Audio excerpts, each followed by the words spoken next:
That's why it's obviously it's not, but there are other issues.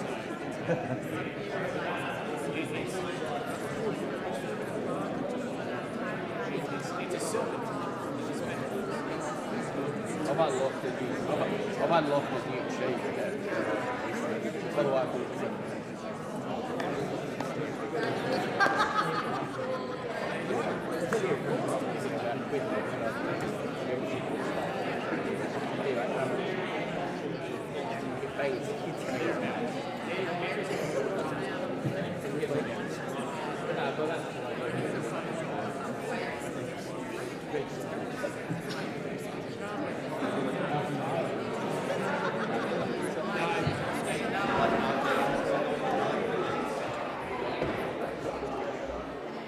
Honourable members, the Speaker.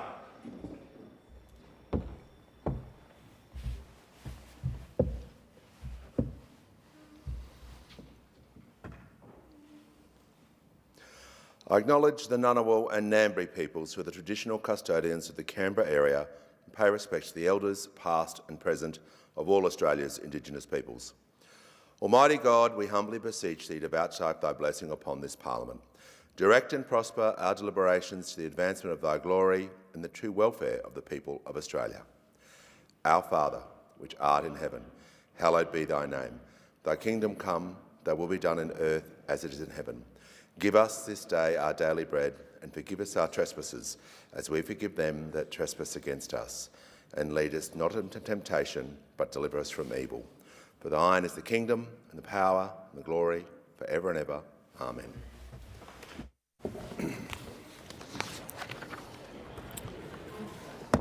Pursuant to Standing Order 17, I lay on the table my warrant nominating the honourable members for Flynn, Chisholm, Indi, Hasluck, Swan and Patterson to be members of the Speaker's panel to assist the Chair when requested to do so by the Speaker or Deputy Speaker.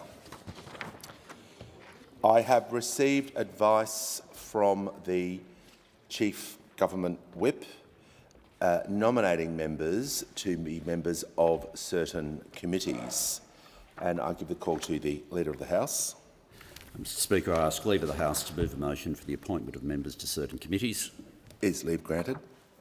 I call the member for leave is granted. Dawson. I thank the member for Dawson, the Leader of the House. Mr Speaker, I move that members be appointed as members of certain committees in accordance with the list which has been placed on the table. As the list is a lengthy one, I don't propose to read the list to the House. Details will be recorded in the votes and proceedings. I shall put the question. Those opinions say aye. Against no. I think the ayes have it. I call the clerk.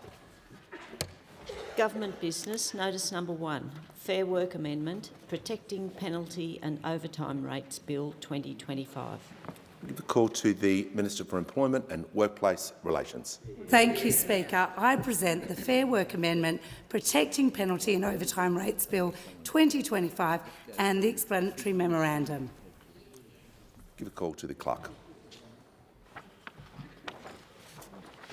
First reading, a bill for an act to amend the law relating to penalty and overtime rates and for related purposes. The call to the Minister. Well, thank you, Speaker, and I move that this bill now be read a second time. And I proudly introduce this legislation delivering on key election commitment to protect penalty rates. The intent of this bill is simple. If you rely on the modern award safety net and work weekends, public holidays, early mornings or late nights, you deserve to have your wages protected. Yeah. You deserve laws that ensure your pay will not go backwards. In our first term, the Albanese government delivered landmark workplace relations reforms with a clear goal: getting wages moving for Australian workers. We address loopholes that undermine principles of fairness and improved access to secure jobs and better pay. We reinvigorated enterprise bargaining, which results in more cooperative, productive workplaces. We put gender equality at the heart of workplace relations, the workplace relations framework, helping drive the gender pay gap to its lowest level on record. We improved workplace conditions and protections right across the board. And in every annual wage review since taking office, we've backed minimum wage increases, with our most recent submission calling for an economically sustainable real wage increase. And I'm pleased that from the 1st of July, minimum wages will have been increased by 3.5%. These were significant and important reforms, and we fought hard to deliver them because working Australians deserve fair pay and decent conditions. And we know that our changes to legislation are delivering improved outcomes for working people and employers. Our same job, same pay law have seen thousands of workers receiving up to $60,000 extra in their pay packets each year. More than half of employers who responded to a recent HR Institute survey said our right to disconnect laws had improved employee engagement and productivity. The latest figures on enterprise bargaining show that nearly 2.7 million Australians are now covered by current enterprise agreements, the highest coverage on record since enterprise bargaining commenced in 1991. Our laws are working to deliver real wage increases, improved conditions and more cooperative and productive workplaces. Now we are continuing that work with a bill to protect penalty rates and overtime rates in modern awards. Penalty rates and overtime rates matter. They are a long-standing feature and a vital part of the modern award safety net, which supports some of our lowest paid workers in our country. Relative to all employees, award-reliant employees are more likely to be women, work part-time, be under the age of 35 and employed on a casual basis. People like Emily, a retail worker from New South Wales, expecting her first child and in the middle of moving houses. On my normal rates, it's a struggle to be able to afford the necessities, but with the penalty rates, it lets me breathe. It gives me room to be able to save a little for my bubba and to help me move to make sure my new family has a roof over our heads. It also helps in times when the bills pile up. Or Erin, a grocery store worker from my home state of South Australia. I miss out on time with my children and my husband, who works long hours, time spent with friends or family during days off, downtime to rest and recover. Earning penalty rates makes it worthwhile being away from family and not taking the day to be able to rest and recover. It is extra money earned for choosing to work rather than enjoying a day off. Or Gary, who said, because of the hours I work, I miss out on parts of family life and being with friends. When most people are at home enjoying their time off and doing things with their family, I'm working. If I have to do work late or on weekends, I like to be compensated for the time I miss out with my family, watching them play sports and growing up. This bill is about safeguarding fundamental entitlements for around 2.6 million modern award-reliant Australian workers. We know right now the modern award safety net can be undermined. Currently, penalty rates and overtime rates in modern awards can be rolled up into a single rate of pay that leaves employees worse off. There are current cases on foot where employers in retail, clerical and banking sectors have made applications to the Fair Work Commission to trade away penalty rates of lower paid workers on awards. We know the Coalition are all too willing to back these applications. Former Liberal leader Peter Dutton confirmed when he said, "We don't propose any departure from the current arrangements." Well, we took a different approach. In the retail case, our government intervened to argue as a matter of principle the wages of low-paid workers should not go backwards, because that's not fair, and it's not what Australians expect of our workplace relations system. This legislation will mean that proposals like these cannot be included in modern awards, which acts as our safety net and ensures penalty and overtime rates of low-paid workers are protected. This bill will amend the Fair Work Act of 2009 to enshrine protections for penalty rates and overtime rates in modern awards. The bill introduces a new section, 135A, which establishes a clear and important principle. When exercising its powers under Part 2(3) of the Fair Work Act to make, vary or revoke modern awards, the Fair Work Commission must ensure the specified penalty rate or overtime rate in modern awards that employees are entitled to receive are not reduced, and modern awards do not include terms that substitute employees' entitlements to receive penalty rates or overtime rates where those terms would have had the effect of reducing that additional remuneration employees would otherwise receive. This bill is designed to be simple, fair and workable. It introduces a high-level principle not to be a prescriptive rule because we are committed to strengthening the modern award system without adding unnecessary complexity. It is targeted to modern award terms that are there about the percentage of penalty and overtime rate to be paid and the terms that reduce workers' pay by rolling up penalty rates and overtime rates with other modern award terms into a single rate of pay. It means modern award-covered workers who rely on penalty and overtime rates as a critical part of their overall pay no longer have to worry about reductions to those rates.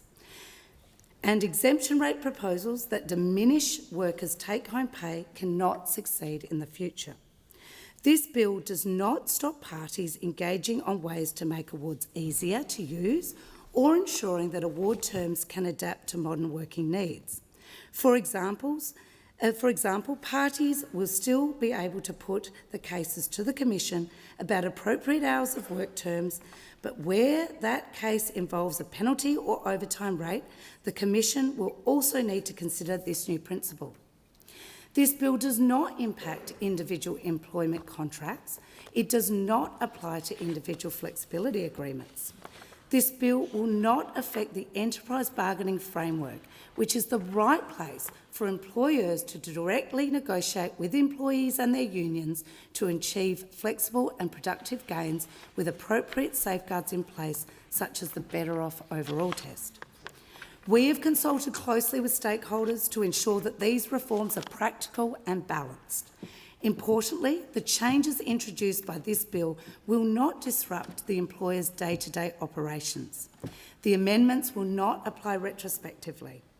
Employers covered by the award system already have an ongoing responsibility to correctly apply the relevant modern award. Where that award provides employees to be paid penalty and overtime rates, that obligation will just continue. This bill does not impose new obligations beyond that existing responsibility. Now, we respect the Fair Work Commission's role as the independent industrial tribunal, and that role is unchanged. The Commission will continue to interpret and apply the Fair Work Act, including the new principle introduced by this bill. This process will be guided by its usual consultative approach, ensuring interested parties have the opportunity to present their views. This bill also preserves the Commission's existing powers to remove an ambiguity, uncertainty or correct an error in a modern award. The appropriate place to negotiate on entitlements is the enterprise bargaining system. We want to see enterprise bargaining. Enterprise agreements deliver better deals for working people, better wages and conditions, and more cooperative and productive workplaces. The government has reinvigorated the enterprise bargaining system so that we now have a record high number of employees covered by federal enterprise agreements that are delivering real wage increases for Australian workers. As at the 31st of March 2025, the Commission approved 9,829 agreements since our reforms, covering nearly 2.5 million employees. The average annual wage increase for those on agreements is 3.8%, compared to 2.7% increase in 2022. And the 5-year average preceding the legislation which was also 2.7%. As of March 2025, almost 2.7 million employees are covered by a current enterprise agreement, the highest coverage since bargaining began in 1991. And for the sixth consecutive quarter, wage growth in newly approved enterprise agreements outpaced inflation. Encouraging workers and business to engage with good faith bargaining gives workers access to improved conditions and helps business owners attract and retain talent. This can improve the relationships in workplaces, facilitate innovation, greater acceptance of new technology and fostering of skills growth for employees, all which enhance productivity. Enterprise agreements continue to be subject to the Better Off Overall test, ensuring that employees are better off overall compared to the Modern Relevant Award. This safeguard remains unchanged. Now, for many modern award-reliant employees, penalty and overtime rates are not optional extras. They are a critical part of their take-home pay. This is especially true in sectors like retail and hospitality, where work often takes place at unsociable and irregular hours, and where workers are amongst the lowest paid in the economy. This bill is about fairness. It's about respecting the millions of Australians who work these public holidays, weekends, late nights and early mornings to keep Australia going. And it's about making sure that the safety net does what it's meant to do, protect those most in need. I commend the bill to the House. The debate must now be adjourned. Give the call to the member for Dawson. Speaker, I move that the debate be adjourned. I thank the member for Dawson. The question is that the resumption of the debate be made an order of the day for the next sitting. I'll put the question. Those opinions say aye, against no. I think the ayes have it. And I call the clerk. Government business, notice number 2, Defence Housing Australia Amendment Bill 2025. Give the call to the Minister for Defence Personnel. Thank you, Speaker. I present the Defence Housing Australia Amendment Bill 2025 and the explanatory memorandum. Call the clerk. First reading, a bill for an act to expand the main function of Defence Housing Australia and for related purposes. Call to the Minister for Defence Personnel. Thank you, Speaker. I move that this bill now be read a second time. I am pleased to present the Defence Housing Australia Amendment Bill 2025, which makes various amendments to the Defence Housing Australia Act 1987 to expand the main function of Defence Housing Australia, DHA. The changes will enable housing and housing-related services to be provided by DHA to those making important contributions to the defence of Australia. DHA was established in 1987 for the purpose of providing Australian Defence Force members and their families with quality, affordable and readily available housing. This housing initiative was and still is a key element of ADF conditions of service, which contributes directly to the retention and wellbeing of ADF personnel. This bill addresses the recommendation from a 2020 ANAO report on the management of DHA. The report recommended expanding DHA's functions to also provide housing for foreign exchange and visiting military personnel and philanthropic organisations that provide counselling and other support services to ADF members and their families. This bill recognises that the ADF, in modern times, relies on the support, services and cooperation of a wide range of external partners and organisations, including foreign militaries who may require housing support in Australia. In particular, this bill will directly support our requirement to house personnel coming to Australia as part of Submarine Rotational Force West under the Australia, United Kingdom and United States Trilateral Security Partnership, AUKUS. Submarine Rotational Force West is part of the AUKUS Optimal Pathway, which was announced in March 2023. The AUKUS Optimal Pathway will deliver Australia a conventionally armed, nuclear-powered submarine capability as soon as the early 2030s, elevate all three nations' industrial capacity to produce and sustain advanced and interoperable nuclear-powered submarines for decades to come, and expand our individual and collective force posture in the Indo-Pacific and contribute to global security and stability in the region. The first phase of the AUKUS optimal pathway includes the rotational presence of United States, United Kingdom nuclear-powered submarines at HMAS Stirling, known as Submarine Rotational Force West. From Q3 this year, a small cohort of approximately 34 United States personnel will arrive in Western Australia to prepare for the commencement of SRF West. Following this, there will be an increasing number of US and UK military, civilian and contractor personnel arriving in Western Australia over the course of 5 years, including some families accompanying United States military personnel. To enable the activity, Defence, through DHA, needs to ensure that housing for these US and UK personnel is available in close proximity to HMAS Stirling. SRF West is integral to helping Australia and Australians develop the skills and infrastructure to safely and securely maintain, own and operate nuclear-propelled submarines. Providing housing and family support to these personnel while they reside in Western Australia is a critical aspect of enabling SRF West. Housing stock will be made available through DHA. This will be comparable to the support provided to ADF members and their families. The Albanese government is committed to AUKUS and supporting our AUKUS partners appropriately. However, we are conscious this should not be to the detriment of local communities. Further, in the spirit of a true partnership, the Albanese government seeks to ensure overseas personnel are integrated into local communities in order to provide them and their families the best possible experience in Australia. Utilising DHA will ensure Australia secures adequate and suitable housing that aligns with Australian Defence Force standards, whilst limiting any negative impacts that may be had on local housing markets. More generally, there is a need in a range of circumstances to provide housing to people in locations where Defence operates across Australia, including remote areas, to deliver defence capability.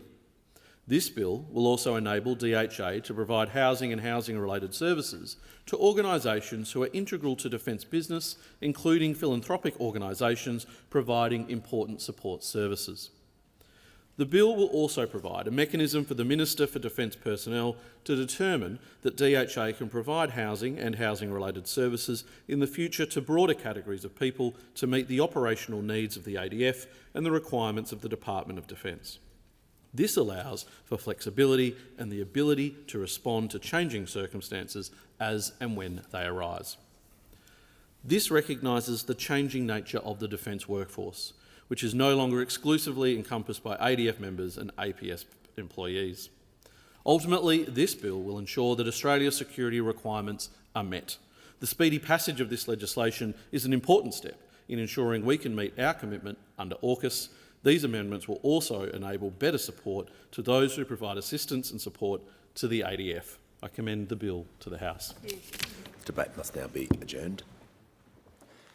Give a call to member for Dawson. I move the debate be adjourned. I thank the member for Dawson. The question is the resumption of the debate be made an order of the day for the next sitting. I'll put the question. Those opinions say aye. Against no. I think the ayes have it. Call the clerk. Government business, notice number 3, Aged Care and Other Legislation Amendment Bill 2025. The call to the Honourable the Minister for Aged Care and Seniors. Thank you, Mr Speaker. I present the Aged Care and Other Legislation Amendment Bill 2025 and the explanatory memorandum. I call the clerk. First reading, a bill for an act to amend the law relating to aged care and healthcare identifiers and for related purposes. I call the Minister for Aged Care and Seniors. Thank you, Mr Speaker. I move that this bill be now read a second time. I introduce the Aged Care and Other Legislation Amendment Bill 2025. This bill makes technical, transitional and consequential changes to support the commencement of the Aged Care Act 2024. The Royal Commission into Aged Care Quality and Safety, which released its expansive final report in March 2021, shocked Australians with its damning assessment of a failing aged care system. The first recommendation of the Royal Commission was the development of a new Aged Care Act to put rights of older people at the very centre of their care. The Aged Care Act 2024 passed this Parliament in the last term. I recognise the immense contribution of my ministerial colleague, now Minister for Communications, in steering these landmark reforms through the Parliament last term.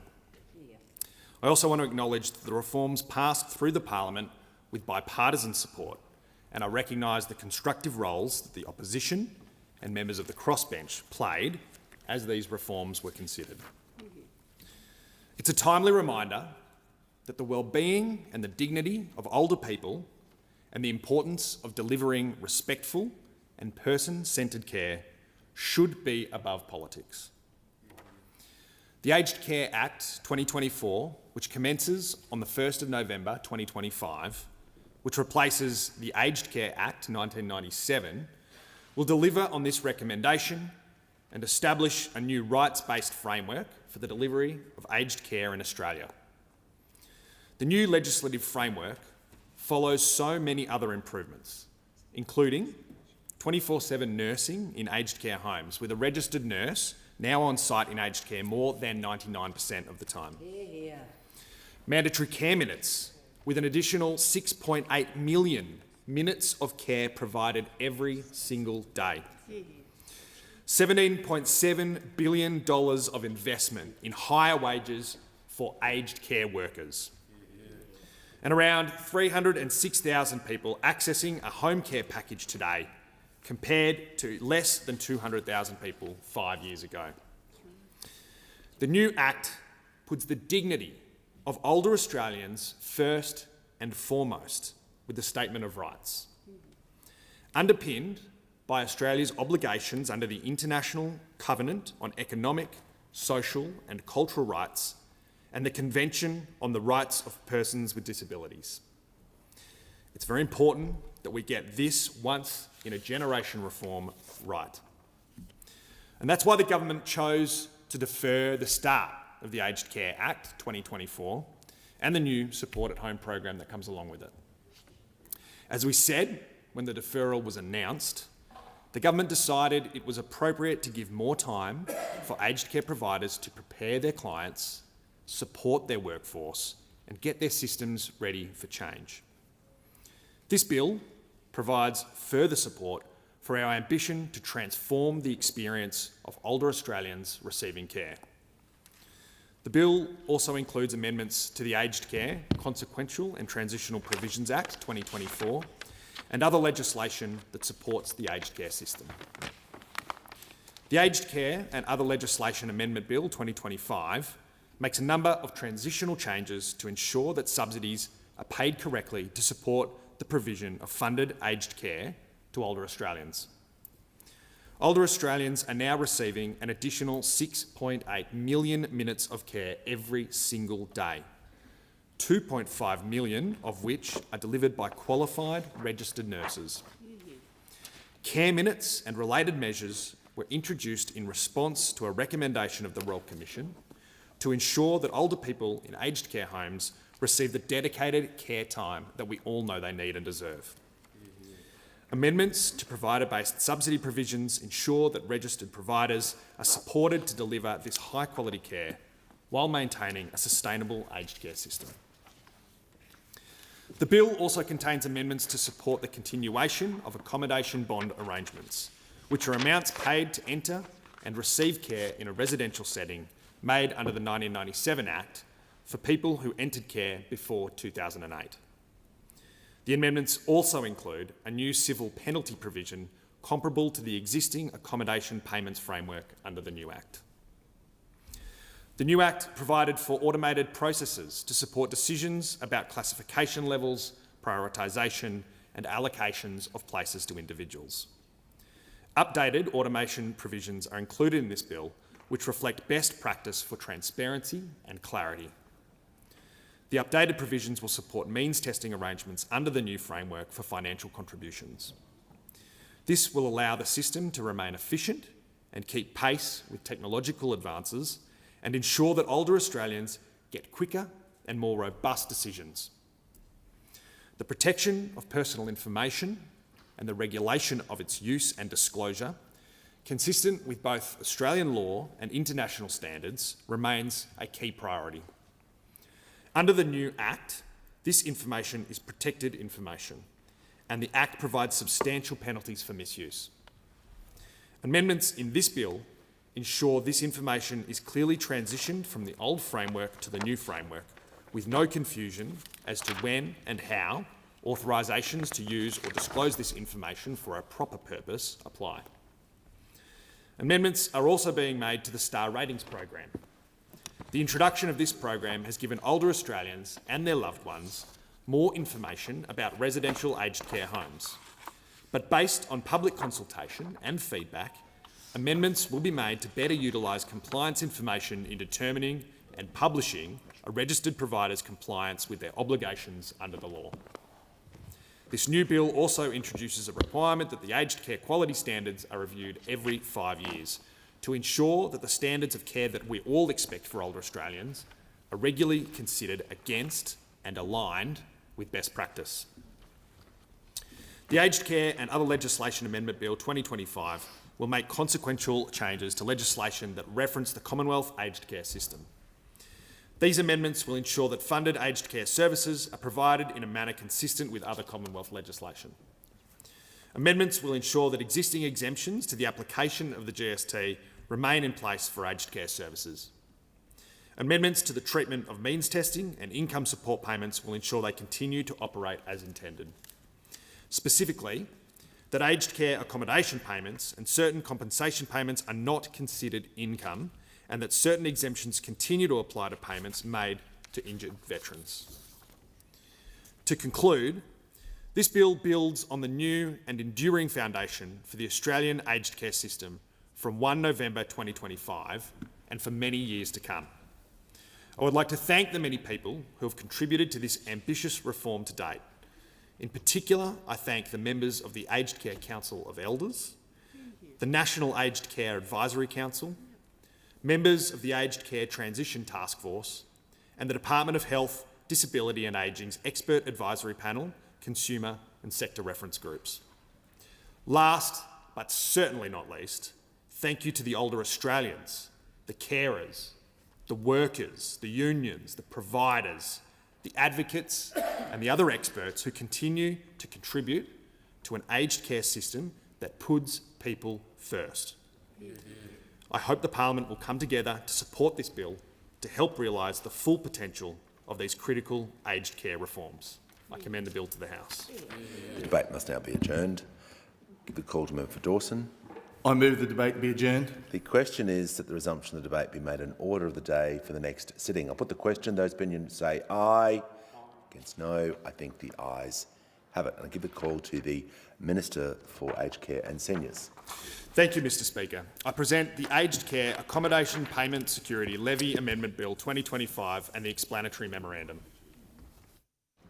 And I call the Clerk. First reading, a bill for an act to amend the Aged Care Accommodation Payment Security Levy Act 2006 and for related purposes. I give the call to the Minister for Aged Care and Seniors. Thank you, Speaker. I move that this bill be now read a second time.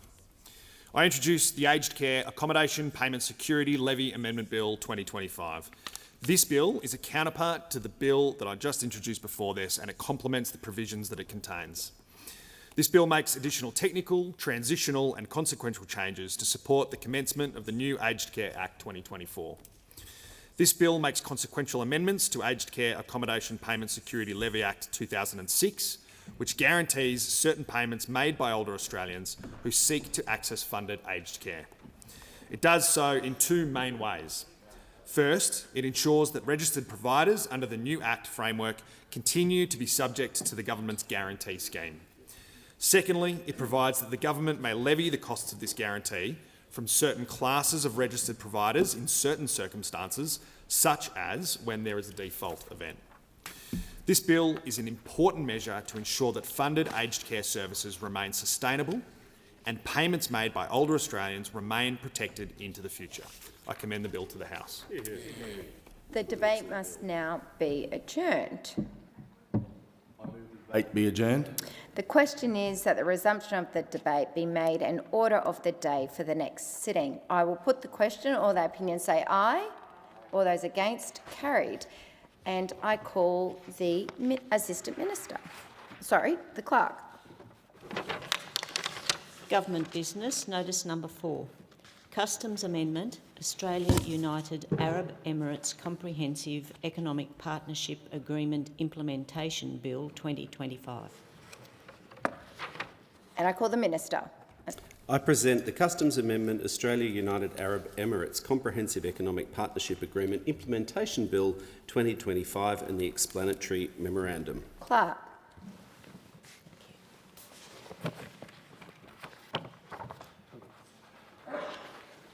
Oops.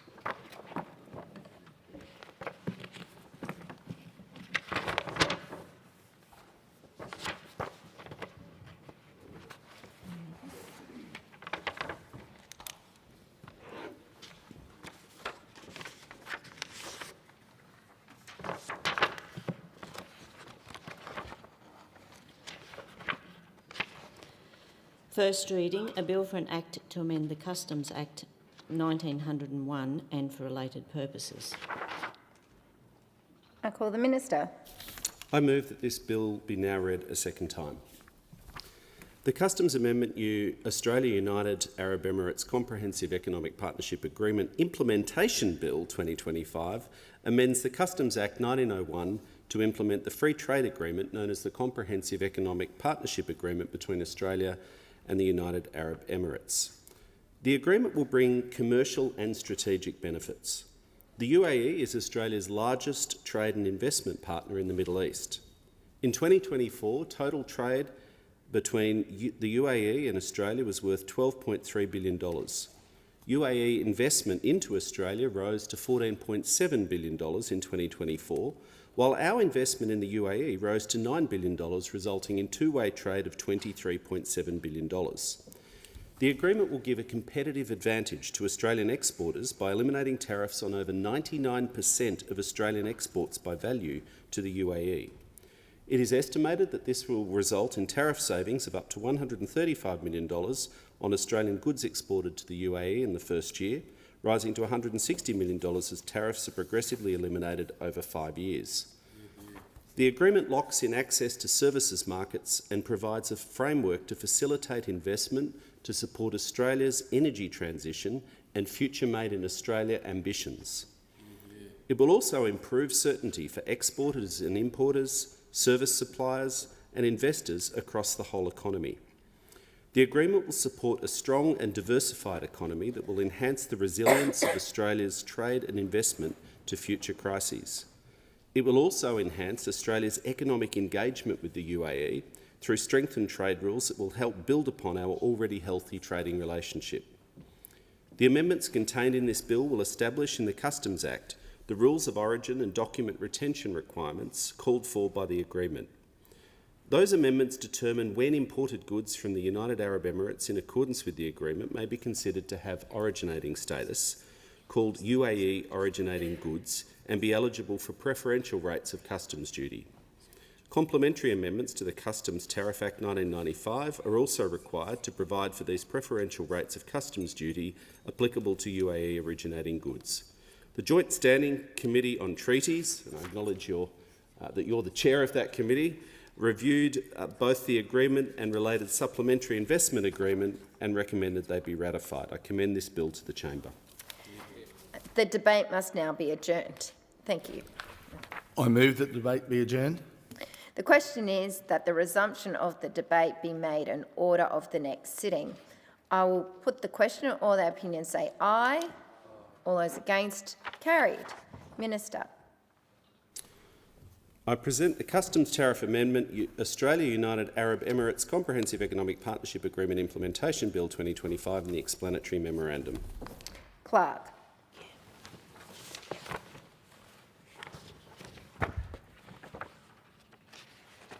A bill for an Act to amend the Customs Tariff Act 1995 and for related purposes. And I call the Minister. I move that this bill be now read a second time.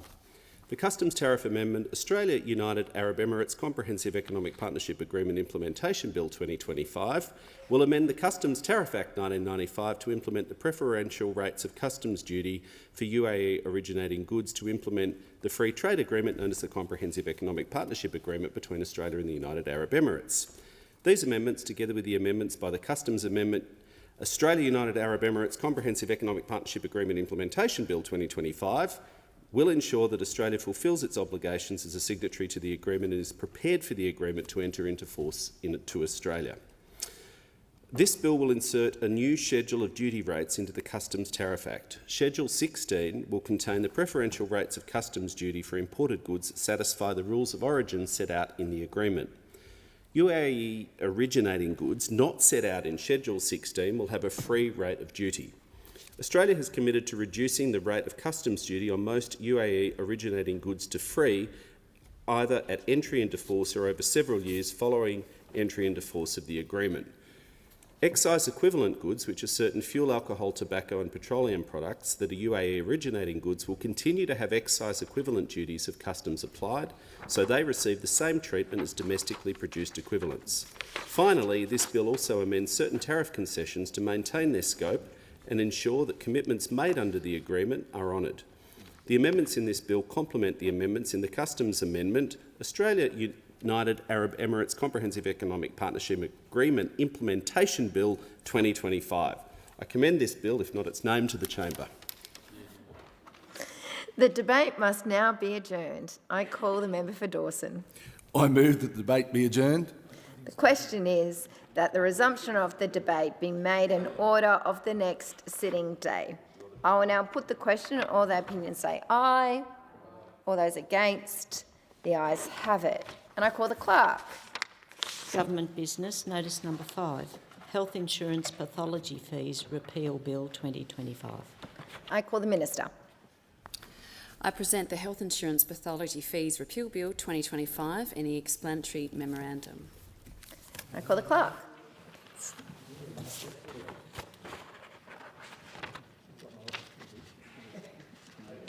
First reading, a bill for an act to repeal the Health Insurance Pathology Fees Act 1991 and for related purposes. I call the minister. The Health Insurance Pathology Fees Repeal Bill 2025 relates to the fees imposed on the pathology sector for certain categories of pathology applications. This bill provides reforms for the current charging arrangements imposed on the sector for categories of accreditation applications. Under the Health Insurance Act 1973, pathology services must be rendered by or on behalf of an approved pathology practitioner, in an accredited pathology laboratory, accredited laboratory, operated by an approved pathology approved authority to be eligible to receive Medicare benefits.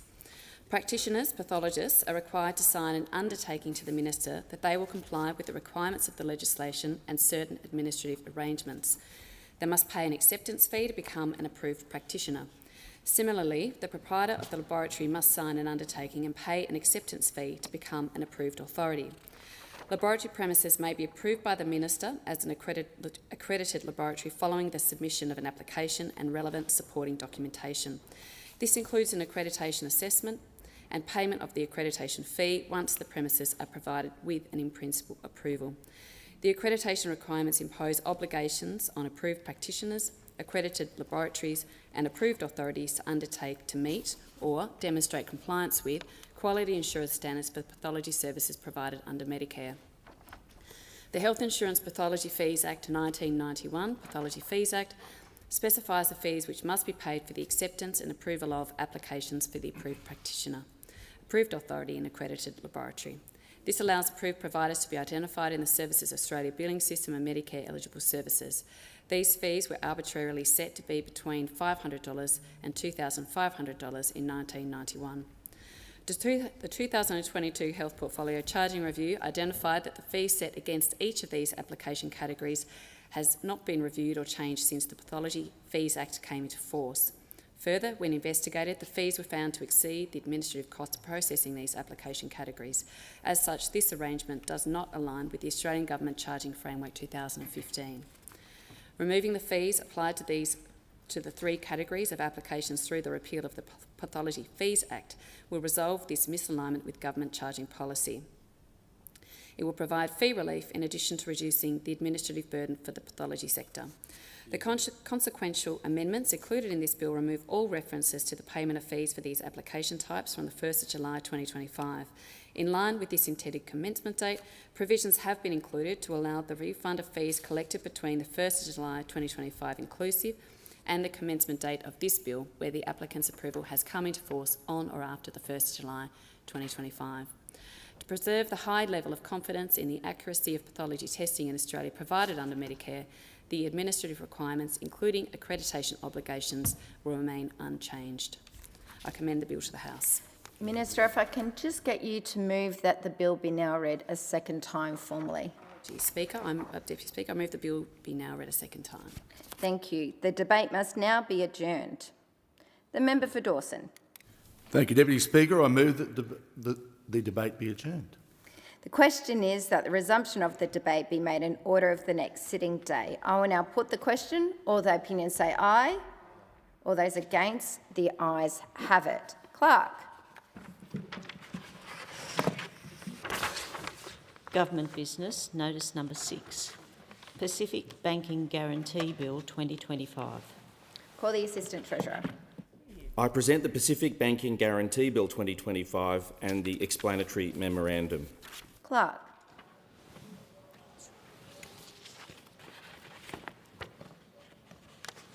First reading, a bill for an act to appropriate money for guarantees relating to banking in the Pacific region and for related purposes.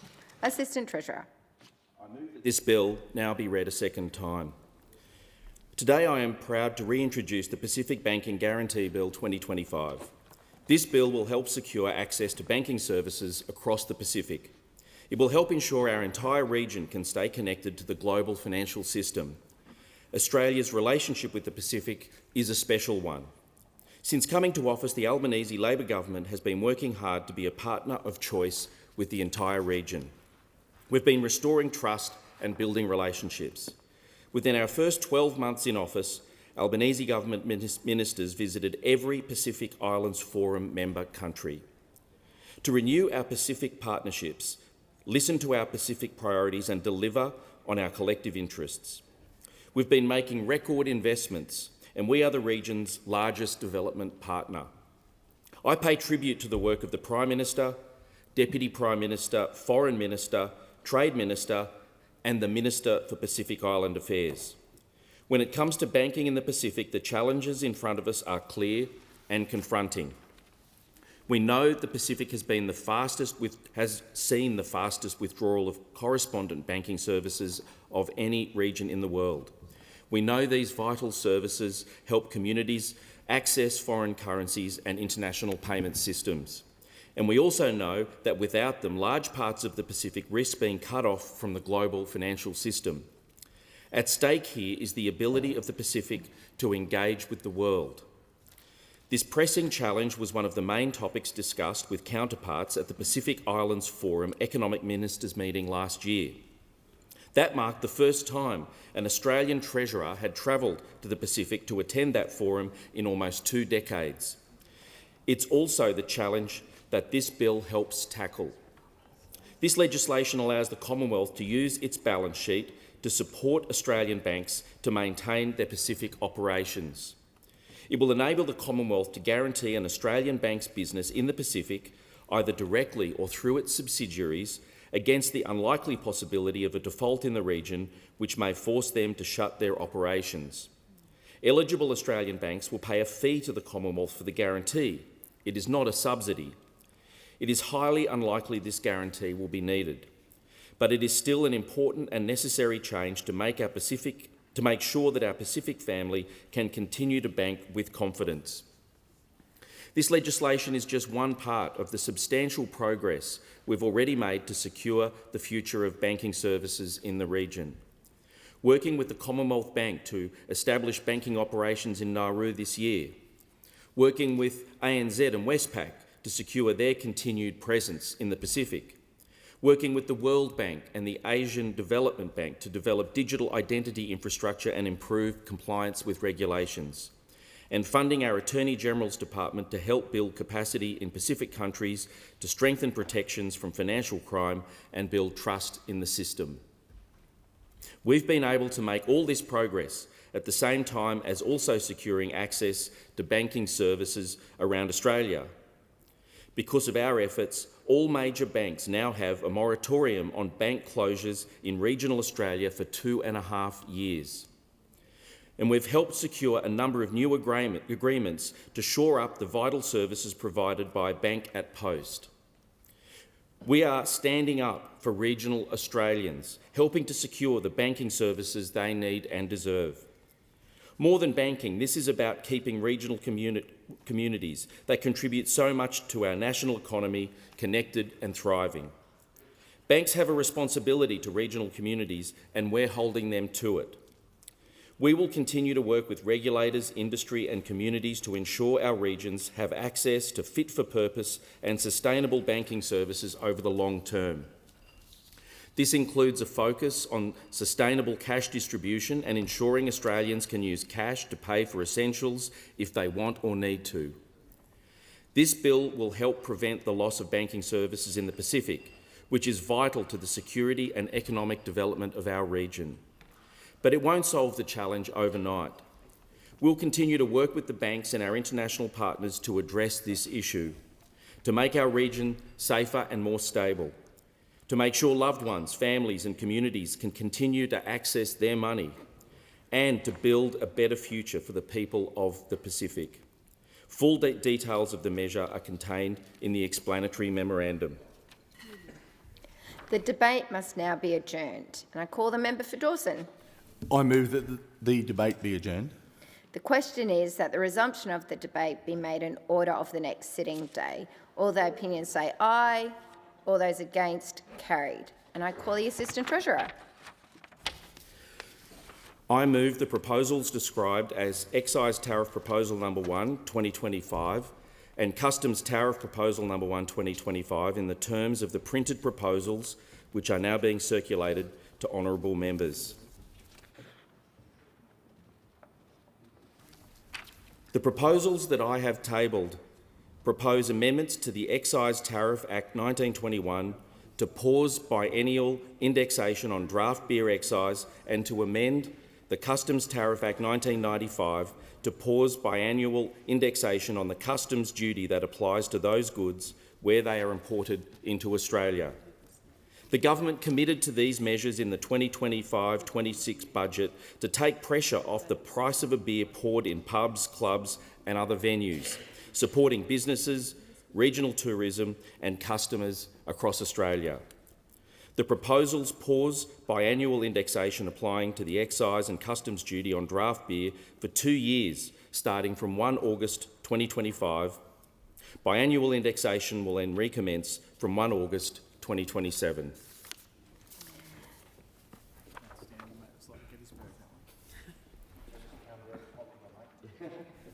The member for Dawson. Thank you, Deputy Speaker. I move the debate be adjourned. The question is that the debate be adjourned and that resumption of the debate be made in order of the next sitting day. All that opinion say aye.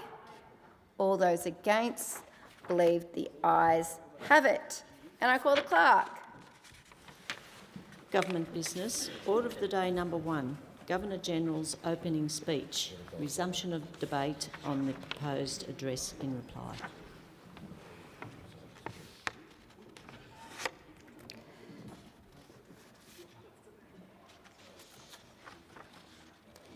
The question is that the address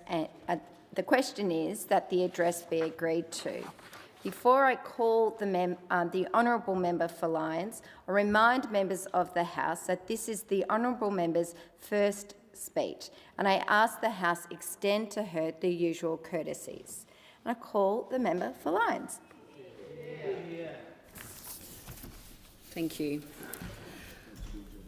I would be kidding myself if I tried to pretend that standing here to give my first speech as a federal member for Lyons wasn't a little overwhelming. In part because I'm standing in the same spot so many of my political heroes have stood, in part because of the weight of responsibility that comes with the knowledge that I'm here to be the voice for my electorate. But it's also because I know all too well how significant this opportunity is, to be a member of a Labor government with the capacity to make a profound impact on the lives of people right across our country. I'm going to strive every day to make sure that I don't waste a moment, because I know that all the moments add up. And I can assure those of you who've never been there, most of my new colleagues here, the opposition benches is not the place you want to be if you're serious about making a difference. Timing in politics is everything, and I plan to make the most of my time here. As I stand here and reflect upon my role in this House, I want to acknowledge the traditional and original owners of the land upon which we do our work, the Ngunnawal and Ngambri people, and pay my respect to elders past and present. I extend my acknowledgement to my home state of Lutruwita, Tasmania, and to the Palawa people who, despite the worst oppression and dispossession, endure and continue to share with us their story, language and cultural practice. It's a lesson in generosity that we benefit from as a nation. Tolerance, inclusion, respect, indeed kindness, are attributes that make us all better people and a stronger community. And fundamental to the reason why I am here is community. When I was 18, I worked in hospitality, waiting tables and working in a bar while I was making my way through uni. I was working a shift one afternoon in a Hobart restaurant when I took the lunch order to a table and put the plate down in front of a man seated with a group of his friends. There were the usual friendly smiles, and then the man asked me where I'd gone to school. I told him I'd attended Sorrel School, the local public school in my regional town. He looked at me and said, "Haven't you done well for yourself?" In that moment, my polite country upbringing went into autopilot, and I probably said something like "thank you" and smiled. But inside, I felt the sting of his words. Not just because I felt judged by somebody who knew nothing about me, but because I felt he had insulted my town and my school with his offhand remark. It triggered in me a need to protect the place and people I cared the most about and to stand up for them. It's a feeling that's never left. I've always been incredibly proud of my community and the people who've supported me my entire life. I'm a country girl through and through, a fiercely proud Tasmanian and someone who was taught early on to never give up. I'm the daughter of a plumber and a teacher. My mum, Anne Pitney, moved in with my dad, Lindsay White, who's here in the gallery today, on what would become our family farm known as Redbanks. They lived in a rundown Federation-style weatherboard house that had been used by the previous farmer to store hay in. For the first decade of my life, I woke up in the winter seeing my breath because it was inevitable that the open fire had gone out overnight, and sometimes the frost on the ground outside was enough to put the water pump into hibernation. And as cold as that was, I still think Canberra is colder. Mum and Dad then did a bit of a reno and we got a wood heater, which was a life changer. My brother Jeremy, who's also here today, and I had a lot of fun on the farm. We climbed trees, rode our bikes, played cricket, kicked the footy and shot at tin cans with our air rifles. I rode horses and learnt how to drive in a tractor. We would help with the jobs of feeding hay out to the beef cattle, looking after the pigs or milking the dairy cows. We were taught the value of hard work, and we were brought up with the motto that there is no such thing as can't. My brother and I were taught a lot of life lessons on the farm. First among them was to feed the animals before you feed yourself. Farmers are stewards of the land, and I've never met a farmer who didn't care deeply about the animals they look after or the land they work.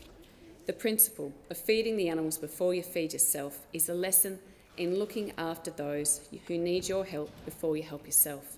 And it's an ethos I carry with me to this day. I was lucky that my family was so much bigger than the four of us. We were surrounded by people who loved us, from aunts and uncles and cousins to grandparents who were constantly in our lives. My grandma Ethel continues to play a role as great-grandma in the lives of my children, Mia and Hudson, and I'm so grateful to my big and wonderful family who continue to be such an incredible support to me every day, especially Dad, Mum and Andrew. My most important job is Mum, to Mia and Hudson, and I love watching them both grow up far too quickly, but it's incredible to see them learn about the world around them with such open minds and kindness. My favourite time of the day is reading a book to them in bed as they snuggle in for a cuddle. They remind me of what really matters, and they motivate me to make the most of each day. I realise how fortunate I am to be able to tell a story like this, a story of love and support and encouragement, and I try not to take it for granted. Life is big, and my philosophy is that we should fill it with as much as possible and always say yes to opportunities. I know that I've been able to feel capable of taking on new challenges because of the support that I've had, not only from my family, but also from my hometown and local community. I grew up at Nugent, known for farming and forestry and our vibrant community hall. It's like so many of the regional towns right across the electorate of Lyons. It's full of doers who work hard, who volunteer for the local fire brigade, community event, or raise funds for charity. The people who have shaped me and taught me values of fairness and to look out for one another are the same people who taught me the value of friendship and loyalty. Whether it's working bees or hay carting, everyone helps out in the country, and I feel so lucky that I got to grow up in a place where everyone is like my extended family. Nugent will always be my home, and there's nothing that beats the smell of the bush or that feeling of walking into the community hall and seeing everyone again. It's also a reminder for me of what really matters. People need people. Each of us has an innate need to be connected to something or someone who helps give us meaning and purpose, to know that we matter. And it's important for me to hold that thought front of mind when we make decisions so that we build stronger and more resilient communities and empower people to live good and happy lives. Standing here in this place, I am humbly reminded of the responsibility I have to uphold the best of what my community has taught me. To act with integrity, to promote fairness, to work with others, and to treat everyone equally. My electorate of Lyons is my home. It's the place where I was raised, where I went to school, and where I now live and raise my two gorgeous children.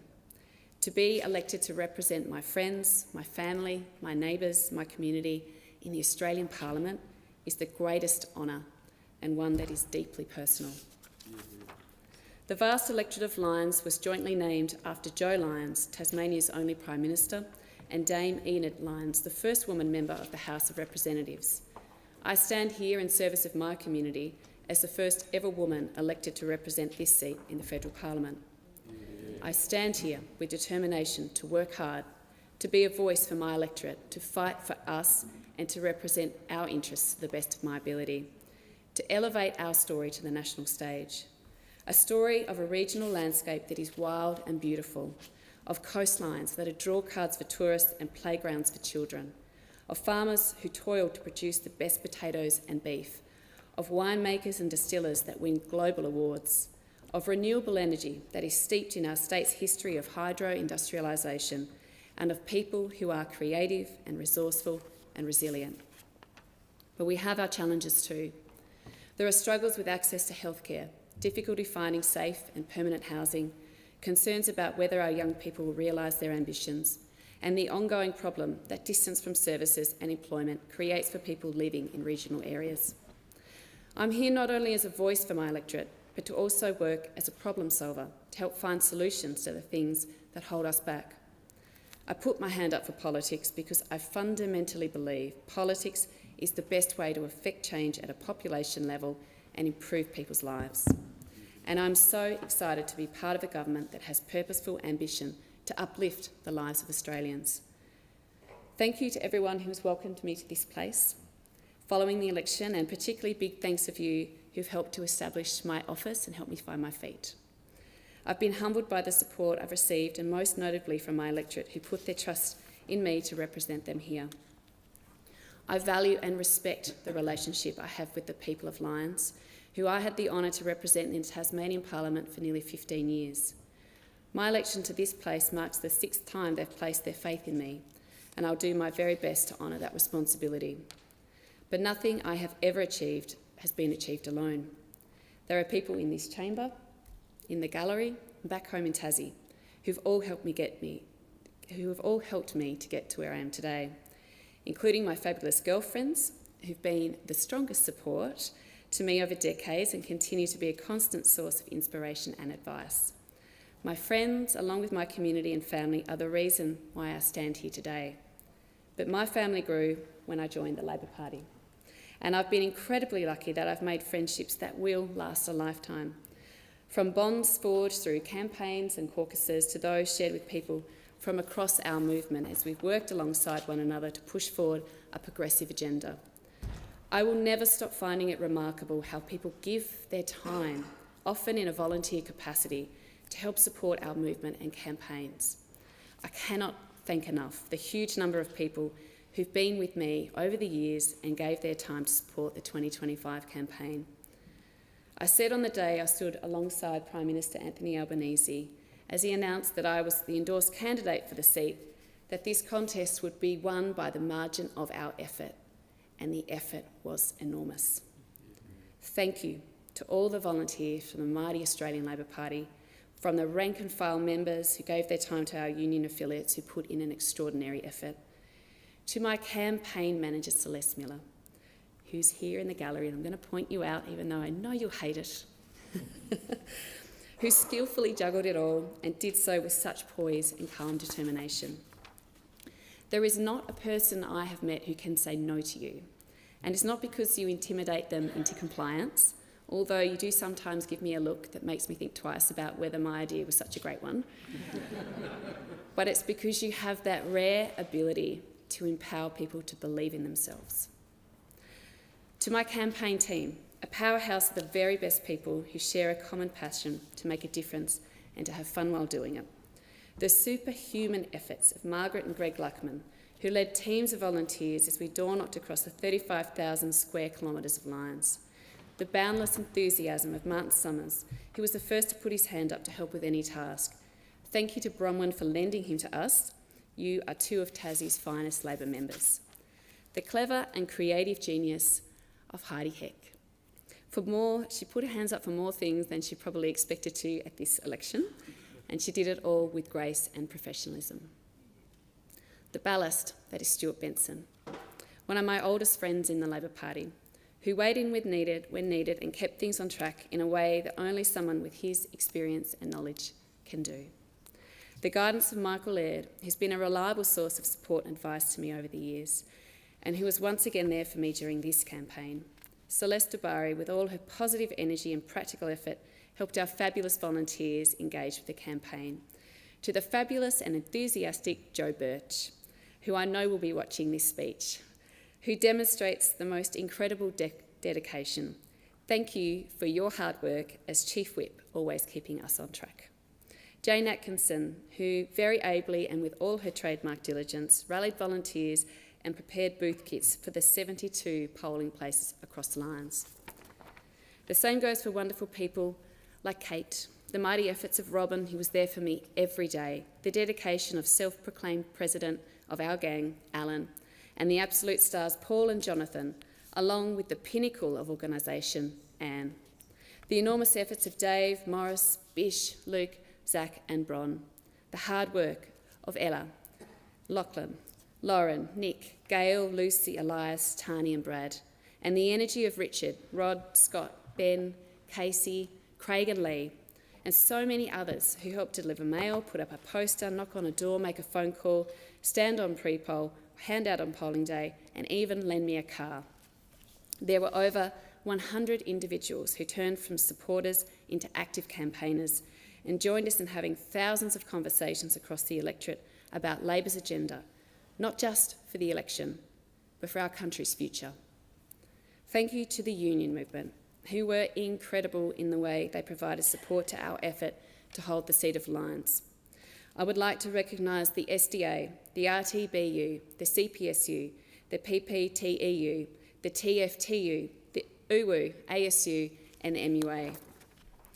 It was an energetic and fun campaign, and this result has only been made possible by the effort put in by all of you. We are stronger together, and this time we were unbeatable. There are just a few more important people I want to specifically acknowledge. To Gordon Luckman, Jared Moore and Stephen Briggs, thank you. I've been involved with many campaigns over the years, and I know how much effort and time it takes to coordinate and roll out a statewide election strategy. We knew we could rely on you to meet every challenge. The entire team at NatSec were phenomenal, and my thanks goes to Paul Erickson and Jen Light for the support and friendship they've shown me over many years. And of course, the Prime Minister. I'm honoured to stand here as a member of your team, to stand here in support of the Labor government's agenda and to do all I can to progress our ambition for this beautiful country and to uphold our shared values of fairness, equality and social justice. Thank you for encouraging me to be a part of it and for the trust that you placed in me as we deliver on our promises in this government. And the final thank you to someone who's been my friend for nearly 2 decades, Brian Mitchell.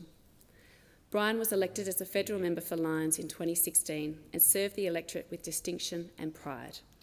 He loved the job of representing the people of Lyons here in Canberra, and I want to acknowledge the significant generosity of spirit he demonstrated to me as a federal candidate for Lyons at this election.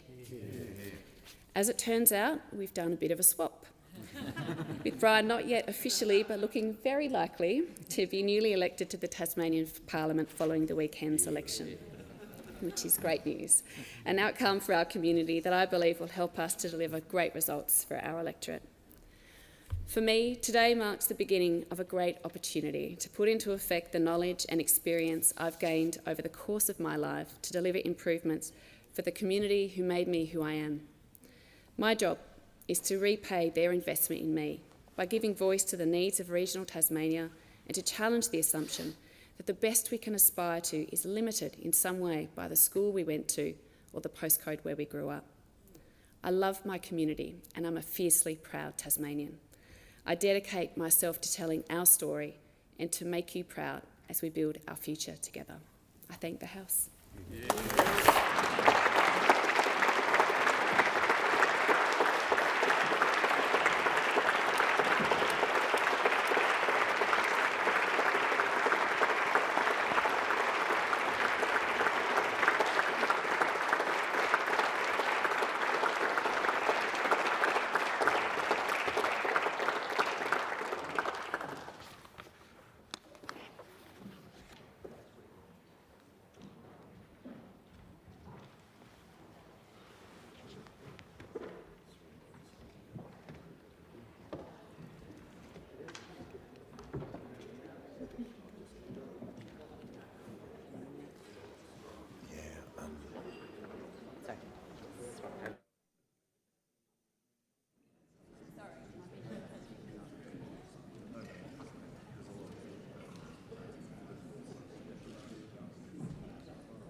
Order. If members can take their seats as quickly and as quietly as possible.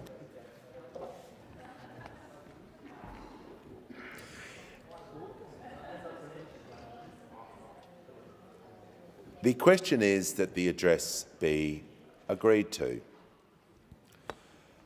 Before I call the honourable member for Bass, I remind the House that this is the honourable member's first speech, and I ask the House to extend her the usual courtesies. And I give the call to the honourable member for Bass. Thank you, Speaker. I believe that we learn through stories, so please allow me to share mine. A little boy handed me a button. His name is Archie. No explanation, no big moment, just a quiet, unexpected gift at the door of a stranger. It was the final week of the campaign. I was tired, hopeful, and stretched to my limit. And there he was, a small hand reaching out, offering me something precious. Something small, yes, but full of meaning. Did he sense, maybe, at that point in time, I really needed a lucky button? Perhaps. I carried it with me through the final week. I kept it close on election night, and I brought it here with me today. Because this button became a reminder of kindness, of trust, of why we do this. This chamber hears a lot of talk about policy, priorities and power, but it's the small human things that actually hold us together, especially when distant horizons feel like they begin to darken. As I hold Archie's gift, I'm reminded that we walk in the footsteps of generations of his ancestors and on lands filled with deep stories, far older than any of us. I acknowledge and pay my deepest respects to Palawa elders past and present, community members, their families and to the Palawa people that passed too soon and did not make elder status, yet who remain in the thoughts of their families and their community across Lutruwita, Tasmania. I acknowledge Palawa are the traditional owners and carers of country and sea country of Lutruwita that span millennia. There is a strong connection to country for Palawa who continue to pass on cultural practices and knowledge to the next generation in my electorate of Bass. I extend my acknowledgement and deepest respects to the Ngunnawal people whose country we are standing on today. I recognise the enduring strength and wisdom of First Nations people and the importance of listening, being led by and sharing decisions. I recognise the significance for truth-telling, healing and justice to be part of Australia's future and a strong link to closing the gap for better outcomes for First Nations people. I'm here today because of the people who stood beside me and those who came before. To Michelle O'Byrne, who stood in this chamber nearly 20 years ago and asked when it would reflect the true diversity of Australia. Thank you for your service, advice and encouragement. It's taken time, Michelle, but this week we have finally taken the step towards a parliament that truly looks like its people. To Janie Finlay, who showed me how to make the most of every moment and turn it into the change that we want to see. I'm deeply grateful to the many ministers who offered their support during the campaign and beyond. I took each moment as a lesson, and I look forward to learning and working beside each of you. Prime Minister, I particularly thank you for being present at key moments throughout my entire campaign, from introducing me as a candidate to hosting the major Medicare announcement in Launceston, to flipping sausages for volunteers who would work so hard to support our dream. Your presence, constant belief and support have made these moments particularly special for everyone who was involved. To Bridget Archer, I know you care deeply for Bass and its people. You stood up for what you believed in, even when that meant standing alone. I thank you for your service in this House. To my small but mighty family, you show up, you ask for nothing and make everything better. Laughing with you is my favourite thing in the world. Thank you for working through every challenge and harebrained scheme together. To Liam, whose radiant smile and front row cheerleading is the truest expression of love that I have ever known. To my campaign team, we started small, just Luke and I, learning the ropes as fast as we could. What we built together grew into a team of some of the smartest, hardest working and most dedicated people I now feel lucky enough to call friends. Seeing your joy on election night was a gift that I will never forget. Thank you. To the unions who supported and engaged with us, thank you. Australia's union movement is something we can be rightly proud of, and many countries look on with envy at the hard-won conditions that it has secured. To our intrepid volunteers, thank you. You show up with kindness, grit and good humour, no matter the weather. You keep us going, keep us fed, and lift us up when we need it the most. I'll never stop being grateful. When I think about people who shaped me, not just as a politician, but as a person, I think of teachers. Only a few months ago, I was a teacher too. For 14 years, I worked in remote and regional schools, teaching students from prep to year 12. Because of the diverse needs of the students in front of me, I kept studying. I became skilled in supporting students who were learning English as an additional language or dialect, and for those students with disabilities or additional needs. Teaching brings so much joy. There are days full of laughter and light, and others filled with frustration. Frustration is a system that too often feels inflexible and doesn't allow teachers to meet students where they are. There are many moments I look back on with deep fondness, but my greatest passion will always be teaching people to read. There is nothing quite like helping someone at any age unlock the English language. To watch someone start to enjoy reading, to see their confidence grow as they engage with text is one of the great privileges of teaching. But it's not just about books. It's about signs, instructions, conversations. It's about opening doors to further study, meaningful work and communication. Reading is one of the most important skills a person can learn, and I know so many teachers across the country who share the same joy in helping people, young or old, discover the power of reading. But if you've been in a classroom lately, you know that teachers wear too many hats. They carry too many roles. They're educators, counsellors, snack providers, data collectors, resource creators, learners, reporters, event organisers, often all in one day. But through it all, they focus on their students. They carry their hopes, their futures, and their fears. Teachers walk beside us, quietly, steadily, believing in us, even when we don't always believe in ourselves. During the campaign, some former teachers reached out, many I hadn't seen in years. They were proud, encouraging, quietly cheering me on, and that's what great teachers do.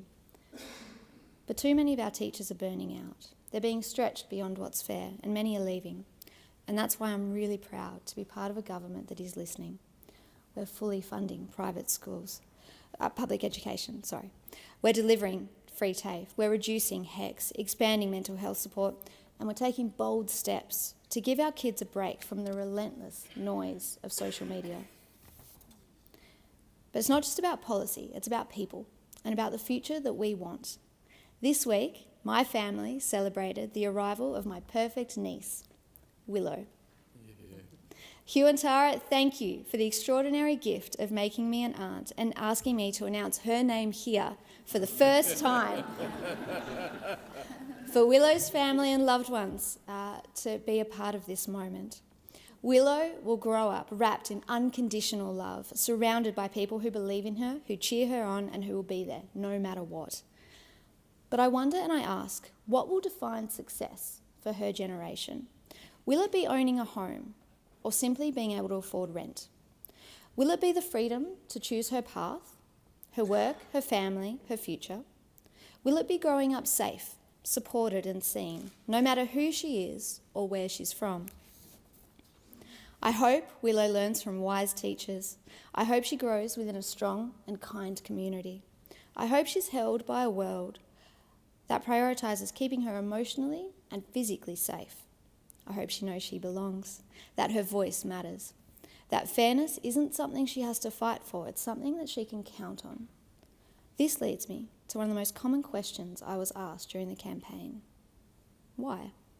Why would you put yourself forward for a job like this, and what makes you worthy? While hope is integral to us and our humanity, it is not only enough to hope for change, it must always be partnered with action.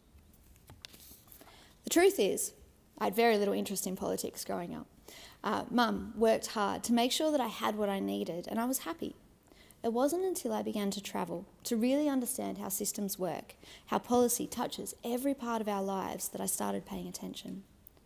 My first teaching job was in Ramingining, a remote Yolngu community in Arnhem, about 800 people strong. On a good day, it's a 6 to 8 hour drive to Darwin, and in the wet season, you hold your breath as your tiny plane dances around storm clouds. Ramo is an extraordinary place. I loved my job and my time there, and I learned every day from my students, my neighbours, my colleagues, and the families who welcomed me in. But like many remote communities, Ramo faces real challenges. Housing was scarce. People had to sleep in shifts. Diesel didn't always make it off the barge to power the generators. When someone needed urgent care, getting to a hospital could take hours if the weather allowed it at all. People learned to rely on one another. They had to. But as independent as we tried to be, we also had to rely on funding and being heard and understood by those who control it. I watched politicians fly in, make announcements, take some nice photos with the kids and leave within the hour. But I also saw something different. Leaders who sat, leaders who listened, who asked questions to understand. And that's when I started paying more attention, because that's what politics should be. Community-led, grounded in respect and driven by care. When I came back to Tasmania, I joined the Labor Party. Not because I had a grand plan, I certainly didn't expect to be here, but because I wanted to help inform good policy. I remember walking into my first Tamer branch meeting, nervous and unsure if I belonged, but I'm so glad that I did. I found acceptance. I found people who cared, who wanted to serve, and who could share ideas and disagree respectfully. I know many of our Tasmanian branch members are watching today, and I thank you for your ongoing support. I know politics can leave a bad taste for people, but I believe when more Australians get involved, we build better policy and a better country. So if you hope for a different future, if you have an idea, if you want to help, find a party that fits your values. Go to a branch meeting, get involved, be part of developing a future that you want. And that is why I am here. This is my purpose, to build a future where every child feels heard, seen and supported, and free to dream big. And that question, what kind of future do we build, is at the very heart of this role. After the election, I asked myself, what now? What does it actually mean to represent a place, to serve? And the answer came quietly, like most good answers do, to connect. To connect people to services, to connect ideas to action, to connect the dots between problems and solutions. To make sure that when someone walks into my office, nervous, frustrated and out of options, that they leave with something, a path forward, a next step, a sense that they were heard. And that's what I want this job, this experience to be, and that is how I will measure my success for this role as a federal member for Bass. 8 generations of my family have called Bass home, near the beautiful Kanamaluka River. We've farmed, built boats and mined gold. I know Bass, and I know that Bass is exceptional. We have world-class vineyards, Australia's only UNESCO city of gastronomy, and we have some of the world's best mountain biking trails. And we have landscapes so breathtaking and so commonplace that we sometimes forget just how lucky we are. But we also have grit, innovation, history. We were the first area in the Southern Hemisphere to use anaesthetic, the first city in Australia to be powered by public hydroelectricity, the first Australian city with underground sewers, or to take an X-ray. Bass doesn't wait for the future, we lead it, and today we still do. We have cutting-edge manufacturing, renewable energy and incredible community organisations such as the Benevolent Society, still operating after 190 years, with over 70 volunteers helping furnish homes and to help people feed their children. That's the spirit of Bass. Bold, innovative, generous.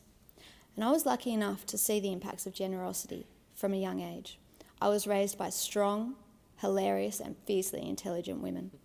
Marion, Kimbra and my exceptional mum, Anne. These women saw volunteering and supporting their community as a given, not even a question. Your community is what you make it, so give what you can to it. And that's how, at age 13, I started volunteering at the YMCA. And what I learned is this. Volunteering isn't just about helping others. It's about discovering and improving yourself and the way that you engage with your community. It builds us, it connects us, and it makes us better. And I see it every day in Bass. At Shekinah House, Strike It Out, Park Run, Rosie's Reading, in op shops, men's sheds, neighbourhood homes, in Rotary and Lions clubs, in the quiet acts of courage, patience and dedication that never make the news, but change lives all the same. This is the strength of our community. But even in our strong community, there are fractures that we cannot ignore. Tasmania has some of the worst health and education outcomes in the country. We have some of the lowest Year 12 completion rates, some of the highest rates of chronic illness. Too many young Tasmanians are struggling with literacy, with housing and with hope. These aren't just statistics, these are people. They are your neighbours, your children and your friends. And that is not good enough. My job, our job, is to change that, is to improve these statistics, to make sure that no one in our community is left behind. So yes, I brought this button in with me today. It fits in the palm of my hand. It's not shiny, it's not worth anything on paper, but it's Archie's button. A child's act of kindness, a moment of connection, and a symbol of what matters most. Leadership doesn't have to be loud, it can be gentle. It can be generous, and it can begin with a button. To the people of Bass, whether we've met yet or not, I carry this for you too. My promise is simple. I will listen, I will act, and I will connect. And I will never forget what brought me here. Let's lead with kindness. Let's connect with courage. And let's build something better together. Thank you.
No, it's come.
Order. If members can resume their seats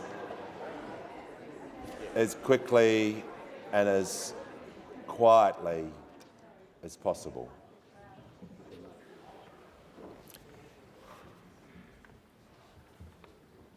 The question is that the address be agreed to.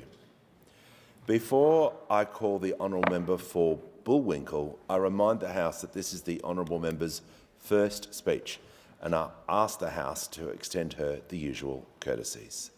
And I give the call to the honourable member for Bullwinkle. Yeah. Thank you, and I think I might need that lucky button, so I can pass it over. Thank you, Speaker, and hello, Parliament.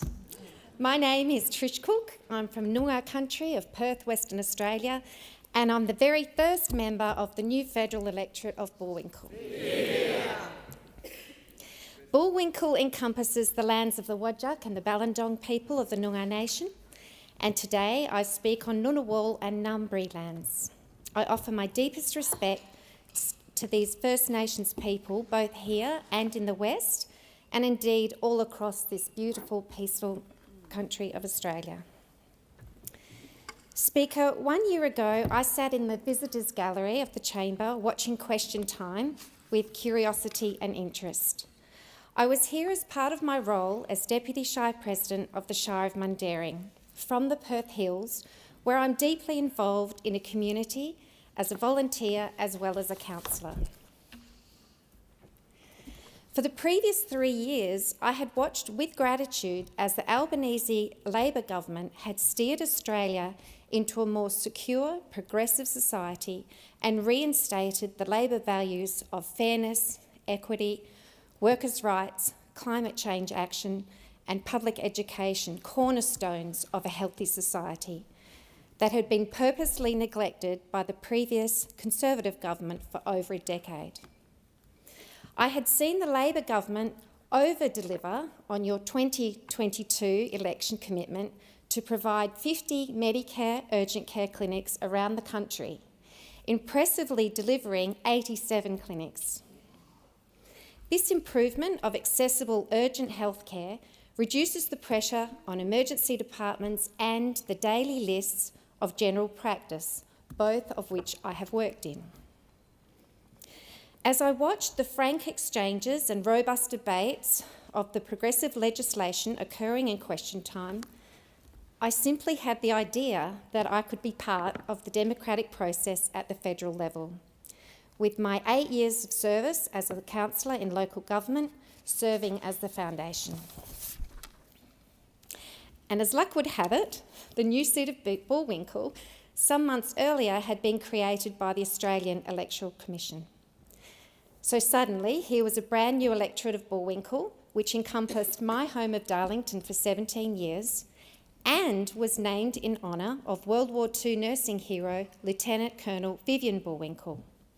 I took this optimistically as a sign of encouragement.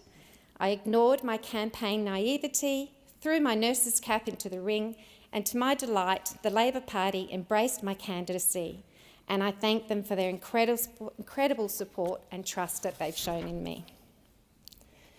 Speaker, I would like to acknowledge the wonderful and supportive Labor network that was afforded to me during the campaign, and I would specifically like to thank my campaign director, Assistant Minister Patrick Gorman, WA Labor State Secretary and now Senator Ellie Whittaker, Mark Reid and the WA Labor team, Helen Tuck and my branch members of the Perth Labor Women, branch members of the amazing Kalamunda Zigzag, Bassendean and Northern branches, my campaign manager, the remarkable and tireless Fiona Bennett, my friend and colleague, fighter for Hasluck, Tanya Lawrence, the WA Federal Labor members, Premier Roger Cook and the WA State Labor members, the Cabinet members, some of who visited Bullwinkle and cheered me on,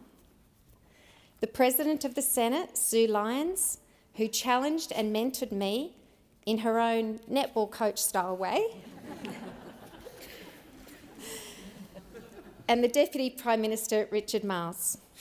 Both Sue and Richard walked alongside me as we door-knocked the people in the suburbs of High Wycombe and Wattle Grove in the Perth summer heat on several occasions. How grassroots can politics get? Thank you also to the Prime Minister, Anthony Albanese, who believed in me from our very first conversation, who supported my nomination, and who made time for me on his many regular trips to WA. Thank you. And thank you to all the selfless donors, volunteers, and the campaign team members who worked on the Labor Bullwinkle campaign, many who I now know and love, and many more who I haven't even met yet. So I come to this role as MP with all these incredible members of the class of 2025 here today, with enormous gratitude and a joyful sense of responsibility to represent the people of Bullwinkle. And with the hope that my skills as a nurse and midwife, pragmatism, problem solving and compassion will contribute to the workings of this chamber and as a local MP.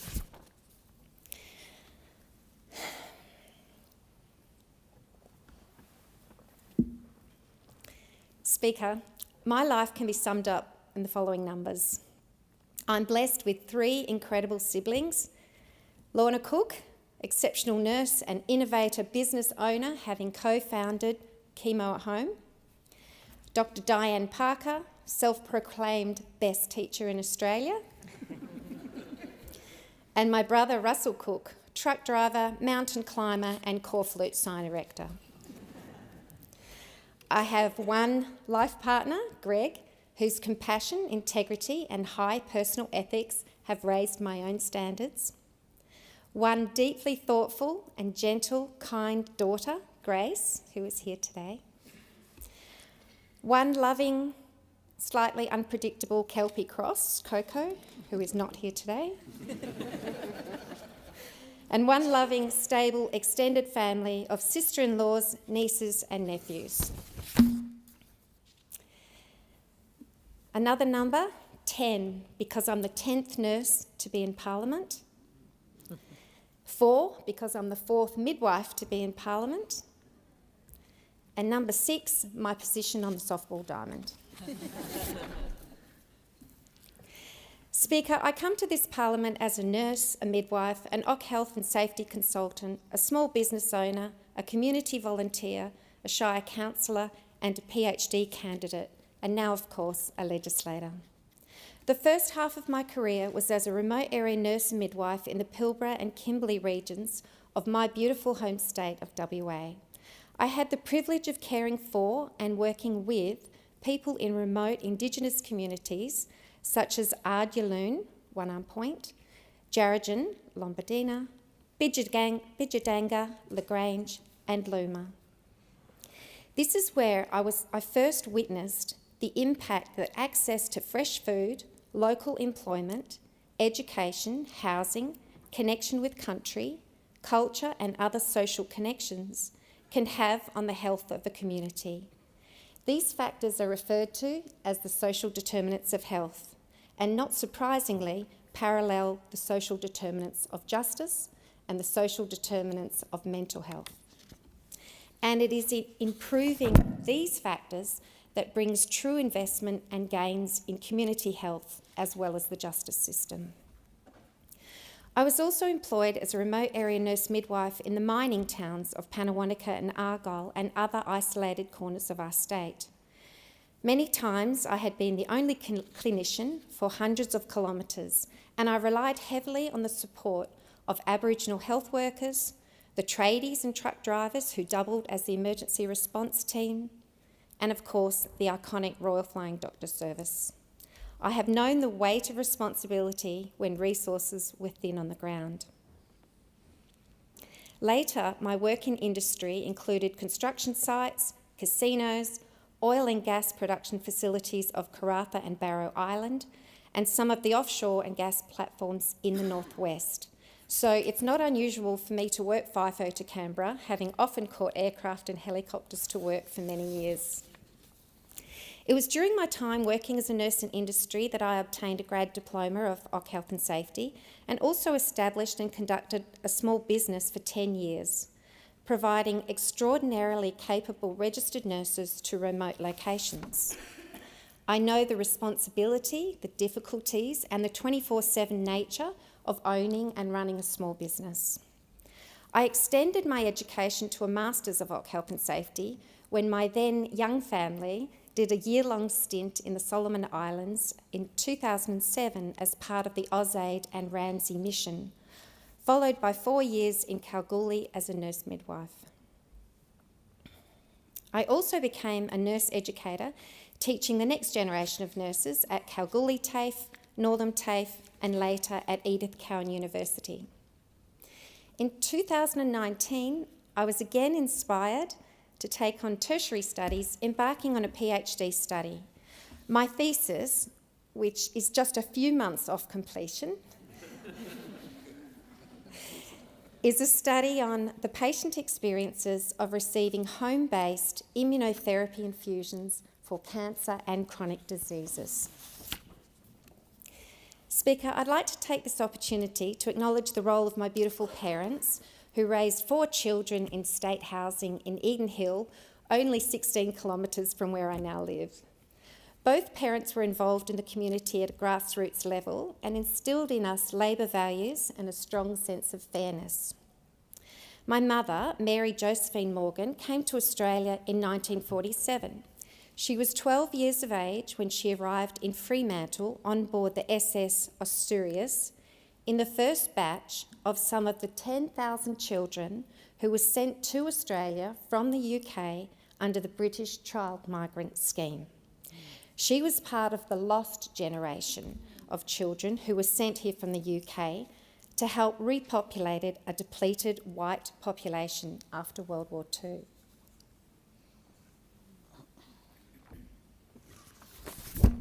Despite being institutionalised, having a limited education and enduring the trauma of a life in an orphanage, she chose a career in nursing.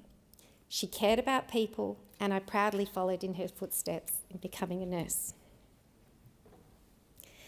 In 2009, in this very chamber, Prime Minister Kevin Rudd apologised to the child migrants.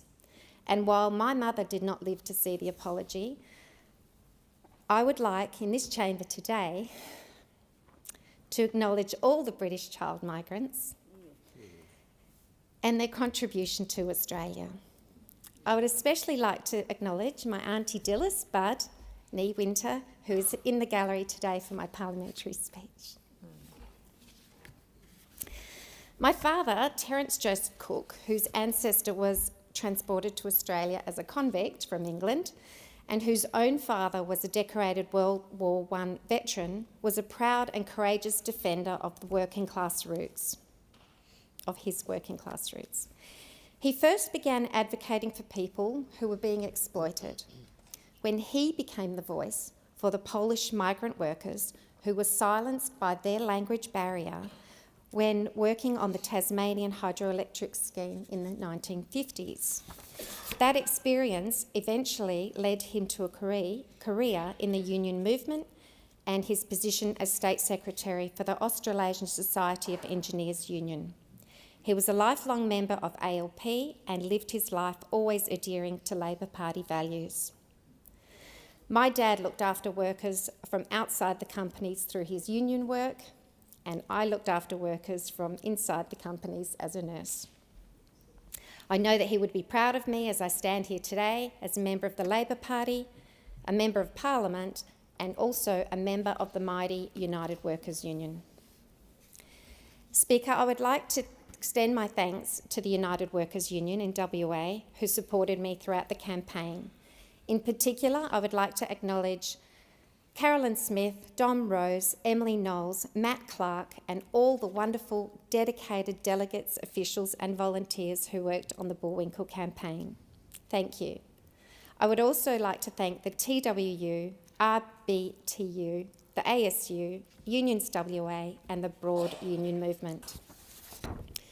UWU represents over 150,000 workers in more than 45 industries and every day fights to protect and support these workers. Industries such as aged care, early childhood education and ancillary staff in hospital. These workers are often from the lowest paid jobs and highly feminised workforces. I'm proud to be part of the Labor Party who recognises the value of the care industry and has recently acted to increase wages for aged care workers and early childhood educators. Speaker, Bullwinkle is the first electorate to be named after a nurse, and it's the 18th electorate to be named after a woman.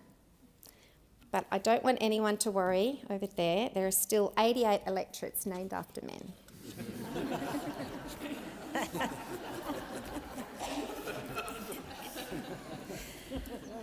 Bullwinkle is the fourth largest electorate in WA and it consists of the foothills, the hills and the rural portion of the Western Wheat Belt. The localities of the foothills and the hills includes a mix of newly established suburbs, historic villages, large state water catchment areas, national parks, orchards and residential homes. It's beautiful.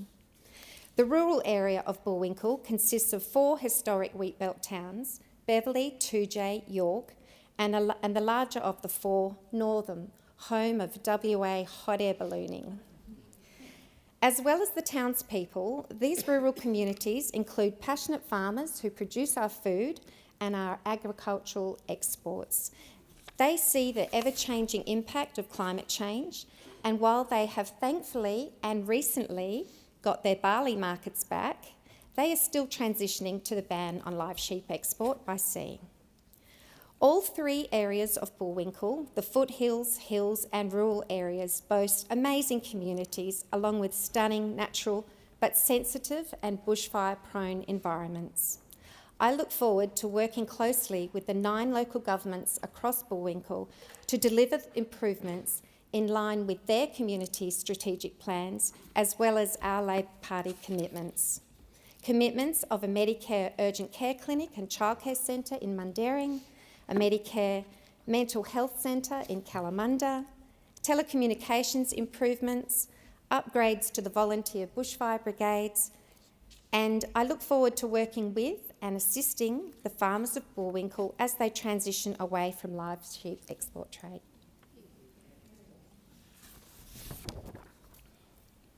Speaker, the name of Bullwinkle carries significant historical weight and a powerful legacy. As inaugural member, there are a few things I'd like to tell you about the remarkable Lieutenant Colonel Matron Vivian Bullwinkle. In 1942, Vivian was one of 65 Australian nurses who fled Singapore in response to the Japanese invasion in World War II. After surviving a bombing at sea of the Vinebrook ship, she and her colleagues surrendered only to face atrocity. Vivian was the sole survivor of the infamous Banker Island massacre, whereby she and 21 of her fellow nurses were assaulted, marched out into the ocean and machine-gunned down. After surviving this war crime, she was forced to surrender several weeks later and endured 3 years of unimaginable hardship, suffering as a prisoner of war alongside 65 other Australian Army nurses. Vivian was only 26 years of age at this time, only a few years older than my own daughter. I cannot imagine the hardship of parents sending their daughters and sons off to a foreign country to fight for democracy, and I thank them for their incredible sacrifices and services. Not only did Vivian survive World War II, but afterwards she went on to testify at the War Crimes Tribunal against the Japanese in Tokyo. She spent the rest of her life advocating for her fellow nurses, wanting to tell their story, not wanting them to be forgotten. She retired at 60 years of age, married, moved to Perth, where she lived for a further 24 years. In 1992, Vivian bravely returned to Banker Beach, accompanied by WA Labor Senator Pat Giles, number 2 nurse, incidentally, who opened a memorial dedication to her comrades on the beach. One of her comrades who died in that terrible massacre was Sister Alma Beard of the wheatbelt town of Toojay in the electorate of Bullwinkle. Alma is remembered and honoured by her local community and relatives still residing in the region, including a statue in her honour at the Toojay Medical Centre. I acknowledge the ultimate sacrifice of Alma, who was only 29. In addition to a distinguished military career, Vivian had a remarkable career in the nursing profession, and there's just 2 things I'd like to share with you about Vivian Bullwinkle's nursing history. One, in 1960, Vivian became matron of Fairfield Infectious Diseases Hospital in Victoria, which has since closed in 1996. Can you imagine a whole hospital dedicated to infectious diseases? A whole COVID ward, sure, but a whole hospital. And the reason, of course, why we don't now have infectious diseases hospitals in this country is the unarguable benefits of vaccination. Yeah.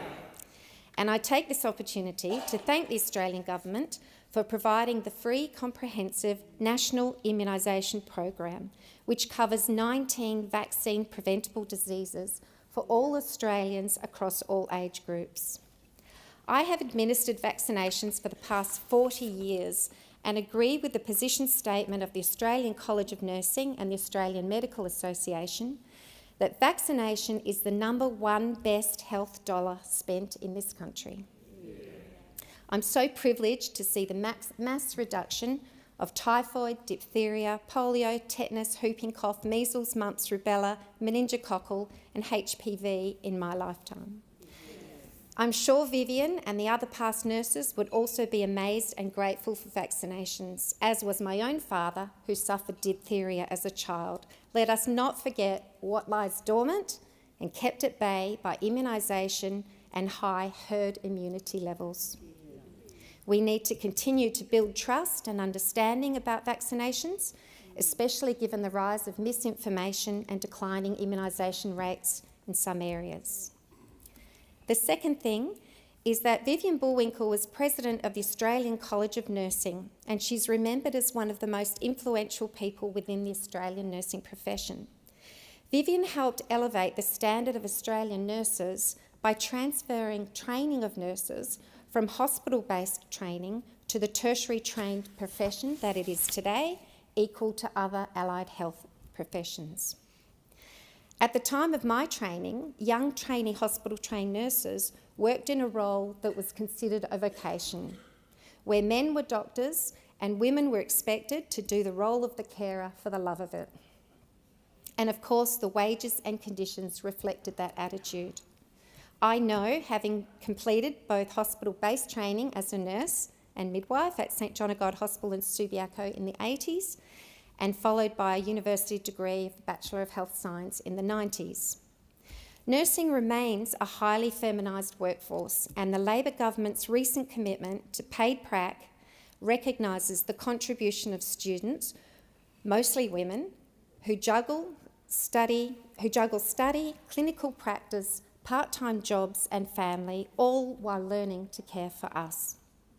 And I note this policy has been extended to student teachers and social workers, both equally deserving of financial support. Speaker, I have come full circle from my hospital training in the corridors of a hospital to the corridors of this House. The professions of nursing and politics both require great commitment, honesty, and a great sense of wanting to help people and communities. As a nurse midwife, I have cared and advocated for patients when they drew their first and last breath and everything in between. As a volunteer, I've cared and advocated for my wonderful and supportive community of Darlington by leading projects such as the local skate park extension, the construction of a pump track, a well-loved and well-used community garden, and the environmental restoration of our local wetlands and a native bush triangle area. As a Shire Councillor for the Shire of Mundaring for 8 years, I have supported community projects such as the construction of the Boyer Library and the Mundaring Sports Arena. And as a federal Labor member, I pledge to care and advocate for the fair and equitable allocation of resources to target the social determinants of health, the factors which will improve life for those in Bullwinkle and for all Australians. Thank you.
PM.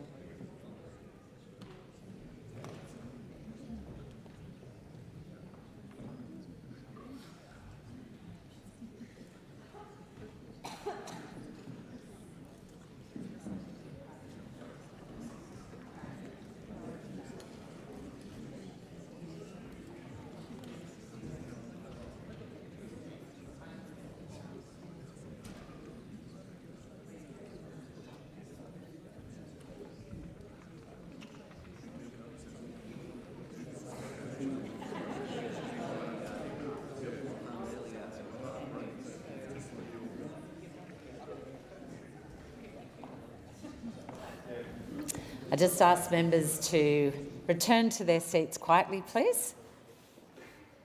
Question before the House is that this address be agreed to. And before I give the call to the honourable member for Ford, I remind the House that this is the honourable member's first speech, and I ask the House to extend to him all of the usual courtesies.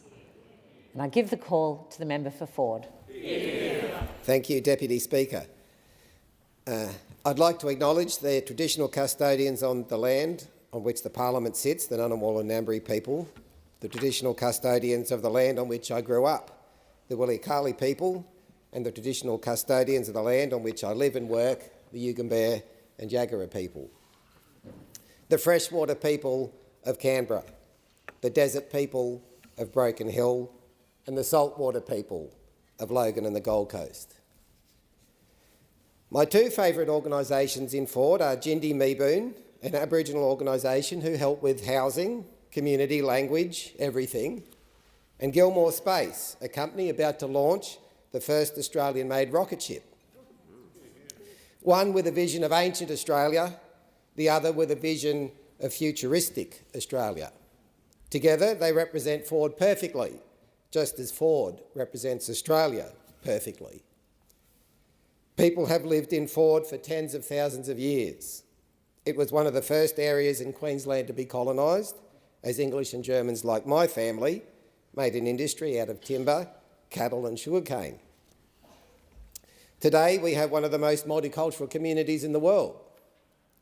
Ford is ancient Australia, old Australia and modern Australia. Ford is a perfect snapshot of Australia. As a kid, when I began to think about the world, I was intrigued to know what it meant to be human before agriculture, before the Industrial Revolution. I believe many people suffer poor mental health today because we're disconnected from the way of life that we as humans evolved to live in. I spent many years working in farming, a lifestyle little changed over 10,000 years. Sure, we have motorbikes and gyrocopters and GPS, but when you're working on a farm, as I understand you did, Deputy Speaker, you feel an affinity with an ancestor 100 generations past. Living with the rhythm of nature is infinitely more satisfying than how we live in the industrial age. But Indigenous Australians have a link to an even more fundamental past. I still don't grasp what that means, though I yearn to know it. And in Australia, we are so fortunate to share our lives with the longest continuous culture on the planet. It is just a handful of generations since the colonisation of Australia began, and our Indigenous brothers and sisters have survived. They have kept alive a fundamental knowledge and way of life that one day, I believe, Indigenous Australians will share when the rest of us are open to receive. And then there is Gilmore Space. If there is any company that symbolises the future, it's those legends. They have taken all the elements of the Earth and transformed them into a rocket ship that will take us to the stars. Well, technically low Earth orbit, which may not sound as poetic as the stars, but it's heading in that direction. In this place, we're lucky to focus on the next 3 years, let alone the next 100. It's only been in the last 100 or so that we can stand on top of the foundations of science and look out to our past and see our future. Only in the last 100 years have we learnt that Aboriginal culture is more than 65,000 years old and that humans are about 100,000 years old. Only in the last 100 years have we learnt that our universe is not contained in a single galaxy but stretches over billions of light years. For the first time, it is our generation that has a clear picture of our past and a good glimpse of our future. When I meet with people who are struggling to pay for a home, struggling to afford medicine, struggling to pay for electricity, it reminds me that we are still living in the dark ages. One day people will look back on how we lived, just as we look back on the Romans, and they'll think how clever we were to make do with what we had, but they wouldn't want to live in our time. Scientists today talk of a technological singularity, a point where advanced research in robotics, biology, energy production all come together to create a whole infinitely more powerful than the sum of its parts. Science is close, I believe, to creating a world where all of us have a material abundance beyond our wildest imagination. My core belief is summed up in the line, on the one hand technology, on the other hand democracy. Technology has the power to create material wealth. Democracy has the power to share it. My time as a parliamentarian will focus on helping our inventors, innovators and entrepreneurs create, and our community leaders to share. But even in the midst of a material abundance today, people suffer spiritual impoverishment, and to that I want to return at the end of my speech. I was advised by my good friend Cameron Murphy to do the thank yous at the beginning of the speech and caution against doing too many. Well, seeing as we're not at the start of the speech, I've already ignored the first part of that advice, so I may as well ignore the second. The first people I want to thank are the people of Ford, who have given me an awesome responsibility and opportunity. Perhaps because I have a margin of 1.8%, I keenly feel the temporary nature of the jobs that we have been entrusted to do. I want to acknowledge the service of former member for Ford, Bert Van Manen, and thank him for the way he conducted himself during 2 campaigns. The second people I want to thank are the people who make up the Labor movement. Sometimes people say to me, sorry, I can't support the Labor Party because you're too close to the union movement. And I think to myself, well, we aren't just close to the union movement, we are the union movement. We are the political wing of the trade union movement. The Labor Party exists because some things you just can't achieve on the shop floor. Workers' compensation, free healthcare, free school education. To achieve these things, you need control of the parliament. And anyway, without laws that protect striking workers from the thuggery of an authoritarian government, you can't even fight on the shop floor for improved wages and conditions. Paul Keating said, the history of the Labor Party is the history of Australia. It's little known that along with the convicts who were sent to Australia for stealing bread were the world's earliest trade union activists like the Tolpuddle Martyrs.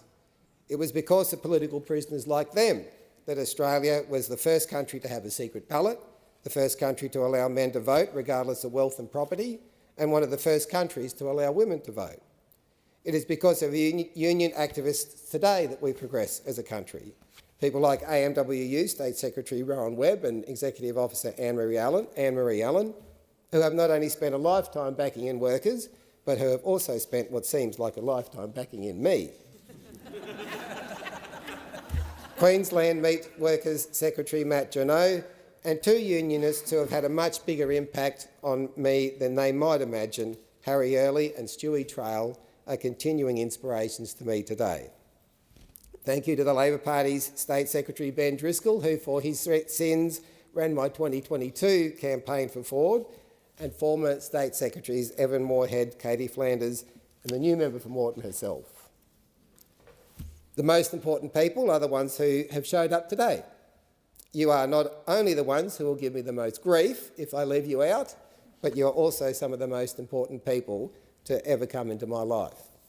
To Emiko, Ruby Rose and Riley, to Lonnie and Ruth Nelson, Francis Bedford, Sharon Vallis, to Ali Alimi and the Logan Afghan community, and Saeed and Mujahid Hashimi and the Gold Coast Afghan community, thank you. Shannon Fenderman, Queensland Shadow Treasurer, friend, former boss, campaign director and fellow observer of the ridiculous is here.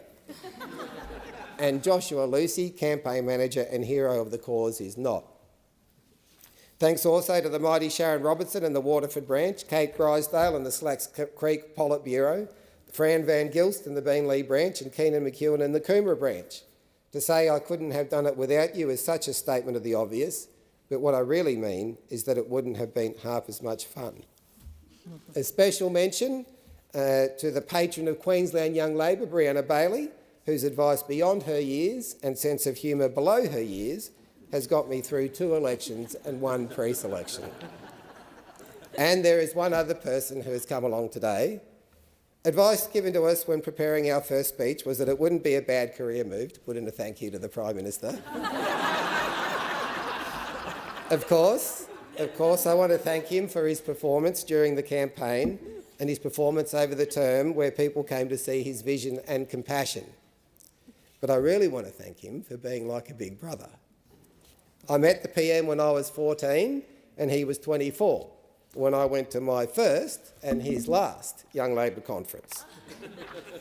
Even though I never really worked closely with him, Deputy Speaker, he was like the big brother who'd grown up and gone off to work while I was still the kid at home. My political brothers who I did grow up with were the young Labor president who succeeded the PM, Mel Larson, who was a current advisor to the PM, Mel, and Damien O'Connor, a former advisor. Those two can never know the incredibly positive impact that they had on me then, in the late 1980s, and that they still have on me today.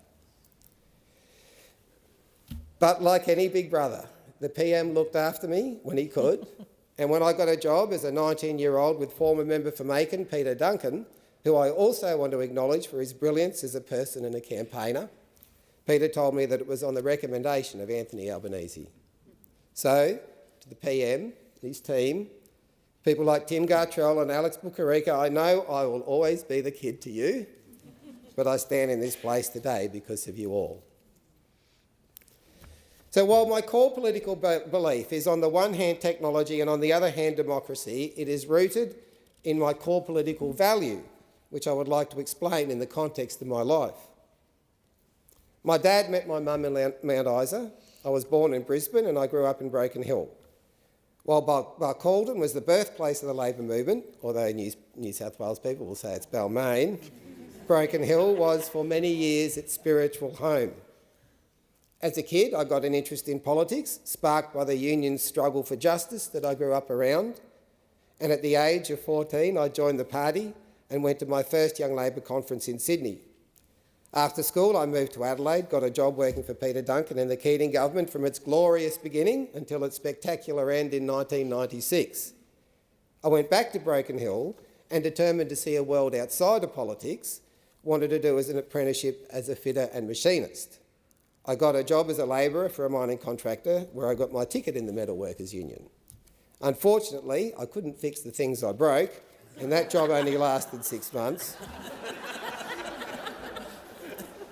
And what followed was 2 years of looking for work and doing odd jobs. In the 90s, the national unemployment rate got up to 10%. It's hard to imagine it now, but those who were there remember what it was like. It was tough. In Broken Hill, like many regional communities, the unemployment rate was above 20%. 20% unemployment is depression-level unemployment. So when a job came up in an outback pub in Winaring, about 300 kilometres northeast of Broken Hill, I took it. From there, I did some landmarking on a sheep station, and the next thing I knew, I had a bike and a ute, a pack of working dogs, the will to win, and I became a station hand. The best job I ever had. It truly made me as a person. There's something about farm work. I learned a different set of values. My time in Labor politics had taught me collectivist values, that government has a solution to many problems. My time on outback stations taught me about personal responsibility and reliance on oneself. But it also taught me that you look after your neighbour. And in the drought of the early 2000s, if it wasn't for the government stepping in, all of those sheep and cows would have died, all of those farmers would have gone out of business. Then I turned 30 and met a woman and we had a little baby. We moved to Tenterfield to be near her mum and I got a job in a servo, flipping burgers and serving petrol. She gave me a book about a cashier at Woolies who got into self-improvement, got into sales and made millions. I started off thinking the book was a joke, but by the time I'd finished it, I was hooked. It wasn't the money, it was the idea that I had so much more power over my own emotions and my own destiny than I had known. There was one book I read, and I still remember it today, that talked about DEB and AAG, that you can live in denial, make excuses and blame others, or you can take action, be accountable, and be grateful for what you already have. And I thought, well, that's fine for an able-bodied white guy like me, but what if I was born into real disadvantage? Wouldn't I have a right to make excuses and blame others? And I remember the night it hit me. I was scrubbing out the deep fryer at the servo in Tenterfield at 2 a.m. in the morning, and I had an epiphany. Someone has every right to make excuses and blame others, but what good does that do them? Because the moment you blame others is the moment you put the solution onto others, and it's the moment that you disempower yourself. That single night, above all others, is the scrubbing out the deep fryer, was where my political values were formed, where it all came together. Where the left takes a collectivist approach, we think we can solve other people's problems, which is partly true, But sometimes we on the left use that as an excuse not to empower the person with the problem to fix it themselves. And the right takes an individualist approach, that we all have the power in us to solve our own problems, and that is partly true. But that can be used as a justification by people on the right to turn a blind eye to suffering. The answer, and everyone here probably worked it out early, it was just me that took so long, but the answer is not collective responsibility, and it is not individual responsibility, but it is individual responsibility for the collective, because the greatest satisfaction that we can get comes from the greatest contribution that we can give, which is to help other people. So, seized by that idea, I moved with my young family to Southport on the Gold Coast, determined to live and spread that message. And I started a sales coaching business. I wanted to learn how to sell, and because I knew the best way to learn is to teach, again, with the will to win, I went knocking on doors. There was one point I remember, I was walking across Scarborough Street in Southport and I had this amazing sense of freedom. I had no clients, I was on Newstart, I just sold the ute and the bike and had nothing, except this incredible sense of freedom. I didn't need the security of a 9-to-5 job. Somehow I knew that I was going to be able to survive on my wits alone. I went door knocking on Scarborough Street and Ferry Road in Southport, got a hairdresser as my first client, then a real estate agent, telemarketer, an aquarium store, a second-hand store and a mechanic. Then I got a construction company in Beenleigh as a client and did more and more work for them until I ended up being their director and running the company. Along the way, I learnt that good business people aren't attracted to the money. In fact, truly successful business people are more likely to live frugally, drive an old car, eat at home, holiday in Australia, but they have this amazing passion for an idea for something that helps other people. The money is a way of keeping score, but it's the act of creation, of following your passion and dream. That's what entrepreneurialism is. Because we are all different. We all have gifts that we have been given by our Creator. And as someone said, gifts are things that we give to other people. A life where we find and follow our passion is an indescribably fulfilling life, whether in business, politics, community service, raising a family, art, or doing all of those things at the same time.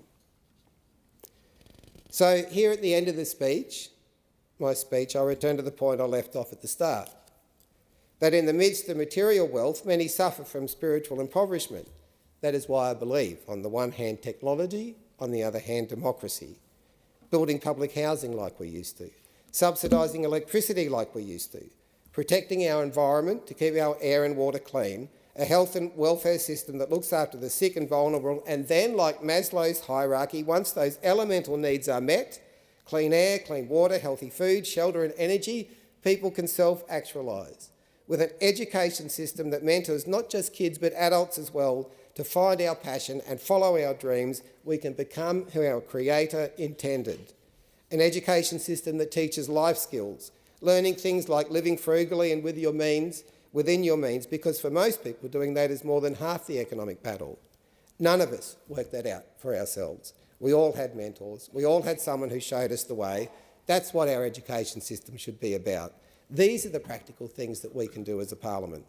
If we get the material conditions right and mentor people to follow their dream and find their purpose, we get the spirit right too. Just like the men and women at Gilmore Space, as we shoot to the stars, we can also nurture the spirit of what it means to be human, just like our Indigenous brothers and sisters at my other favourite organisation, Jindi Meebin. So just to completely break the rule of thank yous in a first speech, I'd like to end with two more. One to my mum and the other to my dad. My mum, because she taught me the lesson of frugality. How she managed to run a household on very little stunned me as a teenager and inspires me today.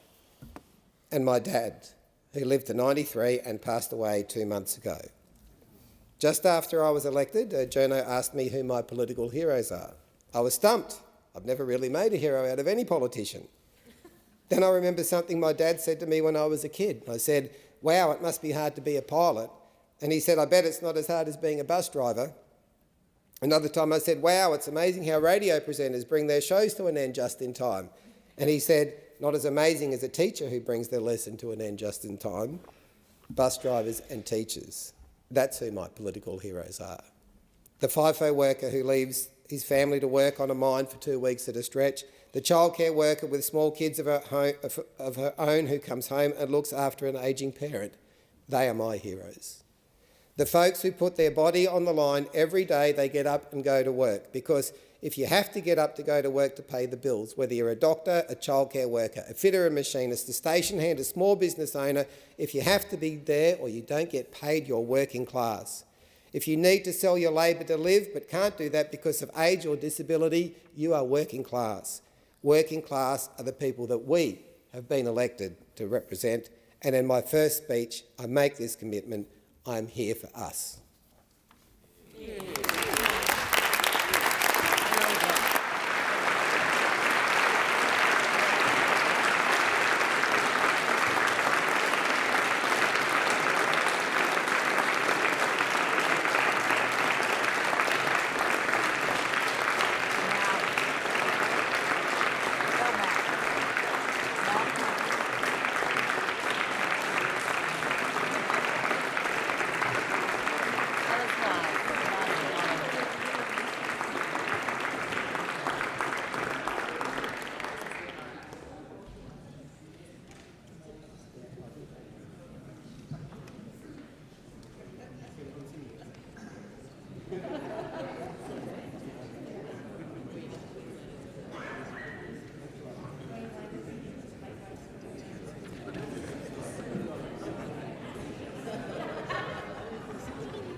Order. If members can take their seats as quickly and as quietly as possible.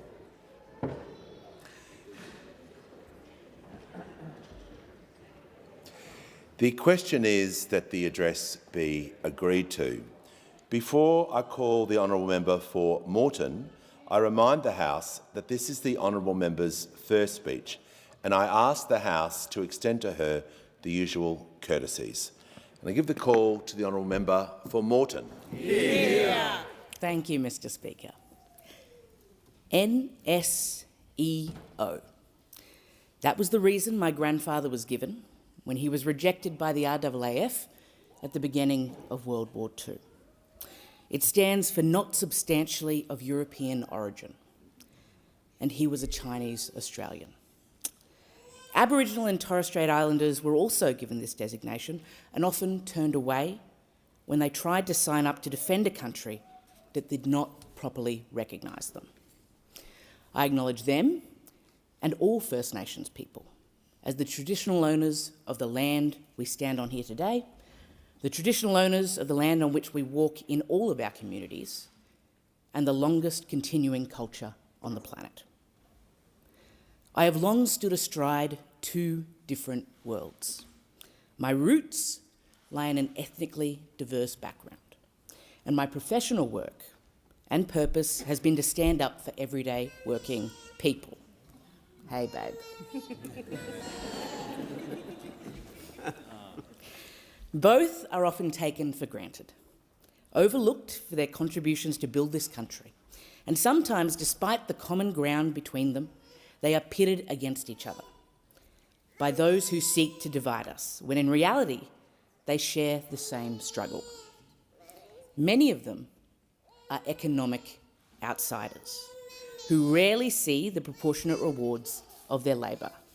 I'm here, Margaret. This speech is for everyone who feels like what they give isn't what they get back. And it's clearly also for my daughter, Margaret. The ordinary working people in this country who often feel like the economy does not work for them, I will work for you. Whether it's Indigenous Australians who have an unbroken lineage in this country stretching back tens of thousands of years, or people like my Gungung, Harry Hoipang Mu, who was born here but was a Chinese Australian, many of the country's institutions in a time not very long ago simply were not welcoming of anyone who didn't fit the mould. For many, that is a perception that remains to this day. As an Australian with a Chinese and Canadian heritage, I am the first person of colour and the first woman to be Labor State Secretary in Queensland. I am an outsider who decided to take on politics and institutions. I am now incredibly proud to be the first person of colour and the first woman to be the member for Moreton. The opportunity to bring my experience formed over many generations to positions of influence is emblematic of the Australian Labor Party. Only the Labor Party enables outsiders to put their hands on the levers of power to deliver the structural economic change that gives everyday Australians access to the engine room of the economy. My story is a roadmap for that possibility becoming a reality. My family, the Mu family, immigrated to this country in the late 1800s to Darwin. We have a Hakka ancestry. Mu Yat Fa started out as a labourer working on the construction of the Darwin to Pine Creek Railroad. My Pawpaw's family, the Lauguis, also immigrated from China around that time. Her mother came by ship as a maid, and her father worked as a slaughterman in Melbourne. Gungung always kept chooks in the backyard that he would defeather and butcher himself. He loved AFL, Geelong in particular, and when he settled in Brisbane, he worked as a carpenter and helped establish the very first Chinese Club of Queensland as one of its early chairmen. Pawpaw loved to play the piano, and she devoted her life to making sure that every one of her 4 children got a great education.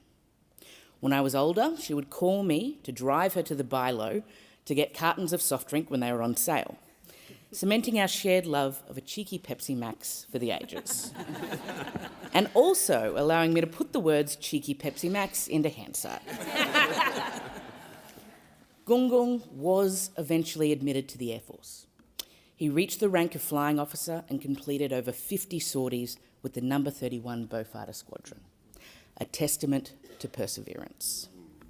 His memory, and that of his siblings, who also served in the armed forces, is now preserved in the awarding of bursaries in their names to school kids in my local community, at St Thomas More College, Sunnybank, Runcorn and McGregor State High Schools. The children who receive those bursaries will never experience the slight of being characterised as NSEO. I doubt Pawpaw and Gungung, who were very much outsiders in this country for most of their lives, could have ever dreamed that their granddaughter would be standing in this place honouring their contributions as Chinese Australians. I am humbled and proud to be able to represent the most multicultural electorate in Queensland, one with over 39% of people born overseas and almost 36% of people speaking a different language in the home. From Mandarin to Cantonese, Arabic to Punjabi, Vietnamese to Korean, and many, many more. I am one of the 15% of people in Moreton with a Chinese heritage, and ours is a community that truly reflects modern Australia. Yeah. Part of my mission as their representative in this place is to ensure everyone who calls our part of Brisbane home can reach their full potential regardless of their background. Our community on Brisbane's south side has been fiercely represented in this place for the last 18 years by my dear friend, Graham Perrott. Yeah. Perhaps with the exception of literary prudes and parliamentary soccer referees, You would be hard-pressed to find someone who doesn't like Graham. I give my heartfelt personal thanks to Graham, and I hope to continue his legacy. For clarity, not that of his record-breaking ejections from this chamber, but that of a decent and kind member who cares deeply about our community and is focused on outcomes. Yeah. The opportunity of a federal Labor government is that we listen to ordinary people. We share their concerns as our own, and we give them the opportunities to drive the economy and lead community. One night in March this year, I found myself in a near-empty lot in the outer suburbs of Brisbane's south side. In the pouring rain and the dead of night, lit only by the spotties of a nearby ute, I had a shovel and I was digging. No, this is not a privileged confession of misdeeds. It was a last-ditch community sandbagging mission. Cyclone Alfred was looming off Queensland's eastern seaboard, and we had been told just hours earlier that no more sandbags would be issued. So with more than 30 tonnes of donated sand, over 1,000 donated bags and the help of a late call-up of the Yeronga Devils AFL Club, a spontaneous community-led sandbagging operation began to help those whose homes needed protection. This story is not unique. Quite the opposite, in fact. It epitomises Brisbane's Southsiders. Through tough times and across the years, we are resilient, we muck in, and we help each other. Our community knows the drill when natural disasters strike. Reverend Dave throws open the doors of the Oxley Uniting Church for respite.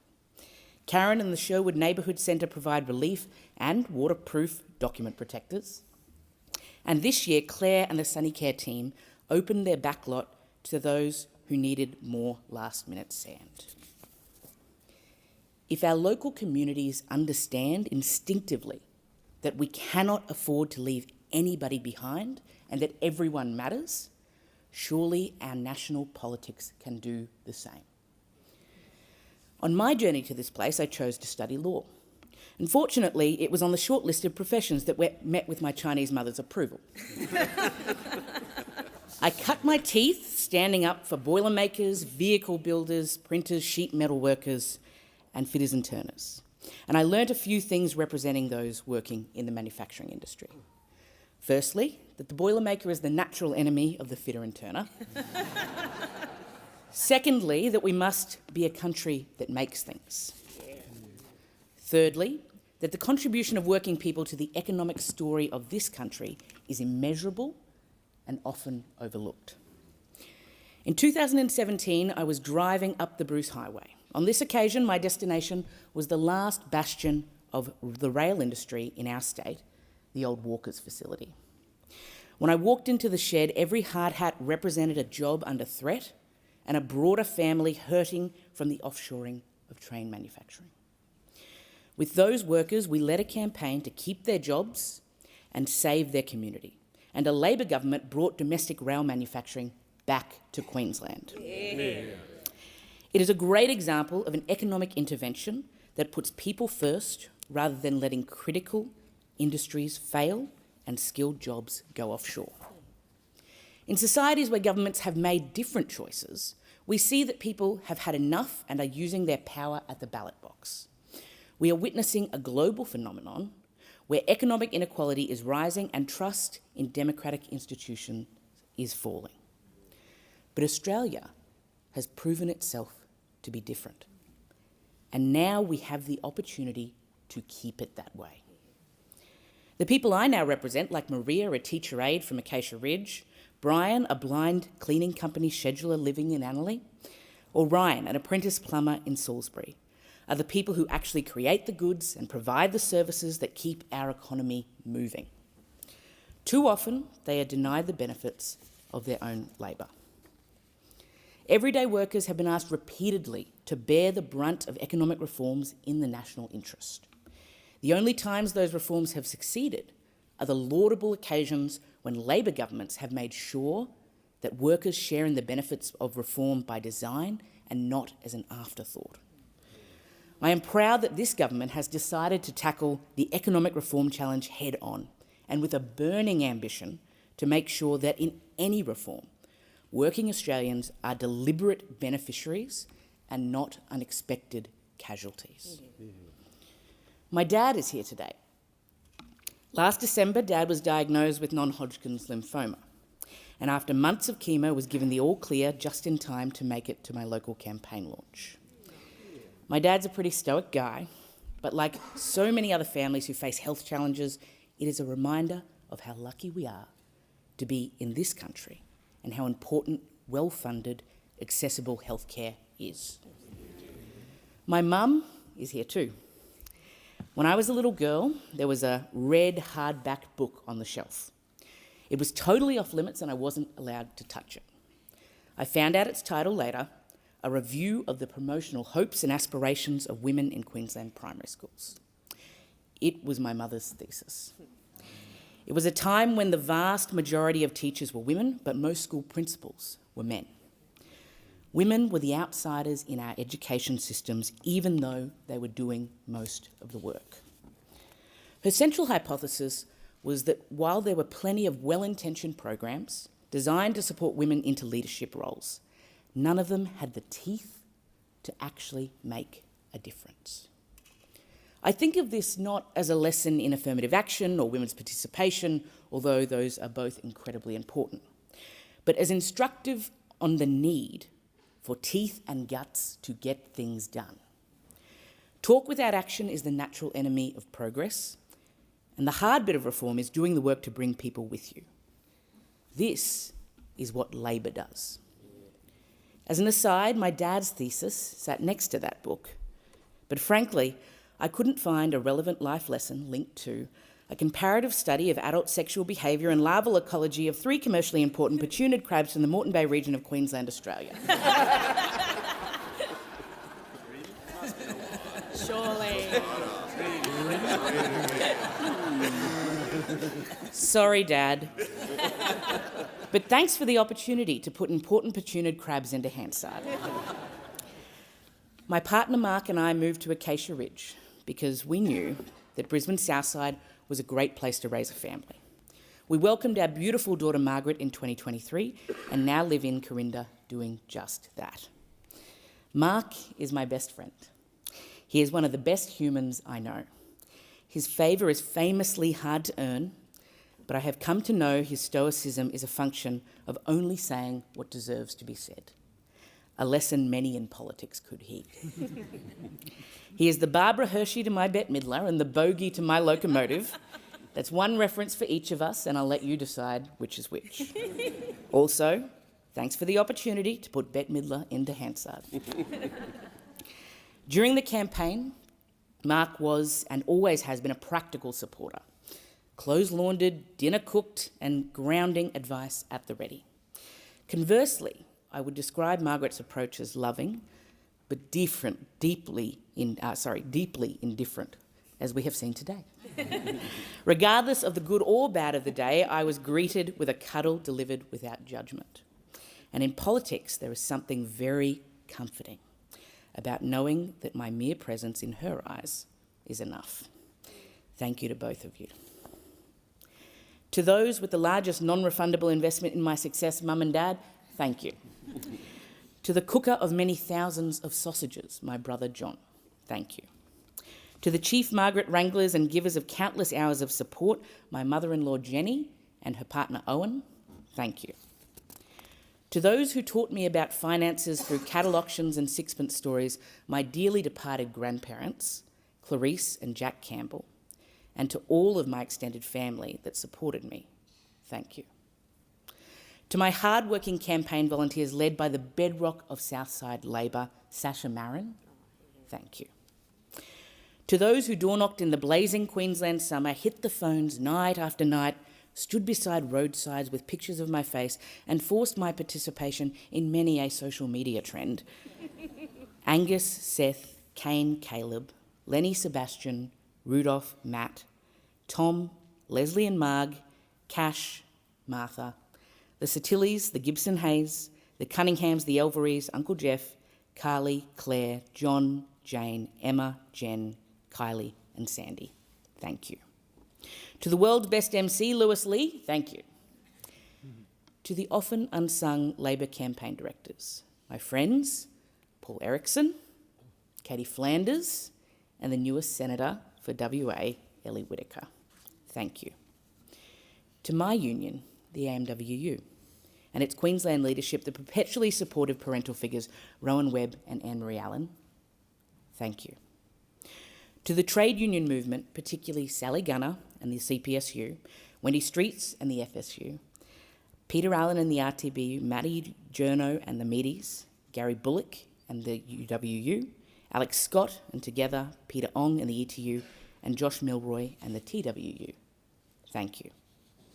To my friends in no particular order, the supplier of my personal phone banking couch, the person who dressed as a rabbit for our Easter event, my political confidant of 20 years, Margaret's earliest playdate, the smartest person I know, my canine contemporary, my late-night phone calling sounding board, and she whose personal safety is always paramount in my mind, Shannon Fentiman, Alana Tibbetts, Ben Driscoll, Jackie Tradd, Annika Wells, Evan Moorhead, Zoe Edwards and Nino Lalick. Thank you. I'll let you decide who is who. To my sisterhood of supporters, Laura Fraser-Hardy, Emily Brogan, Cynthia Kennedy, Nita Green and the new member for Maribyrnong, Joe Brisky. Thank you. To Labor leaders who've helped me along the way, Stephen and Stacia, and to Senator Murray Watt, thank you. To my fellow Labor representatives on the South Side, Peter Russo, Mark Bailey, Leanne Enoch, Jess Pugh, James Martin, Barbara O'Shea, Steve Griffiths and Emily Kim, thank you.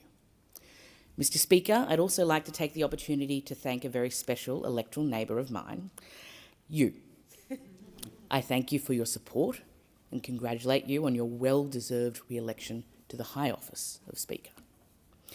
Most importantly, to the richly diverse, fiercely resilient and extraordinary people of Moreton, I am excited to work with and for you every day. For your support and trust, thank you. Lastly, I'd like to thank the Prime Minister. My apologies for your unceremonious mobbing when we visited Sunnybanks Market Square during the campaign. This is notable because the normal practice of Queenslanders is to run people from down south out of town, as evidenced by our recent State of Origin victory. Your warm embrace by our local community goes not only to the endorsement of your vision for this country, but also to your accessibility as a leader who everyday people trust and outsiders can root for. I know that the Prime Minister also believes that the economy must work for everyday people every day. If you're an Australian with an ethnically diverse heritage like my Gungung, the economy has to work for you. If you're a boilermaker working in the industrial precincts of Cooper's Plains, the economy has to work for you. If you're a nurse raising a family and working shift work to care for someone like my dad, the economy has to work for you. When I joined the Labor Party, people who looked like me did not get to be campaign directors. When I was growing up, people who looked like me did not get to walk these halls. That is, until Penny Wong came along. My daughter Margaret entered this world as an Australian with a blend of heritages, from Chinese, Canadian, Italian and British origins. Unlike my Gungung, she will grow up not with the weight of discrimination, but knowing that the diversity of her background is a strength. Our job now is to make sure that her generation reads about the economic outsiders of this country in the history books, not the newspapers. Only Labor has the will, the teeth, and now the opportunity to make that dream a reality.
Thank you. I'm just going to ask all members to return to their seats both quickly and quietly.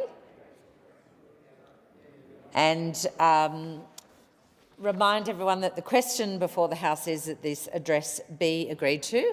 And I give the call to the member for Wannon. Thank you, Deputy Speaker, and it's a great honour to be able to stand again in the House of Representatives chamber following my 6th election as the member for Wannon. This will be the 6th Parliament that I have participated in, and this is the 48th Parliament that this nation, this great nation, has ever held. And it's quite incredible when you look at those numbers, 48 parliaments.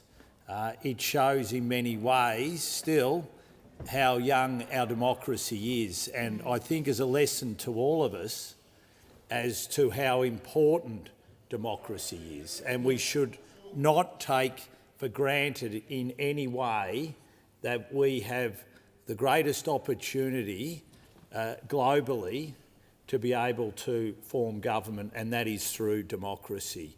Because the sad reality is, as we look internationally, more and more tyranny is coming to the fore again. And if we're not vigilant and if we're not careful, all those long-term gains that we've made in ensuring that liberty goes to the heart of forming governments around this nation will be eroded away. And I think that that call to be ever vigilant is as prominent now as it ever has been. And can I place on record my thanks to the people of Wannon for once again placing their trust in me.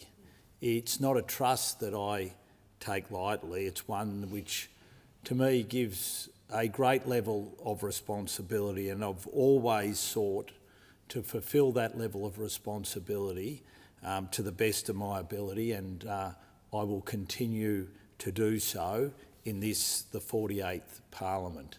I've seen the highs and lows in my time as the member for Wannon when it comes to being either on the government benches or being on the opposition benches. And obviously after this last election, this 2025 election, I sit on the opposition benches and I look over at the government benches, and it is quite overwhelming the decision that has been made by the Australian people as to who should govern this nation.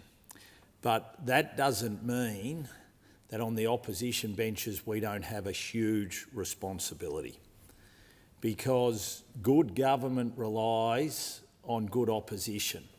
And you only have to look at some of the examples at state governments and territory governments around the country, both past and present, to see that if you do not have good oppositions, you do not get good governing. Absolutely. And that is not good for states, territories, or for this nation. So one thing that I commit to the people of Wannon is that even though we're in opposition, I will be working just as hard as I always have. And whether we've been in opposition or in government, I've always sought to work hard to represent them to the best of my ability, and I will continue to do so, because I see my job now as probably more important than it ever has been. Because one of the things, especially representing a rural electorate, that we have to ensure is that this government does not get arrogant, does not get full of hubris, and not forget that it needs to govern for all Australians. Mm-hmm. Sadly, in the state of Victoria, we aren't seeing that. Mm. We are seeing more and more just complete and utter neglect for those outside of major cities. Yeah. And this is to the detriment to the state, and I do not want to see this occur nationally. And I'll be every single day reminding the government that good government of this nation is governing for all people, no matter where they live. And that is going to be a big challenge, but one which I'm looking forward to taking on. Can I not only thank the people of Wannon for putting their trust in me, but can I also thank those who helped and supported me to win the last election. The last election was a full-on battle in the seat of Wannon. We have calculated that my opponents spent roughly $2 million trying to win the seat of Wannon, an extraordinary amount of money. Yet through fantastic grassroots community campaigning, we were able to ensure that that $2 million did not lead to the outcome that my opponents wanted.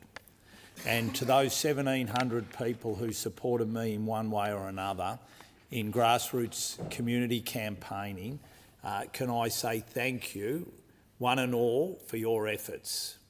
It's funny, I bumped into someone in the corridors today and they said that their great aunt is one of my biggest supporters, and their great aunt is 105. Wow. So to her, who I think is my oldest supporter in the electorate of Wannon, to all those young people who supported me, just a huge, huge thank you, because it is a team effort that gets you to this place. And with that in mind, can I also thank my wonderful office staff. I have 2 offices given the size of the electorate. My office staff worked tirelessly, they worked harmoniously, and they did a fantastic job. And so to all my staff, including my shadow ministerial staff, for the way that you came together as a team to back and support me, I will not forget. So a huge thank you to you all as well. Can I also just take a moment to thank all the candidates who ran in Wannon. Democracy requires people to want to stand up and put themselves forward for election. And so to all of those who stood, can I say thank you for being prepared to put yourself forward and to being prepared to participate in the democratic process, because it is that preparedness to participate which ultimately is so important for us to have a proper functioning democracy. As to what I said earlier, it has never been more important that we have people who are prepared to put themselves forward.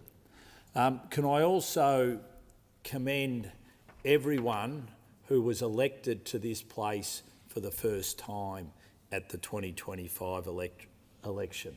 And I would just point to the member for Monash who's here with us today and say well done to you and all the class of 2025, because being elected into this place is something which is incredibly special, a great honour.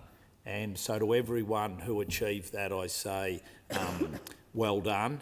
And can I also say to everyone who was re-elected, well done, whether you were the Liberal Party, the National Party, as my good friend, the member for Mallee here, or our political opponents. Well done on your election as well. Can I say to the people of Wannon that one of the fantastic things about campaigning, being out and about, meeting people, hearing about what are the needs of our communities, is then seeking to deliver on that. Now, over the last 3 years, I was out and about, did countless listing posts. We were racking up 100 listing posts a year, doing numerous community events just to find out what the needs of the local communities are. And as we know, roads are the #1 priority. And I say to those opposite, never ever forget or underestimate how important roads are to rural and regional communities right across this nation. One of the things I've got great pride in is having fought to get significant road and rail infrastructure funding for my electorate, and it's not going to stop and it will never stop, because those needs continue to grow, sadly, because we've had a Victorian state government that has failed to invest into our road and rail infrastructure, and sadly what we saw over the last term of the Albanese Labor government was a reduction in that investment as well. And since the election, I have been doing everything I can to make sure that our need for more road investment, for more road maintenance funding continues. And as a matter of fact, there was $60 million that our last coalition government put into the Princes Highway between Warrnambool and Port Fairy that was finally enacted upon. And that road was upgraded to an extent. And yet, by the time it was finished, there was still large sections which hadn't been fixed. There was large potholes that were still there on the side of the road. And my constituents rightly were wild. So I embarked immediately after the election on writing a letter a day to the Minister for Infrastructure, Catherine King, to the Premier of Victoria, Jacinta Allen, and her Roads Minister, Melissa Horne.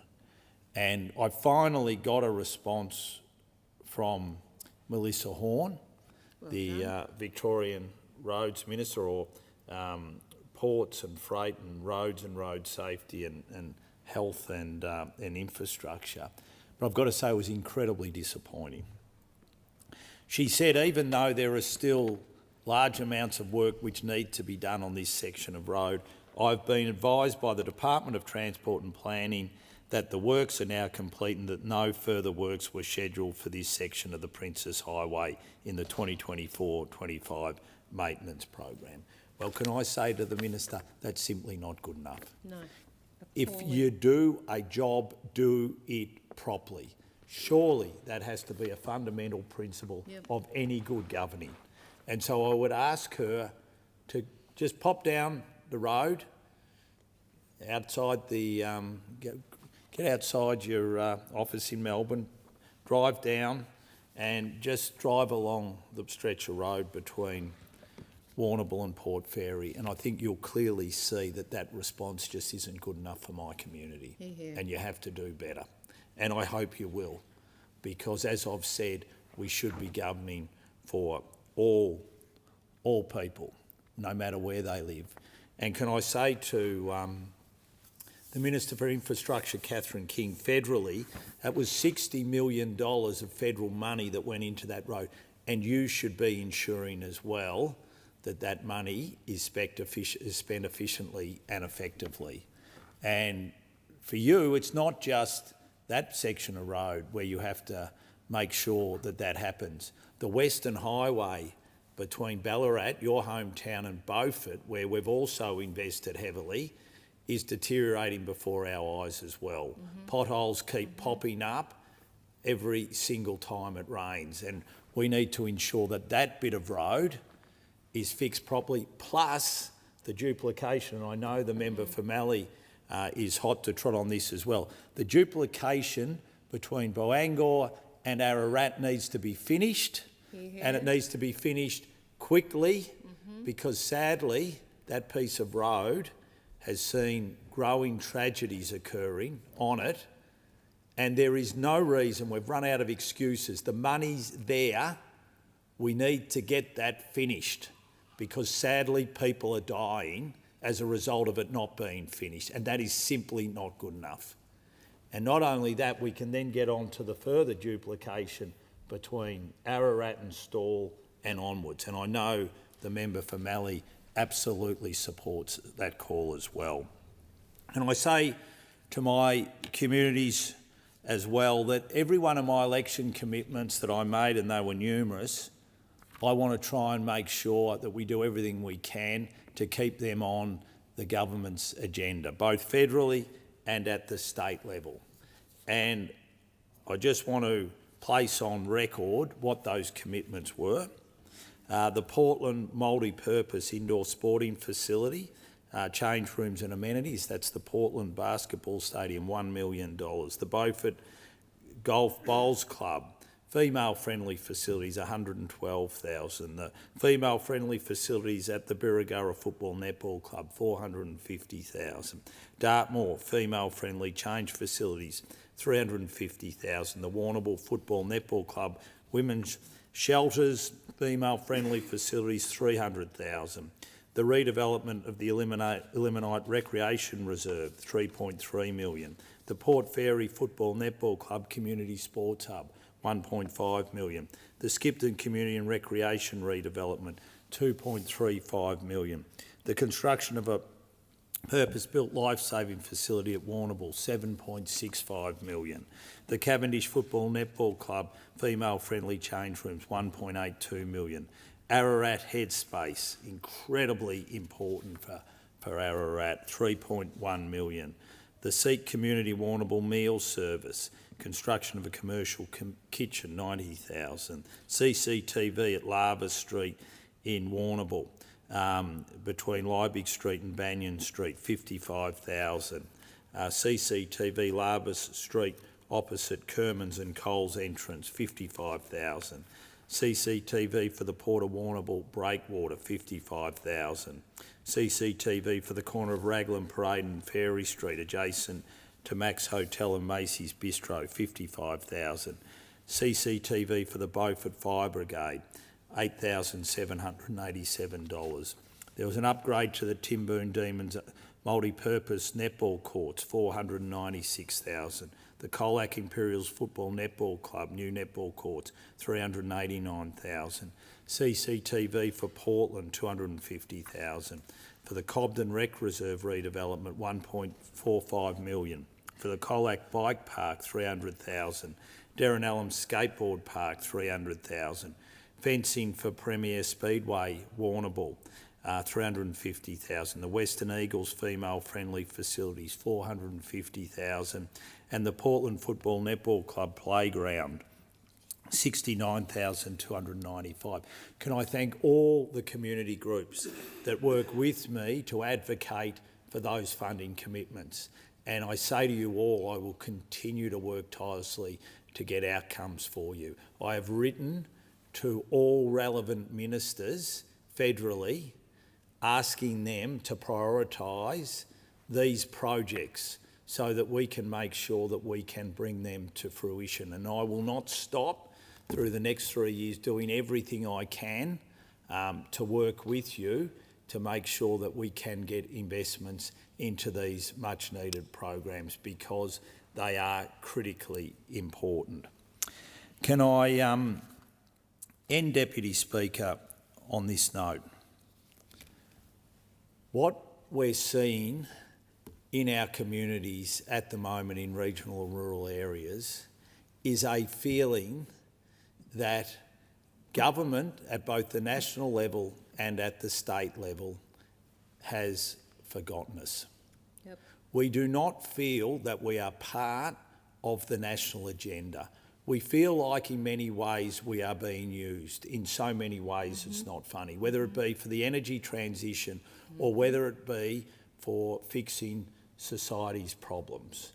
Crime is becoming an ever more present issue in our communities when it wasn't there.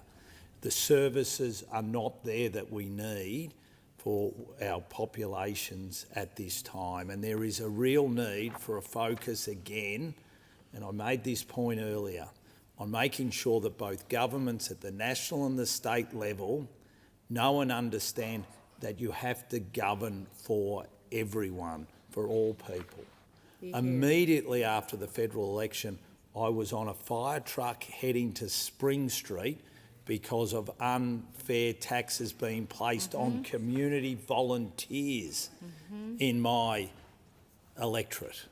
That is just one of many issues which are becoming more and more apparent of the complete misunderstanding of how our communities work and function.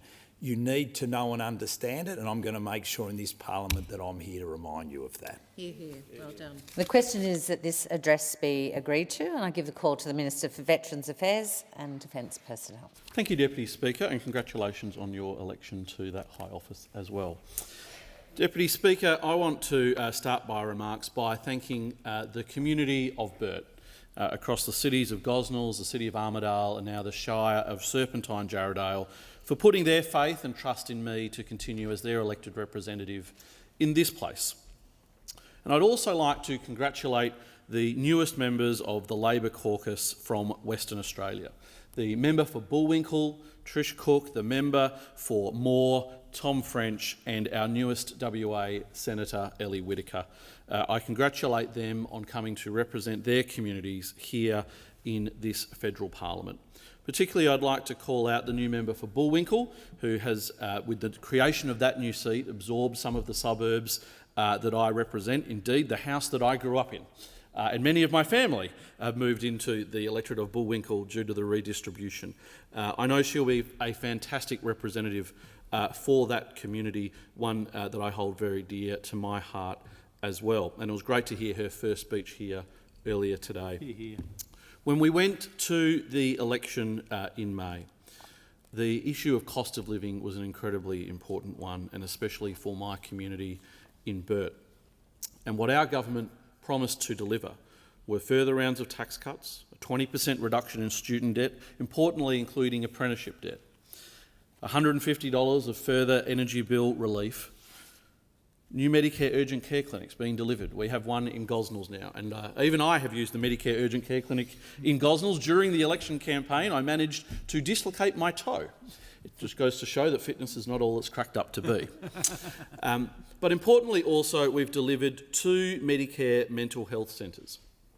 Now, these are incredibly important for the service that they provide, but they're also a great demonstration of community advocacy and need. Since I've been the member for Burt for some 9 years, I've now run, I think it's 8 Burt Young Leader Forums, which has involved inviting student leaders from all of the high schools across my electorate to come and present on issues important to them, to decide amongst themselves the most important of those issues and discuss what actions could be taken to resolve them and what action could be taken by not only federal government but also state government, local governments and even themselves as student leaders.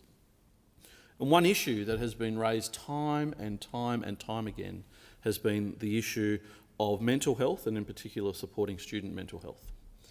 And that is why I'm really pleased that our government has been able to deliver these 2 Medicare mental health centres to my community, making sure that accessing mental health care is even more available to the students and the community in my electorate, something that's been raised with me so many times. Over the course of the election, I was also very proud to be able to make a number of commitments supporting the broad cross-section of the community that is Burt. This included a $1.4 million commitment for a roof, basically, over the bowling greens at the Thornley Bowling Club. I've been working with the Thornley Bowling Club for many, many years, indeed before I was elected to this place, about the need to expand the community facilities at the club, and we've now been able to deliver a whole new clubroom building that's not just about supporting the club. It also supports the tennis club that was previously next door, as well as providing additional community meeting facilities that were not available there before. By being able to cover the greens there will mean that they will be able to operate all year round, not just through rain, but importantly, you might have heard, Perth gets pretty hot.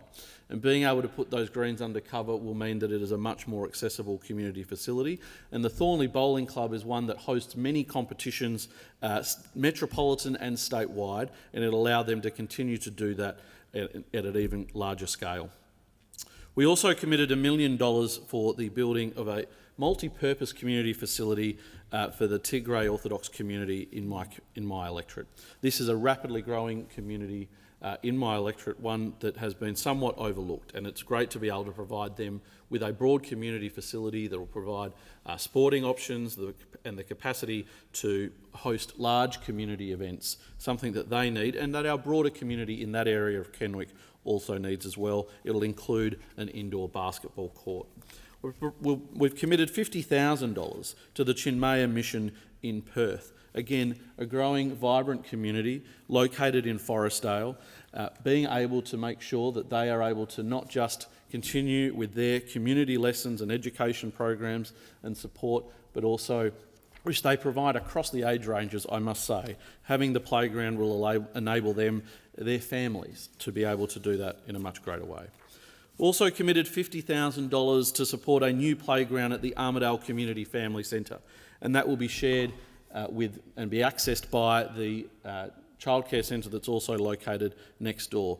The Armidale Community Family Centre provides a very important resource to support the families in Armidale. Armidale and the suburbs around the community centre in this area has a very high saturation of public housing and low cost and community housing.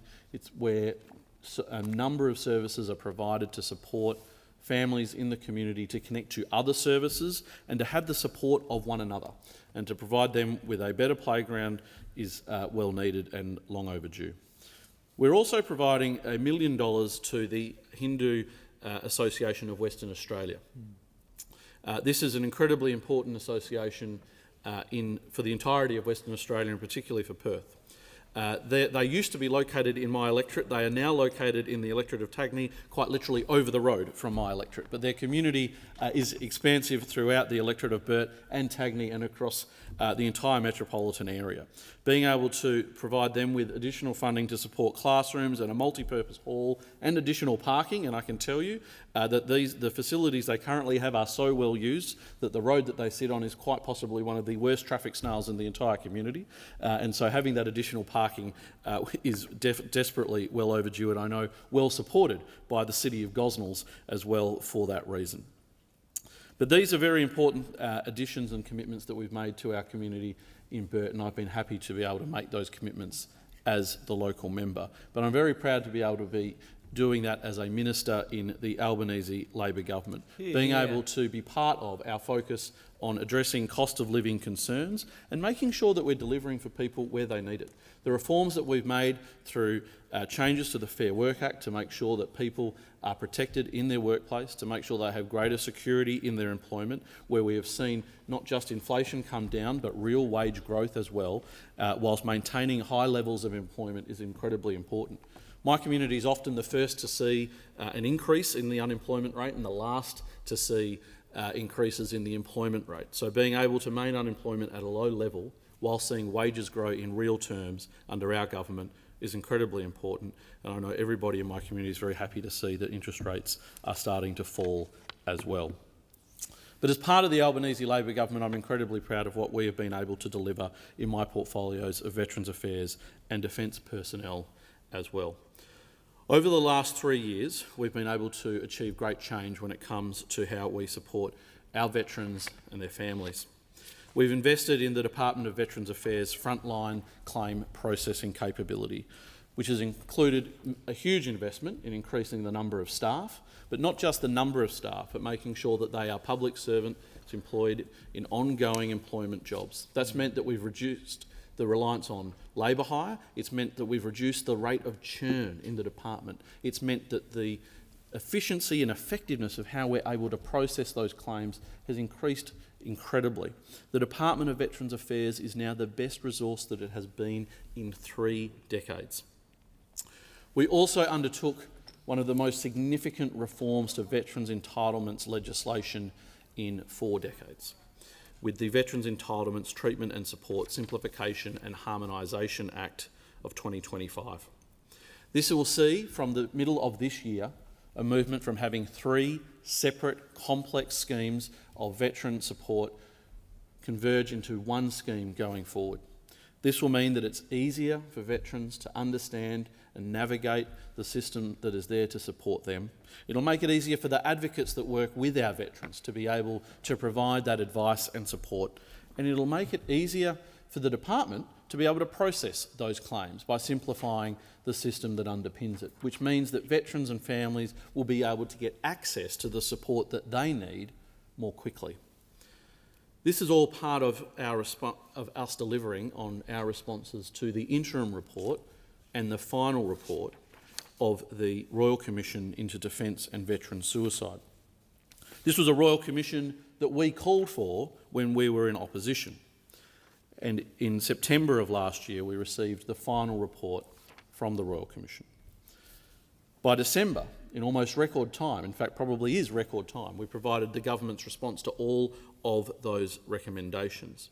This came on the back of the work that we had undertaken in relation to all of the recommendations that had been made in the interim report of the Royal Commission that we received in August of 2022. We are now in the process of working through the implementation of those recommendations from the final report of the Royal Commission. This started with the establishment of a task force in the Department of Prime Minister and Cabinet to provide that integrated advice across government, defence, the Department of Veterans Affairs, of how we stage out and implement the 122 recommendations that were made by the report. But importantly, what we also did at the beginning of this year was legislate the establishment of the oversight body that the Royal Commission itself said was the most important recommendation that it had made. A body that will oversee the work undertaken by Defence and the Department of Veterans Affairs in supporting our serving personnel, our veterans and families, making sure that government delivers on the intended outcomes from the recommendations of the Royal Commission. And earlier this year we legislated the establishment of that body, which will be the Defence and Veterans Service Commission, and it will commence legislative operation from September of this year, and we have already appointed an interim commissioner who is starting the work of that commission, which will be incredibly important and give confidence to the veteran community around Australia that governments, not just now, but into the future, will continue to have a focus on delivering on the supports that our veterans and their families not just need, but deserve. As part of the government's response to the Royal Commission, we've also funded the Department of Veterans Affairs to undertake important co-design work with the veteran community. Firstly, in relation to the establishment of a wellbeing agency within the Department of Veterans Affairs. This represents a critical shift in the approach that has been taken in supporting our veterans and families. Largely, the support provided to veterans and families has been focused on medical support, mental health support, claims being processed and access to compensation. But the broader wellbeing of our veteran community has been, whilst something spoken about often, not been the key focus of a government agency. The establishment of a wellbeing agency, which the department has been undertaking consultation with the broader veteran community around the country for a number of months now, will be incredibly important change in that approach, making sure that we are having that broader aspect of connection when it comes to housing support, employment, mental health, physical health, connection, which is so important. A number of these things have been done for some time within the department or by other organisations and services. Bringing this together in a more coordinated way is incredibly important. It will allow us to bring together in an important way the Veterans and Families hubs that we have been rolling out since our election in 2022. And I was very happy to be able to join the member for Brand down in Rockingham last week, announcing the location of the new Veterans and Families hub, the Goldworthy Veteran and Family Centre in Rockingham. That will be an important contribution to the network of Veterans and Families hubs that we've been rolling out in an area where we have located Australia's biggest naval base. The department is also doing work with our ex-service organisations in relation to the recommendation for the establishment of a peak body for ex-service organisations. This has been something that has been much talked about for a long period of time. It was raised with me as soon as I came into the portfolio some 3 years ago, something that had been spoken about by many but had never been able to be delivered upon. And it's fair to say that it is a broad church in the veteran community. we funded the Department of Veterans Affairs to undertake this work with the veteran community. And I say to the veteran community, engage with this work. The Royal Commission has made the recommendation because it has seen the benefit that can come from having a unified peak body representing the interests across the broad cross-section of the veteran community and the ex-service organisations that represent it. It will of course be incredibly important for such a body to be a success that it represents that broad cross-section appropriately, both in terms of the geography across our federation, across the 3 different services of Navy, Army and Air Force, across those that represent those that served in the Second World War, the Korean War, the Vietnam War, and conflicts and peacekeeping that have occurred since. Making sure that all those different interests and others across the veteran community are represented will be the thing that ensures the success of an ex-service organisation peak body. It will need to be a body that is owned, not in a legal sense, but in a tangible sense of connection by the veteran community.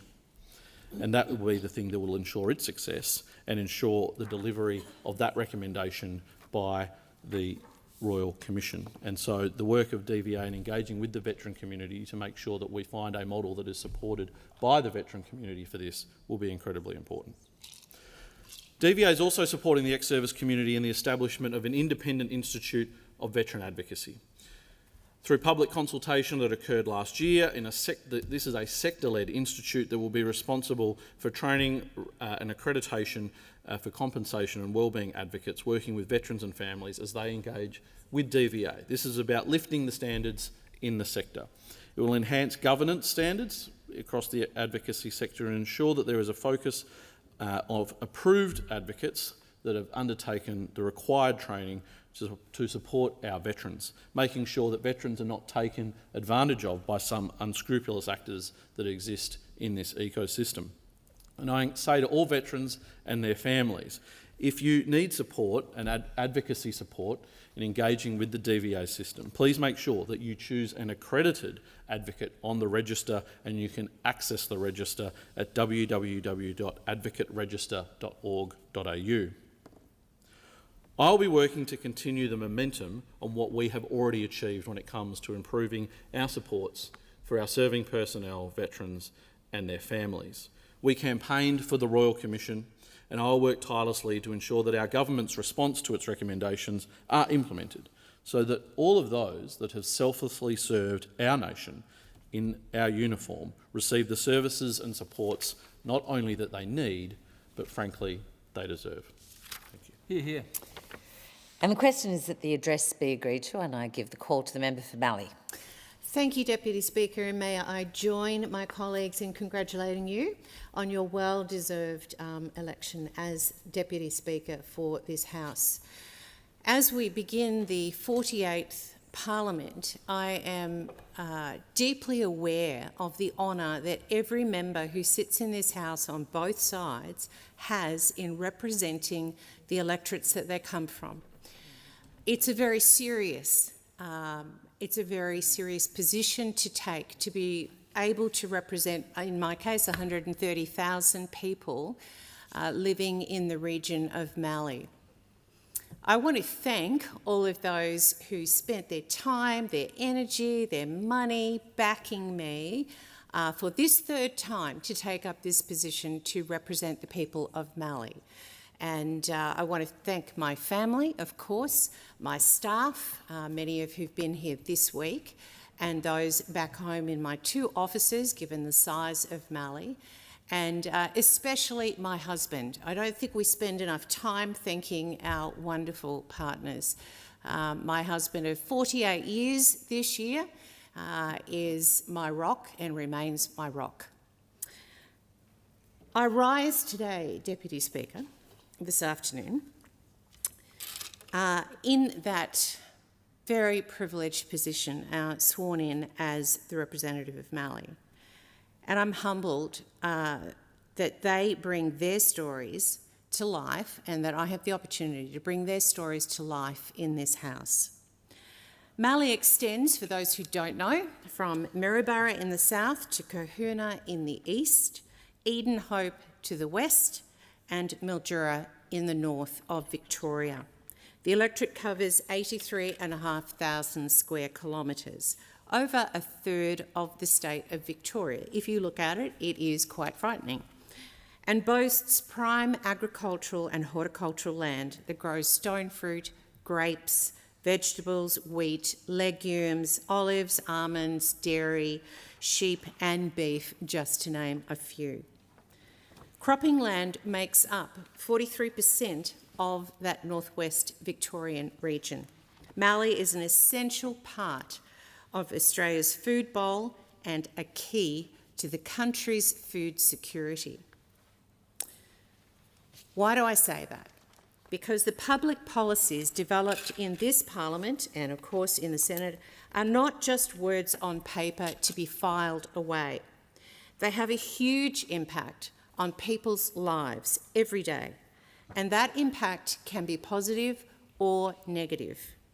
Hence, I would like to reflect over the course of my speech on the importance of good policy and the perils of poor policy, as they relate to constituents in regional electorates across the country, especially in Mallee. While I applaud good policy and bipartisan commitments to defence, such as AUKUS, and ensuring that our pharmaceutical benefits scheme is not used as a bargaining tool to fight US tariffs, there are too many examples of bad policy from the last 3 years under the Albanese Labor government that I must call out. This is my job. In my home state of Victoria, we have a state and federal Labor governments who are zeroing in on my electorate of Mallee as a dumping ground for bad policy, namely railroading and dividing small regional communities, and farmers with unwanted wind turbines, solar panels and transmission line projects. And this is all in the name of a 43% reduction in carbon emissions by 2030 and net zero by 2050.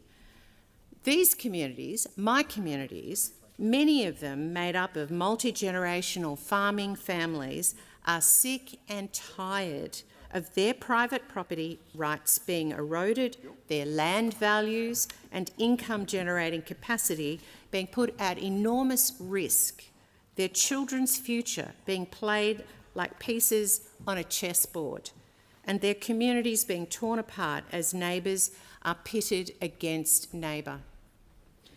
As Andrew Wiedemann of the Dunmunkle Land Protection Group, a farmer in Rapanyup in my electorate of Mallee, said at an event in Horsham last night, net zero was meant to be about making the world a better place. That is true. But I tell you what, in practice, on the ground, this policy is not making life better for people in Mallee, or indeed for the budgets of every Australian household. Check your latest energy bill.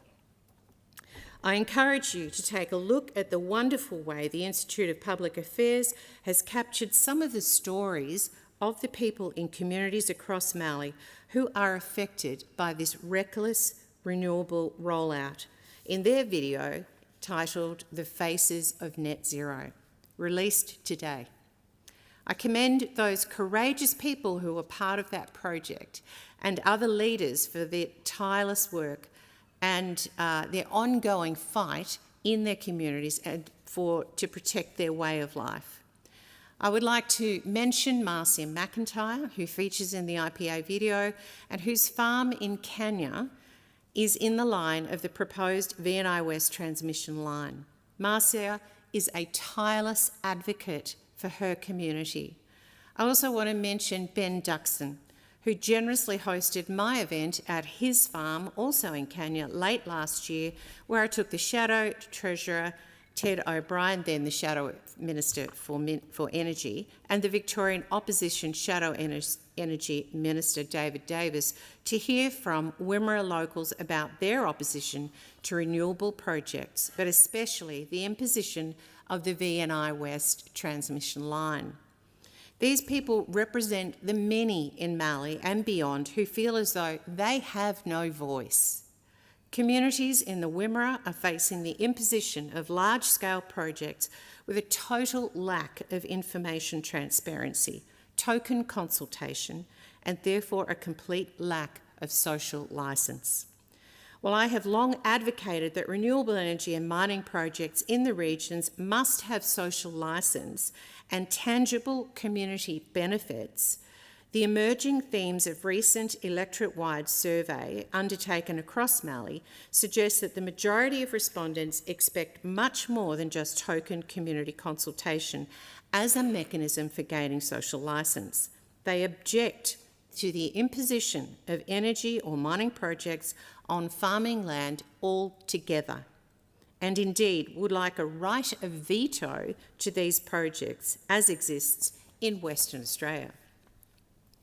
I again reiterate the important role this part of Mallee plays in food production and therefore food security.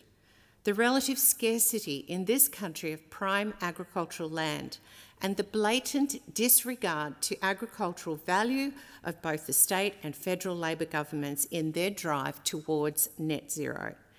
It is no coincidence that the Victorian State Energy Minister, Lily D'Ambrosio, visited Kerrang and Witchyproof recently, and VicGrid's Chief Executive, Alistair Parker, also in the region, both at times receiving justifiably prickly receptions.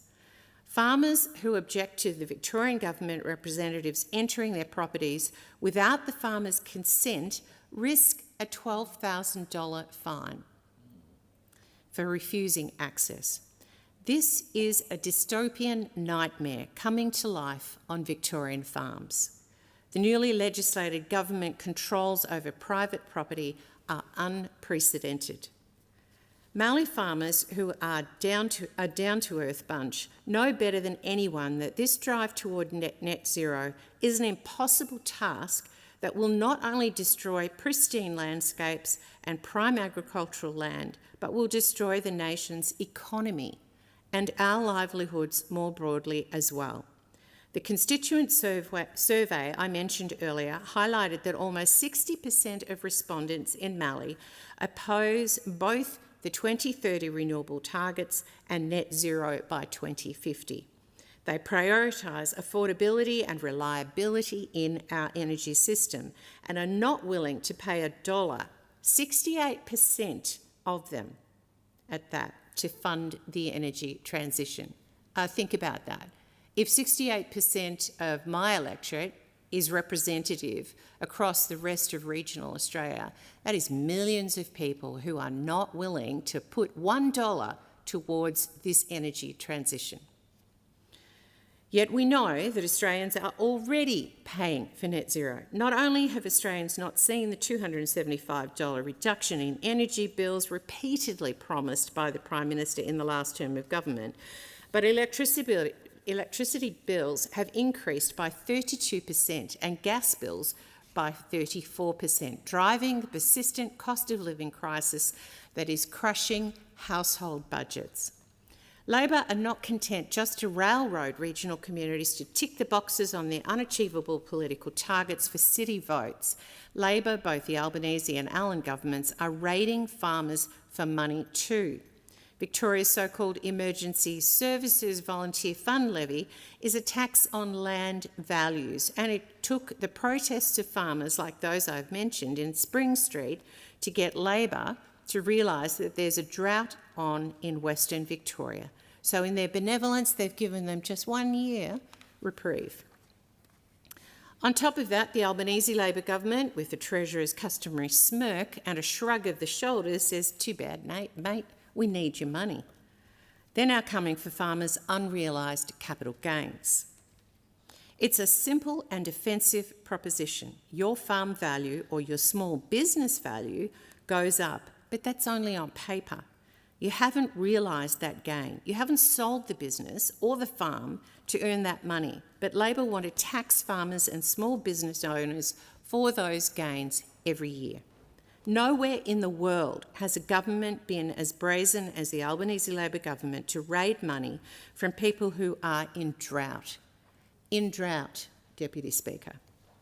as farmers are telling me they will have no option but to sell land to pay for the new taxes every year with the new super tax. It is outrageous. Farmers are asset rich but cash poor.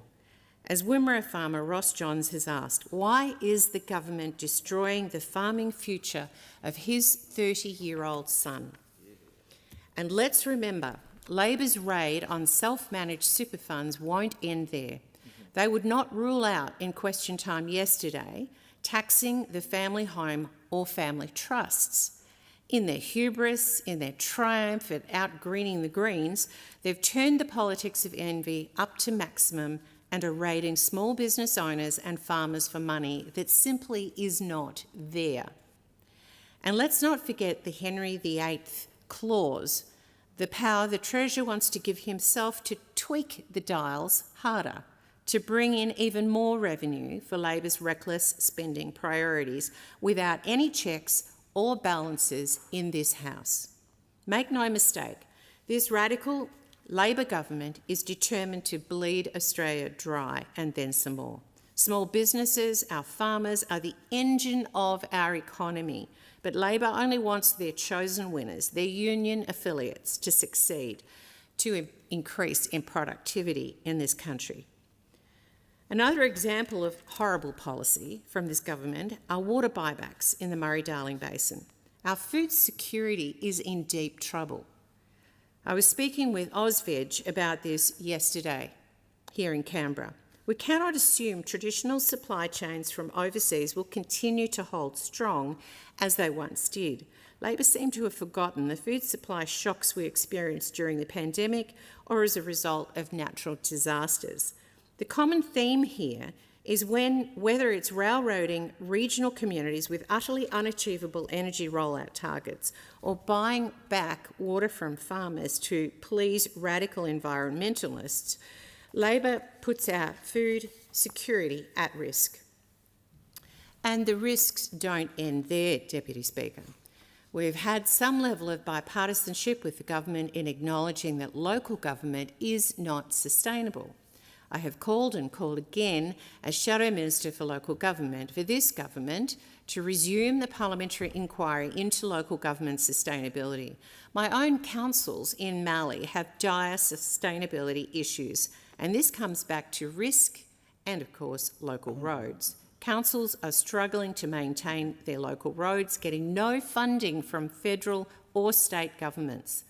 The Local Roads and Community Infrastructure Program, the coalition established in government, has ceased, and councils love that program. It gave them money every year to spend on their priorities. Regional councils got more out of this program than city councils, so yet again we see Labor raiding regions to buy votes in the city by scrapping the program. Labor is bleeding regional Australia dry, pretending they don't exist so they can railroad their transmission lines, their turbines, and raid farmers for money so they can celebrate more electoral triumphs in the inner city. To that end, I want to commend the Daily Telegraph and other media outlets like Sky News and organisations like the Institute of Public Affairs for joining me and my Nationals colleagues in giving a voice and a face to these farmers. The collateral damage, or as Premier Chris Minns implied in that story, are the sacrifice for Labor's agenda. For 2 days running this week, the Daily Telegraph has profiled farmers in the firing line of a wind project in Billabong and Bowning. And I can tell you, Emma Webb and her father, Angus Oberg's stories from that farming community are all too familiar to me as the member for Mallee. I've been talking about it here in the media, wherever I can, because these are the human stories, the Australian stories, the real people whose lives are being turned upside down by Labor rewiring the nation and bleeding the country dry for tax revenue. I will continue to stand and I will continue to fight through this Parliament, the 48th Parliament, for the people who live in regional Australia, that they get a much better deal than they're getting right now. Thank you. The question is that the address be agreed to, and I call the member for Blair. Thank you, Deputy Speaker. It's wonderful to be back in this place. having been elected for a record 7th term in my electorate of Blair. I'm humbled by the election result and indebted to the people and communities of Ipswich, the Somerset region and the Corona Downs area for their support. It's an honour and privilege to represent an area in which my family has lived for 7 generations. But I could not have done it without the hard work and dedication of so many volunteers and supporters. For me, the highlight, apart from increasing my majority in a marginal seat, was seeing Labor re-elected. I'm immensely proud to have come through what was a very bitter and hard-fought local campaign. At the same time, I'm encouraged to see so many new Labor MPs and senators elected. I take this opportunity to congratulate them all on their success. The future of our party, our government and our country is indeed bright. I want to congratulate also my neighbour in Ipswich, the member for Oxley, on his re-election as Speaker, and I look forward to working with him and all the Deputy Speakers over the next 3 years. Thanks, Speaker, for the cooperation, all the joint boos in Ipswich. Again, I want to thank the good people of Blair for putting their faith in me to continue to represent them in federal parliament. I look forward to continuing to work hard for my local community as part of a re-elected and re-energised Albanese Labor government. Deputy Speaker, it was a hard-fought victory for Labor in Blair and ultimately a rejection of the coalition and its former leader, Peter Dutton. You didn't have to be very long in a polling booth to meet people coming through saying they couldn't bring themselves to vote for Mr Dutton. It was a negative for the coalition. As they always do, the LNP talked up a big game in Blair and talked up their chances, but in the end, their message struggled to gain traction. For our part, we ran a disciplined, well-organised grassroots campaign, and I'm confident we had the right message for voters. At the end of the day, you don't win a rugby league grand final by just turning up in the semi-finals. You have to work hard and campaign continuously. Our campaign focused on cost of living relief, health and delivering the road and community infrastructure needed in my rapidly growing electorate. We made numerous election commitments during the campaign, things like $200 million in funding a long-term fix for the notorious Amberley interchange, major upgrades to the Brisbane Valley Highway and the Mount Crosby interchange, a new rugby league and sports centre in the Ripley corridor, upgrades to the Ipswich Basketball Stadium and Fernvale Sports Park, expanding Chuwa, koala and native fauna conservation, a new Headspace mental health centre in Redbank Plains, a new House of India Community and Cultural Centre in Springfield, a major upgrade to the Lowood Pool and upgrades to the Springfield Central YMCA. At a national level, voters connected with the Albanese government's clear plans for the nation's future, delivering cost of living relief with tax cuts for every taxpayer, more affordable health care, help for first home buyers, free TAFE, cheaper childcare and cuts to HECS debt. Ipswich, Deputy Speaker, is one of the fastest growing cities in the country, and we're grappling with infrastructure needs, housing pressures and youth unemployment. So our positive policies and local commitments really resonated with Blair's booming suburbs like Ripley and Spring Mountain, and the result reflected in strong local support for our agenda in areas like this. In contrast, the coalition shot themselves in the foot by running one of the most negative and nasty campaigns I've seen anywhere in all of my 40 years of local campaigning for the Labor Party, and that cuts across 15 federal campaigns.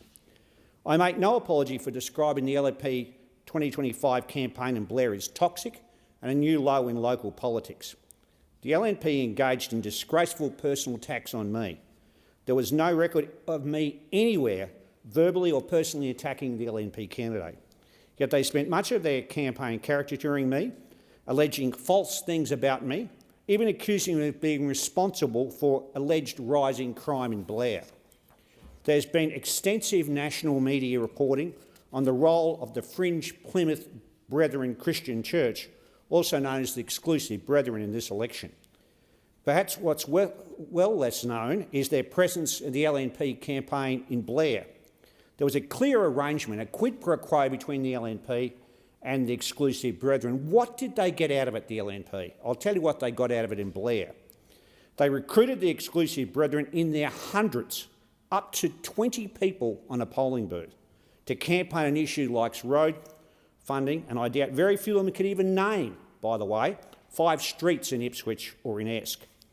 Not only that, but we saw bullying, aggressive, intimidating and offensive behaviour at polling booths by the exclusive brethren in LNP paraphernalia.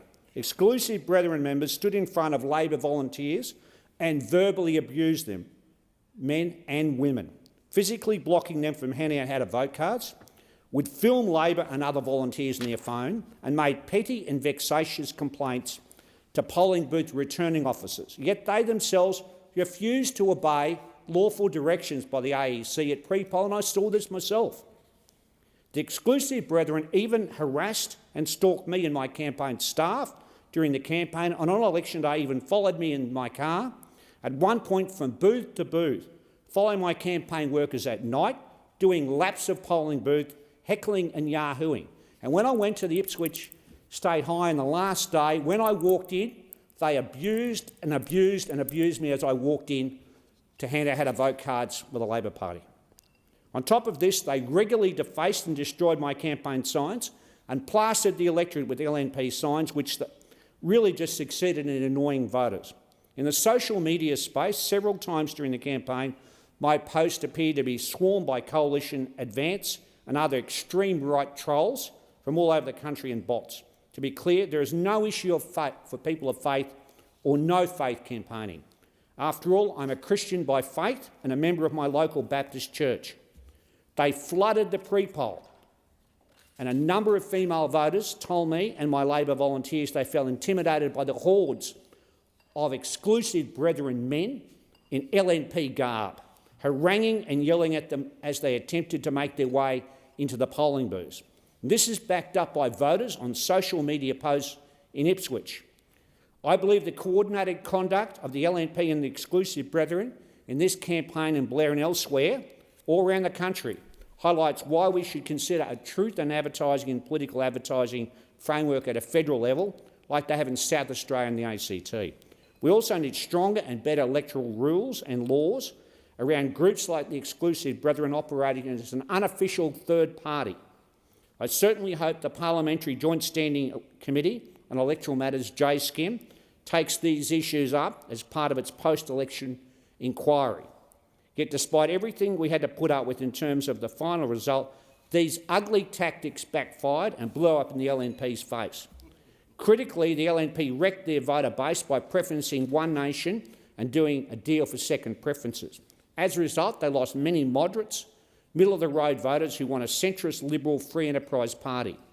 I was proud that the Labor Party put one nation last, as we always do in Blair, and the LNP should have done the same thing. Deputy Speaker, I was fortunate to have so much help from so many quarters during the campaign. I thank the Prime Minister for his support and leadership. Congratulations on an historic victory. There were so many people involved and I want to thank them. Probably too many to name, but I want to do my best. First of all, I want to thank the voters of Blair for putting their faith and trust in me, and I won't let you down. I thank the traditional owners of my area, the Yagara, Juggerah and Yarrapul people, and pay my respects to the work that they do and their elders past, present and emerging, and also the fact that tens of thousands of years they cared for country in my area. I want to thank all the local Labor Party branches and unions who supported me and the local residents and community activists who helped me on the ground. To the ALP National Secretary Paul Erickson, Assistant Secretary Jen Light, thanks for your leadership, extensive research and the resources provided to me. I want to thank also former Queensland State Secretary Kate Flanders and Assistant Secretary Zach Beers for their support. I look forward to working with the new incoming State Secretary Ben Driscoll. It's fair to say the incredible results we got in Queensland reflect the strong leadership and directions that Kate and Zach provide at the state level. I want to thank my Queensland Labor organiser Bella Scattini, field organiser Jeremy Wong for their work on the ground and behind the scenes in keeping me on the straight and narrow. I also want to thank the unions as well, including Queensland Council of Unions and General Secretary Jacqueline King, who came and handed out our vote cards for me at pre-poll and on election day. Deputy Speaker, I've been a member of the Services Union for a very long time. Thanks to Jen Thomas and Neil Henderson for their ongoing support and all the ASU members who came out to stand on polling booths for me. Thanks to Stacey Chanel, Joey Kaiser, Luke Richmond, Max Brady and the mighty AWU and all their members who provided such hands-on support. Stacey even worked through election eve with her team, setting up election booths. To Gerard Dwyer, Justin Power and the SDA, these shoppies, for their generous support, for members who door-knocked and letterboxed whole suburbs and country towns, and who worked polling booths across Blair, with Justin spending election day in the country town of Esk with Lionel and Doreen Shaw. Thanks to Josh Milroy and the TWU for providing valuable personal and logistic support, especially setting up and staffing polling booths. To Sally Gunner and the CPSU for their help. To the Queensland Teachers Union and those teachers who fought for public education at polling booths. I had amazing support from so many young Labor members who mucked in and did high visibility campaigning, door knocking, letterboxing and phone calls. I recognise the valuable work of people like Chris, Jacinto, Kyle and Brody, whose dedication and youthful exuberance was inspiring. There are many hundreds of branch members across Blair. I want to thank them all, including my own branch, the Raceview Flinders branch, which is the biggest Labor Party branch west of Brisbane. These people are the backbone of the campaign. I want to thank the local branches from Somerset to the greater Springfield area. I especially want to thank my campaign director, Madonna Stott, for her relentless work ethic, campaign discipline, wise guidance and strong leadership. Madonna was the point person who worked with me to develop our campaign plan and then liaised with everyone from party office to campaign HQ, ministers' offices, unions, branch members, just to make it all happen. Thanks, Mad, you were absolutely fantastic. Madonna transformed her house into a campaign staging post to the nerve centre of the operation, possibly to the chagrin of her local neighbours. I've known Madonna for decades, and thank you for your friendship and leadership in the Blair campaign. My constituent and community liaison manager, Kate Oliver, who kept the administrative side of things running smoothly and provided huge logistic support on election day, keeping volunteers fed and watered, also known as Kate's Cafe. Both Kate and Nicole Chappell from my office organised the booth rosters and handled the pre-polls. Blair has over 50 booths, and it's a big regional and rural electorate. And despite having to deal with a range of challenges, Nicole and Kate ensured we had the best booth rosters I've ever seen in Blair. Nicole is Secretary of the Blair Federal Organising Council, and along with Treasurer Nick Hughes, ensured the T's were crossed and the I's were dotted. Thanks, Nicole, and thanks, Nick. Big thanks to my diary manager, Kerry Silver, who kept the electorate office going and made sure I knew where I needed to be. She was an indispensable part of the campaign and fundraising team. Kerry worked closely with my former electorate officer, Janice Cumming, who still is much loved in the local community on postal votes and aged care facility voting. To my then media advisor and former award-winning journalist, Brian Benyon, thanks, mate. To policy advisor, Chris Condon, who helped pull together my election commitments and campaign announcements. I don't know what I would have done without you, Chris. Chris was vital in prepping me for the many candidate forums we had in Blair, and they seemed to go on forever, right to the eve of the election. And he made sure I was on message and well briefed. He was an indispensable part of our campaign team. I can't thank enough Paul Cantrell and William Hartley from my office, who made tens of thousands of calls to constituents and volunteered much of their spare time. Thanks to Jeremy Wong, who worked with me on door knocking and calls and organised the young people and made sure I was always up there on the leaderboard in the Labor candidates around the country, and certainly up to near the leaderboard at the top in Queensland. Jeremy became the campaign high-vis whiz, ensuring that teams of people were standing on street corners engaging with commuters and passers-by months out from the election. Thanks to Mick Watkins, who worked with a small team to get the signs up and who keep them up in the face of daily vandalism across the electorate. Once again, Mick transformed his ute into a mobile billboard, became a regular troubleshooter. Thanks also to the many campaign volunteers and supporters and branch members. I want to thank local state Labor MPs Wendy Bourne, Therese Mullen and Lance McCallum, Ipswich councillors and Labor members Jacob Madsen, Marnie Doyle and Paul Tully for their support. And Paul, to you on the loss of your wife, Lisa, my deepest condolences. In addition, I thank councillors Andrew Antonelli and David Martin for their supportive friendship. Thank you as well to Somerset Regional Councillor Michael Bishop for his wisdom and support in the rural areas, and also to Bud Smith for his call for help and constant campaigning in the Somerset region. And we are blessed to have a number of former MPs who give so much back to the party, and this is why the Labor Party believes in lifelong calling. People like former State Environment Minister Pat Comben, whose withering biography of Peter Dutton helpfully came out during the campaign. Former State member up in Gladstone, Neil Bennett, and former federal member for Ryan, the first female member for Ryan, Leonie Short, while former Ipswich State MPs Rachel Nolan and David Hamill provided useful sounding boards. Thanks to some of the eldest, these are some of the eldest statespersons whose wisdom and advice I find invaluable, along with my mate, the head of the Clint Jones Foundation, Peter Johnson. To my good friend and supporter Everell Compton, who spoke at senior forums and provided personal support and good company. He's a great raconteur. He's one of Australia's true independents, according to Wayne Swan. Thanks for your support, Everell. Meanwhile, Beres Nelson, who served as a cabinet minister in conservative governments at a state level, but now a supporter of mine in Toogoolawah, was a fierce community advocate and wonderful supporter.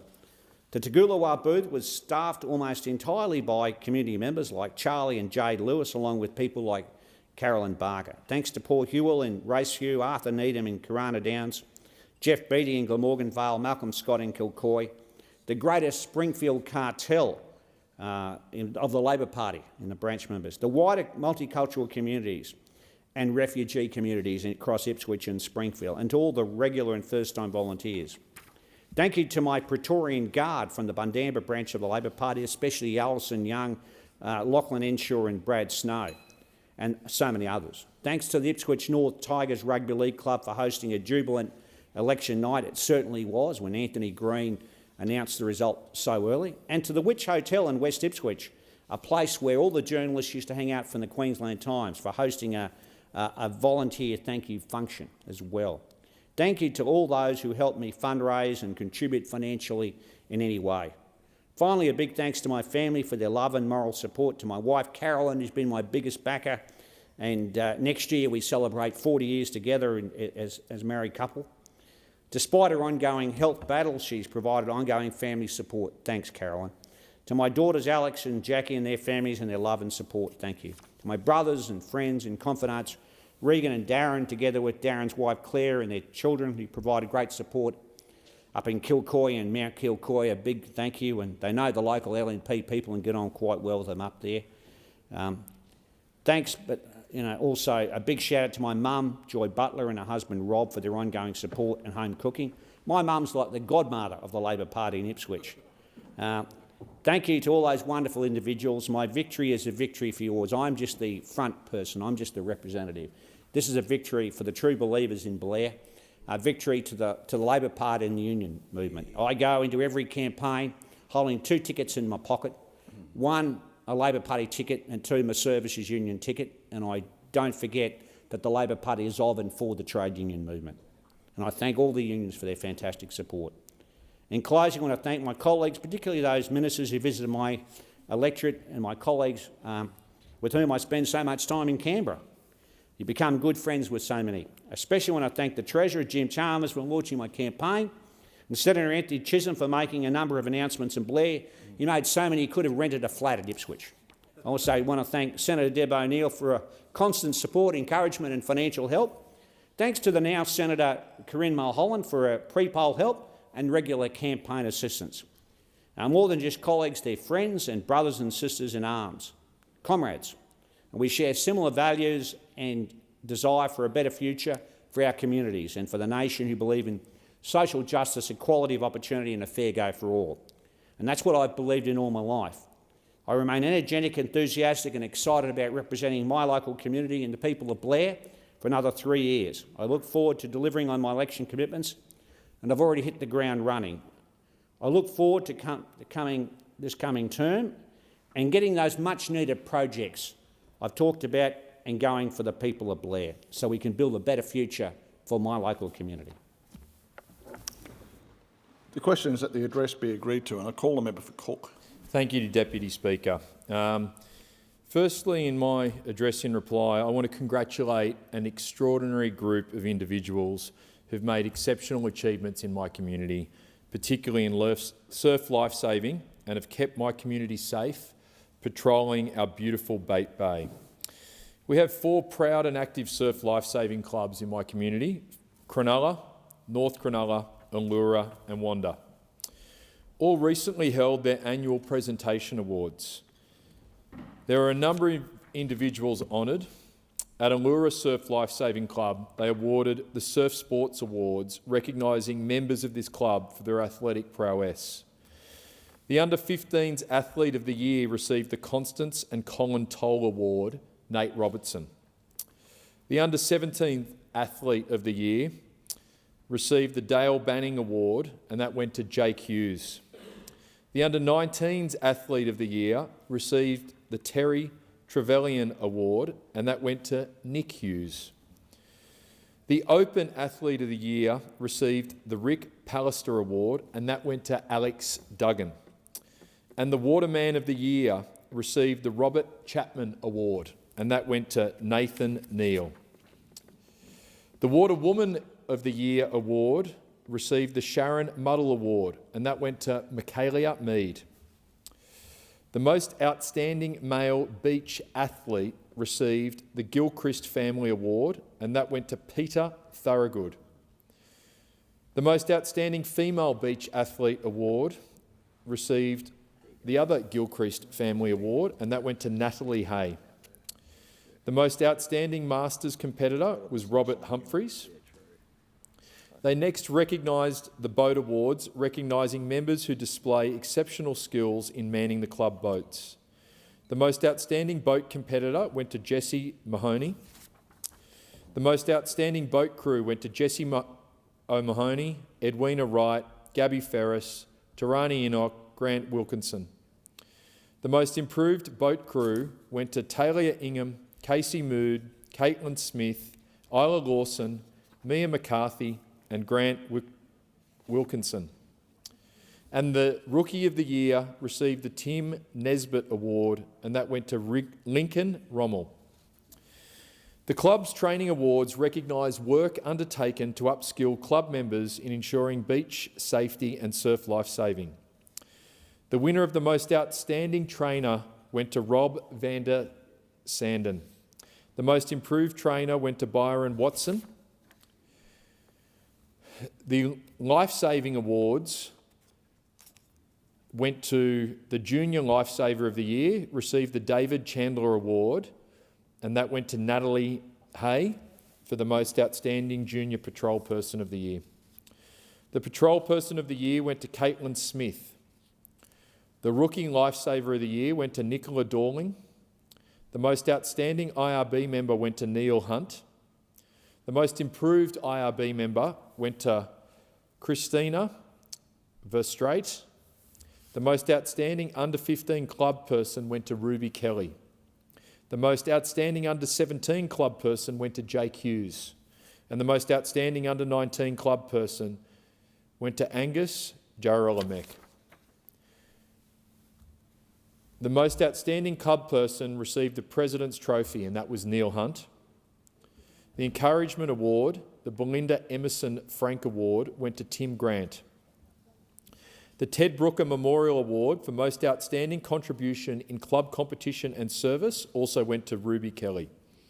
Congratulations to all the winners from Allura Surf Club.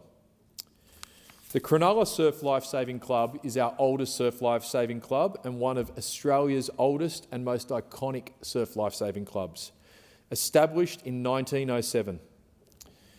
Cronulla are awarded Silver Medallion Patrol Awards in advanced surf lifesaving that equipped members with skills and knowledge to confidently manage beach patrol, especially in challenging situations. This year, there were a number of winners, including Bridget Cole, Brandon Leelong, Freddie Orbitz, and Kim Williams. There was 100% award winners. These winners must have been on patrol for the entire season and perform all their rostered patrols as per the roster without any time missed or any changes. This year, the award winners were Alessio Palomini, Emily Sanchez, Angelo Palamides, Annette Tasker, Freddie Orbitz, Benjamin Patton, Brian Dalagano, Brunessa Smith, Catherine Ruby, Chloe Teemer, Chris Barber, Claire Paris, Craig Timberall, Chris Ordines, David Dalla Cayman, Damien Carlton, Diego Ordines, Jord Ordines, Philip Hamilton, Jacinta Watson, Janine Patton, Justin Wolveridge, Kenneth Anderson, Kenneth Roseberry, Levi Stateski, Lou Cochrane, Ludovic Catherine, Maddie Stanton, Mage Sabi, Mark Teemer, Nader Salah, Nick Ruby, Noah Dushett Catherine, Olivia Sanchez, Pablo Webb, Pablo Aziria Webb, Paul Spratt, Richard Pinkler, Robert Short Jr., Rod Sanchez, Samuel Easton, Saurice O'Brien, Sasha Stewart, Stuart Rodham, Talia Coombe, Tiffany Crompton, Kim Williams, Zach Ponte and Zane Watson. Special recognition goes to Chris Barber for achieving the 100% award for over 20 years. How outstanding, 100% for 20 years. The Outstanding Patrol Attendance Award went to Anne Crane and Richard Pinker. And the winning Patrol of the Year was comprised of a number of Surf Lifesaving members, captained by Zoe Dushett Catherine, and comprised of Alessia Polemi, Alicia McCulloch, Andrea Fatici, Angus Griffin, Anna Cox, Bob Sagar, Brent Gades, Brooke Edwards, Daryl Easton, Daryl Gades, Dylan Ingram, Harrison Clark, Isabella Ingram, Joanna Patton, Levi Stateski, Lodvich Catherine, Melvin Gilbert, Nicholas Rogolski, Noah Dushett Catherine, Freddie Orbitz, Rebecca Ingram, Samuel Easton, Sasha Stewart, Sophie Gilbert, Titian Gilbert, Vincent Gilbert and Walsh Rogolski. This year, the individuals with the greatest number of points for each sport were: in the open swim, Ricky Compton; in the masters swim, Paul Cox; in the vet swim, Scott Phillips; in the open ski, Chris Ordains; and in the open board, Greg Oldfield. The auxiliary trophy winners were: for the opens, Tiffany Compton; for the vets, Scott Phillip; and for the masters, Stephen Parks. The President's Trophy winners were: for the opens, Darren Metty; for the vets, Rob Walker; and for the masters, Paul Cox. The Captain's Trophy winners were: for the opens, Baden Green; for the vets, Carolyn McCorkey; for the masters, Mark Franklin. The 2025-26 Nipper leadership teams and winners were: the captains, Jaxo Swingler and Charlotte Diver Tuck. The vice-captains were Fletcher Selick and Madeline Watts, and the leadership team was Catherine McCulloch and Lena Ellis. I now turn to the Iron Person Swim and Let champions, who excelled in the swim portion of the overall Iron Woman and Iron Man competition. This year, the club recognised in the under-15s females, Saucy O'Brien; in the under-17 males, Melvin Gilbert; in the under-17 female, Amelia Sanchez; in the open male, Jael Furness; and the over-50 males, Paul Cox. The under-50 male was Chris Feeman. In the surf race, the under-15 male was Dylan Cooper; the under-15 female was Amelia DeJohn; the under-17 male was Melvin Gilbert; the under-17 female was Amelia Sanchez; the under-19 male was Brent Gaddies; the open male was Will Bannister; the open female was Zoe Dushett Catherine; the under-50 male was Chris Freeman; and the over-50 male was Baden Green. In the belts, the under-17 male was Ethan McLaughlin; the under-19 male was Jake Boyle; the open male was Jack Robinson. And in this year, the board and ski championship winners were: the under-15 male board was Diego Ordens; the under-15 female board was Saucy O'Brien; the under-17 male board was Chris Ordens; the under-17 female board was Amelia Sanchez; the under-19 male board was Brent Gaddies; the open male board was Will Bannister; the open female board was Zoe Dushett Catherine; the under-50 male board was Chris Freeman; and the over-50 male board was Robert Walker.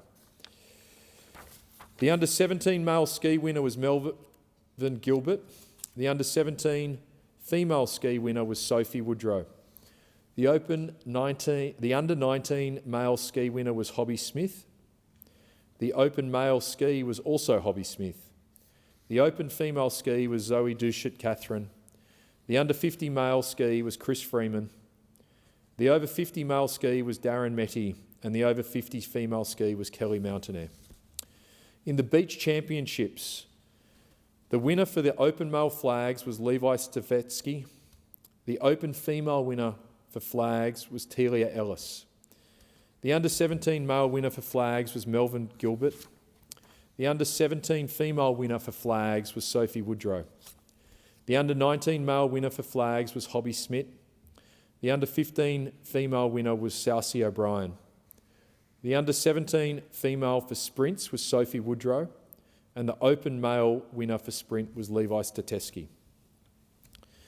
Now, the Australian Championships. This is a major national event where surf lifesavers from across Australia compete in a wide range of events. This year's participants were in the over 35 sprint and over 35 flags, Nikki Jones, in the over 70 board riding longboard and the over 70 board riding shortboard was John Lavers. There was also another set of special awards that I would really like to draw attention to. The Masters Competitor of the Year was David Brookman. The Ken Brown Award went to Zara Lammers. The Nick Dixon Memorial Boatman's Trophy went to Declan Burke. The Outstanding Contribution to the IRB section went to Greg Oldfield. The Outstanding Official went to Carla Valenti. The Bill Marshall OAM Memorial Award for the Patrol Person of the Year went to Lachlan Waring from Patrol 2. The Tony Purcell Memorial Award went to Jack Robinson. The Instructors Award went to Rod Sanchez. The Junior Club Person for the under 15 male went to Diego Ordines. The Junior Club Person for under 15 female went to Amelia De Jong. The Junior Club Person for the under 17 men's went to Melvin Gilbert. The Junior Club Person for the under 17 women went to Sophie Woodrow. The Junior Club Person for the under 19 men went to Hobby Smith. The Junior Club Person for under 19 female went to Joanna Panther. And the Most Improved member went to Thomas Woodrow. The Ken English Patron Emeritus Award for efforts in instruction and/or training of club members went to Rod Sanchez, and the Luke and Jack Gibson Memorial Award for Most Inspirational Member went to Chris Barber. The Barry Ezzy OAM Patron Emeritus Award for fundraising or innovation went to Ken Roseberry. The Geoffrey Forshaw OAM Patron Emeritus Memorial Award for efforts in enhancing the reputation of the club went to Anne Crane and John Tonghu. To all of this year's recipients, your contribution to the safety, the sport and our community of Cook is deeply appreciated. You make Cook proud. I also want to celebrate the Southern Business Awards in my local community. Small business is the backbone of our country and our economy. Small and medium businesses make up nearly 70% of employment, almost 98% of businesses. And while small business hires, large business fires, small and medium businesses that grew made up 100% of net job growth in the Australian economy. And not only are they the backbone of the Australian economy, they're the backbone of my local community in Cook.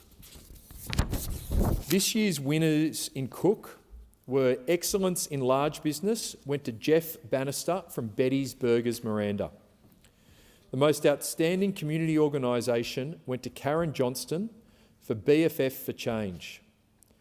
The Outstanding New Business went to Esther Go from Marketing Jar.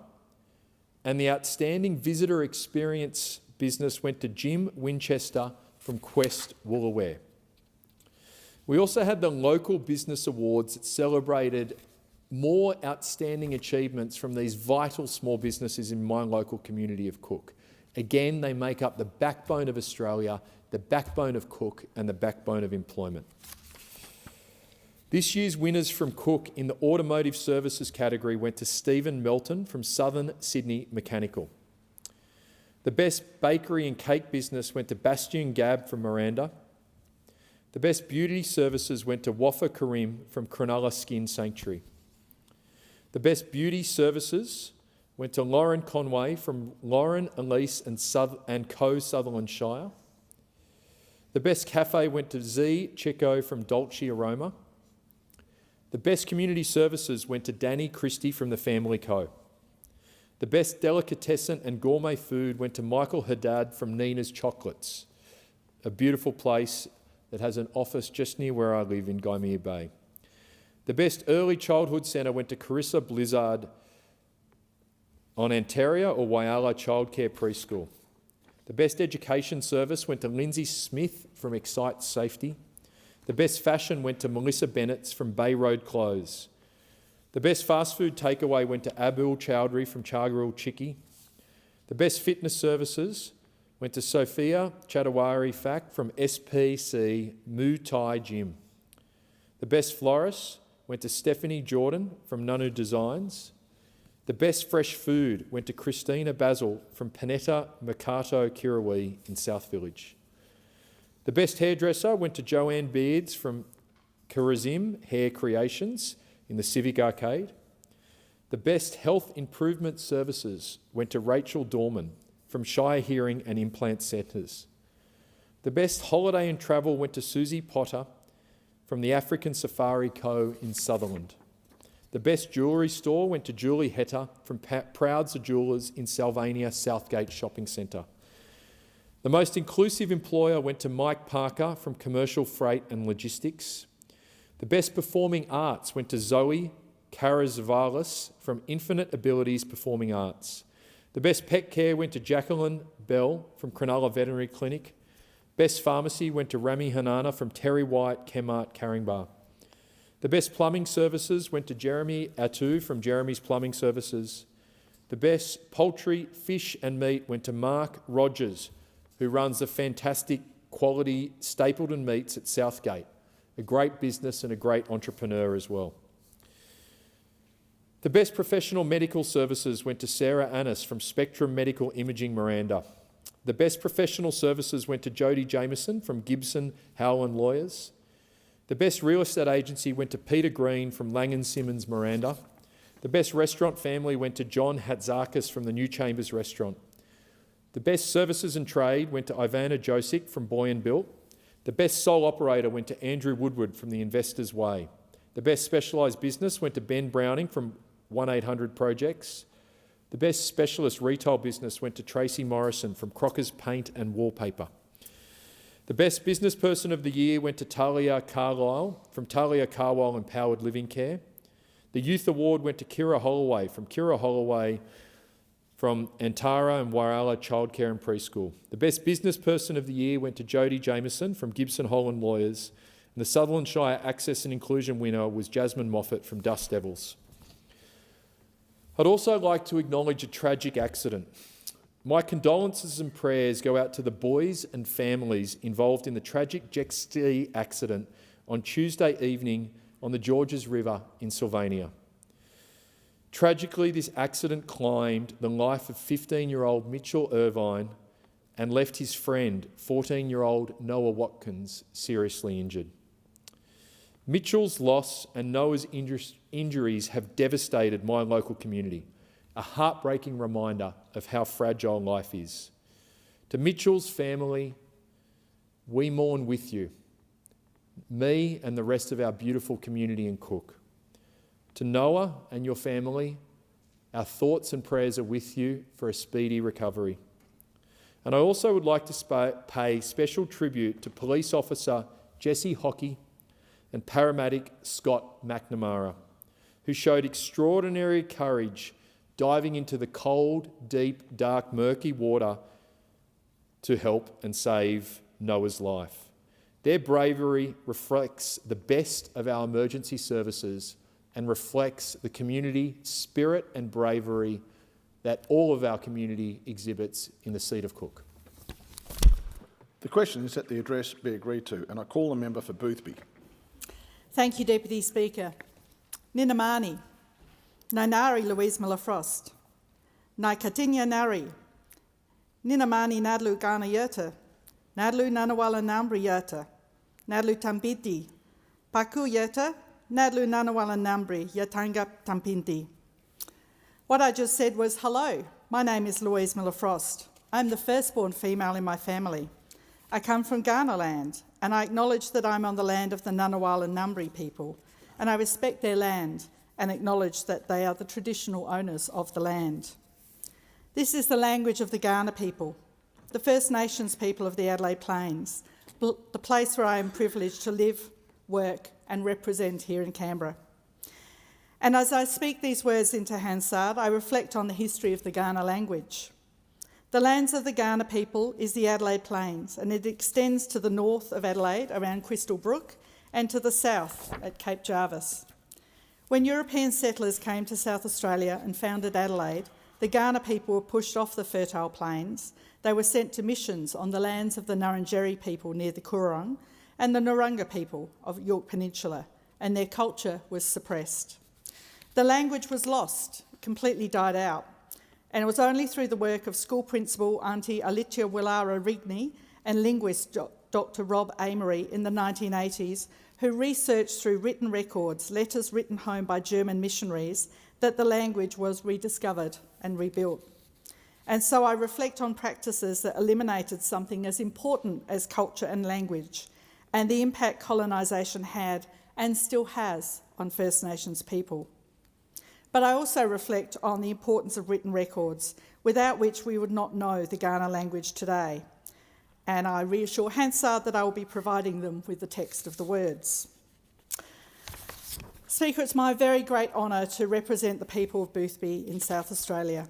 When I was first elected in 2022, the first Labor member in 73 years, and I was very honoured to have been returned by the people of Boothby in 2025. It's wonderful to be back here in Canberra with my colleagues. We have a larger majority in the House and 2 additional senators. Every single member of the Labor class of 22 has been returned, and with the exception of those retiring from the last election, every single one of my colleagues has been returned.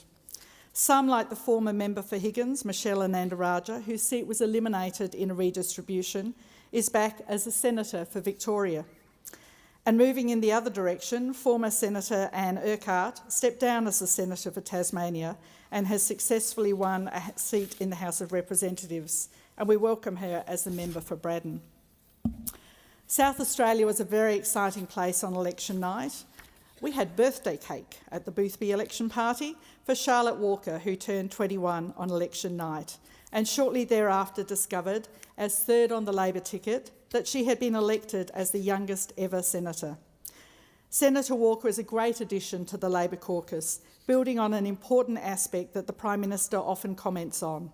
We are a caucus that reflects modern Australia, diverse in gender, cultural origin, career paths and age. Every voice is important. I also welcome my friend Claire Clutterham as the new member for Sturt. The Sturt electorate voted for Claire, returning the electorate to Labor for the first time since 1972, and a female representative for the first time ever. It still shocks me that we have to say the first female so often and in so many spheres of life. The people of Adelaide have put their trust in Labor, and we will work every day to ensure that they know their trust and their vote was well placed. I'd like to put on record my thanks to the many volunteers who supported me in the Boothby campaign, door knocking, phone calling, supporting me at events, letterboxing and of course pre-poll. Day and night, in good weather and bad, they came out day after day after day because they knew it mattered. They knew that only a Labor government would look after our community and our economy. Only a Labor government will do the necessary work of energy transition that is vital for mitigating climate change. The catastrophic algal bloom that is currently ravaging the coastline in my electorate, as well as much of metropolitan and regional South Australia coastlines, is not an early sign of climate change. It's a late sign. Maybe it's a too late sign. The algal bloom is twice the size of the ACT and up to 20 metres deep in places. For years, decades, we've been warned about the impact of climate change on our oceans, rising ocean temperatures, changed ocean currents, failing ecosystems, catastrophic die-offs of marine life. And now we are seeing it in the fish, the rays, the dolphins and sharks, the grasses, sponges and shellfish being washed up on our shores, dead. Climate change should no longer be a debate. Net zero by 2050 is the bare minimum, and the idea that it is still being debated, that there still might be political points to be made by casting doubt, working against it or delaying it, as we saw with environmental legislation in the last Parliament, in this place and the other, is shocking. We are elected here to do what is right for our country and for Australians, not to score political points at their expense. A livable climate is the bare minimum. Only a Labor government will do the necessary work of energy transition that is vital to mitigating climate change. In the last term of government, 80 large-scale renewable projects were approved and another 130 were in the process of approval. This is really important work. We need to decarbonise if we are going to have any possibility of maintaining a livable environment. We are already decades behind where we should be. We cannot have further delays. And we invite those opposite and those in the other place to join us on this most critical fight and to do what is right for our environment, for our country and for our planet. Only a Labor government will protect the rights of workers and ensure that everyone gets to share in the prosperity of our country, a fair day's pay for a fair day's work. We passed a number of really important pieces of legislation in the 47th Parliament. Closing loopholes meant that closing the loopholes that meant some got paid less for doing the same job. Increasing paid parental leave, enabling multi-employer enterprise bargaining, backing increases in minimum wage and some of the low-paid sectors such as childcare and aged care. Only a Labor government sees gender equity as something worth fighting for. We should all be entitled to an equal playing field, equal pay for equal work, equal opportunities in work, sport, in our life choices and in politics. But gender gaps don't close by accident. The same conditions that generated a gap aren't going to magically produce a different result because you wish it. As with everything in life, gender gaps only close when there are deliberate, accountable strategies that are designed to do so. I'm pleased to be part of a Labor caucus that is 56% female, that has overseen a record closing of the gender pay gap in Australian society, that introduced additional paid parental leave, including a use it or lose it clause so that both parents take leave and encourages shared responsibility for parenting, that applied superannuation to paid parental leave, reintroduced the women's budget so that every budget measure has a gender lens placed on it. Only a Labor government will continue to heal our relationship with our overseas trading partners and our neighbours in the Pacific, so important for our security and prosperity. In the last term, we saw a normalisation of relations with China, and I know in my home state of South Australia, winemakers are particularly pleased with the resumption of trade, and I imagine Chinese consumers are pleased to see our top-quality reds back on their shelves.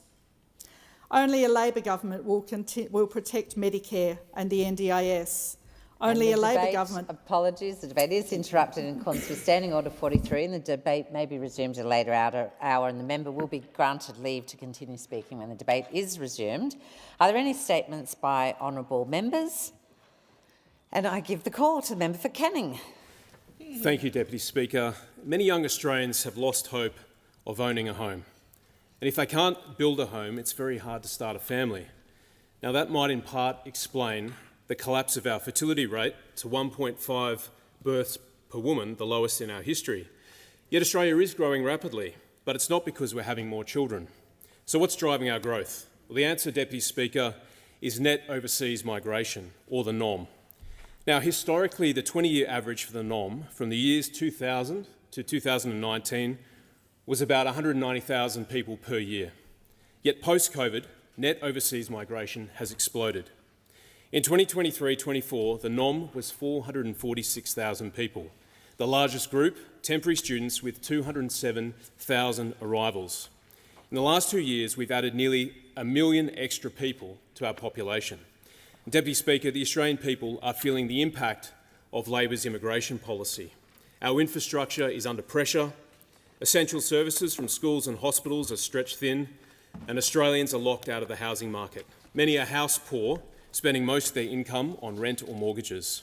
Now, Labor talk about a housing supply crisis, but this is a housing demand crisis driven by unsustainable immigration. It's that simple. And, Deputy Speaker, we must act. Net overseas migration must come down.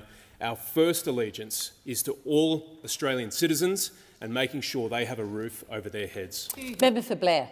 Deputy Speaker, recently we lost Clyde Nicol, who was a dedicated community champion in the small town of Rosewood in Ipswich in my electorate. In many ways, Clyde was the unofficial mayor of Rosewood. He was Citizen of the Year in 2005. Clyde was born in Brisbane on the 8th of December 1941 and passed away on the 23rd of June 2025 in the Ipswich Hospice at the age of 90. He was a former teacher and principal at Rosewood State High School. His contribution to the school and its students was recognised earlier this year when he was asked to open the new Clyde Nicol Senior Schooling Learning Centre, which was named in his honour. Clyde was always heavily involved in his local community. Whether it was the director of the board at Bendigo Bank in Rosewood, Rosewood Lions, the Commander Aged Care Facility, or the Rosewood Uniting Church, he was such a big part of the life of Rosewood. Clyde was diagnosed with cancer in 2019, but remained active until very recently. His funeral, held at his beloved Rosewood Uniting Church, was a very moving ceremony, and those who attended were fortunate to hear about his earlier life from his children. I extend my condolences to Delma and his whole family and many friends. A life well lived, Clyde. You will be missed by many. Your legacy will live on. Vale Clyde, rest in peace. Member for Capricornia. Thank you, Deputy Speaker. During the Queensland school holidays, Rockhampton was the place to be, with our population swelling by over 21,000 people as the region played host to 3 major sporting events. We welcomed the 45th Confraternity Carnival, the Queensland Touch Junior State Championships and the Hockey Country Championships. These events transformed Rockhampton into a sporting powerhouse. The Confraternity Carnival brought 1,300 of Queensland's best high school rugby league players to town. It was thrilling to watch these future stars compete with such passion. Congratulations to Rockhampton's own, the Cathedral College girls team, for taking out the Girls' Shield, and a special mention to Mackay's St Patrick's College for winning the boys' title. The Queensland Junior State Cup Touch Championships saw more than 4,000 players battling it out across our fields. Our local teams rose to the challenge, with Rockhampton's under-14 girls and under-14 boys both winning their divisions, an outstanding effort. With hockey legends like Jamie Dwyer and Mark Knowles hailing from Rockhampton, it was only fitting that the Hockey Country Championships were held in our city, drawing over 2,000 players and visitors. These events didn't just bring excitement to the field, they delivered a major economic boost to our region. Our hotels were booked solid, and our cafes and pubs and restaurants were buzzing with activity. Well done to all the competitors, and congratulations to the winners. You've done your teams and our region proud. Yeah. Member for Werriwa. Speaker, I rise to acknowledge the recent passing of a stalwart of our community, Margaret Parker. Margaret's life was a testimony for someone who cared deeply about her fellow people and who always put her hand up to assist others. Margaret was an early childhood educator working in preschools for decades. She was the director of the Anzac Village at Holsworthy Preschool for over 10 years and taught childcare certificate at TAFE. But Margaret's real passion were her family, Brad, Brian, Grant and their families. During their childhood, there was always volunteering at the sporting teams they played for and anyone else who was around. Margaret especially wanted to ensure when she did the barbecue that no one went home hungry. Margaret volunteered with the Retired Teachers Union and was on the board of the Children and Adolescent Family Services for over 20 years. She was also instrumental in forming the Heckenberg-Busby Over 50s Club. In 2001, Margaret received the Commonwealth Seniors Award, in 2014 the Australian Government Volunteer Award, and the Mayor and the Liverpool Council recently awarded Margaret the Macquarie Award for services to our community. Margaret was my friend and a supporter, and I know she will be missed by so many others in our community. My condolences to Brian, Brad, Grant and all their families. Vale Margaret. Member for Warringah. I want to express serious concern about the recent changes to the NDIS pricing arrangements and price limits, which came into effect on 1 July with less than 3 weeks' notice on providers. The reduction in our price limits, freezes on course services and cuts to travel reimbursements have placed significant pressure on small businesses and sole traders.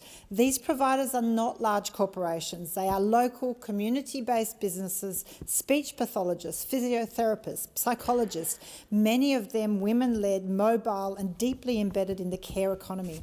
These businesses have been under increasing pressure from persistent inflation, rising costs and industrial relations reform. Last month, I convened a roundtable with local NDIS providers in Warringah and heard about the impact of these changes on the viability of their business. One mobile speech pathologist specialising in brain injury rehabilitation told me about how he well may need to reduce the service area, limiting access to care for vulnerable clients across the Greater Sydney area due to these cuts. So I urge the government to ensure that any changes that impact providers need meaningful engagement with these small providers to ensure that any impacts can be well understood and provided for in advance.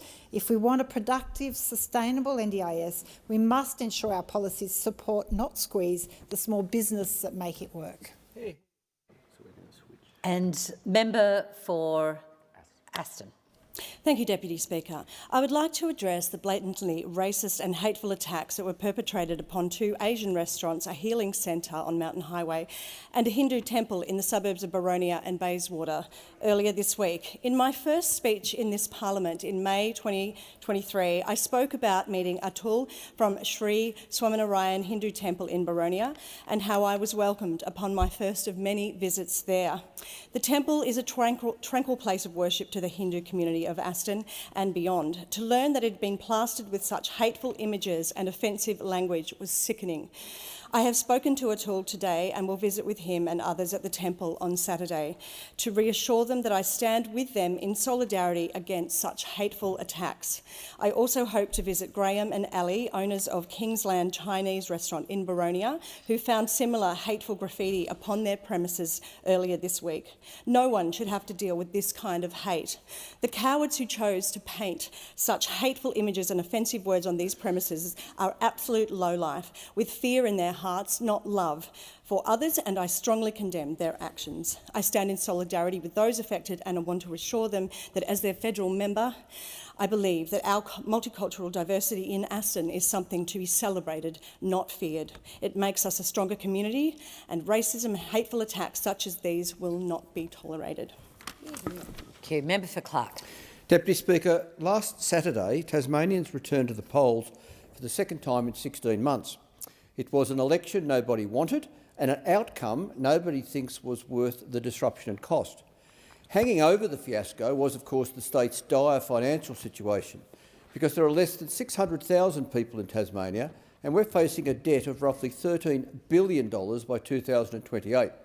And that's despite the chronic underinvestment in our busted health and education systems, not to mention the appalling housing crisis and choking traffic congestion.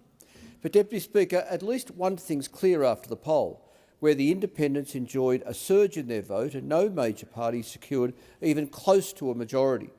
And that's that the community expects all of those elected to grow up and this time make the Parliament work. So Liberal and Labor must stop insisting that only majority government is okay and that the crossbenchers are just wreckers and roadblocks. It's simply not the case. Indeed, it's a lie, because the crossbench vote shows they are not fringe players but central to the operation of the Tasmanian Parliament. In other words, it's time for Liberal and Labor to pull their heads out of the sand and to face the reality of power sharing.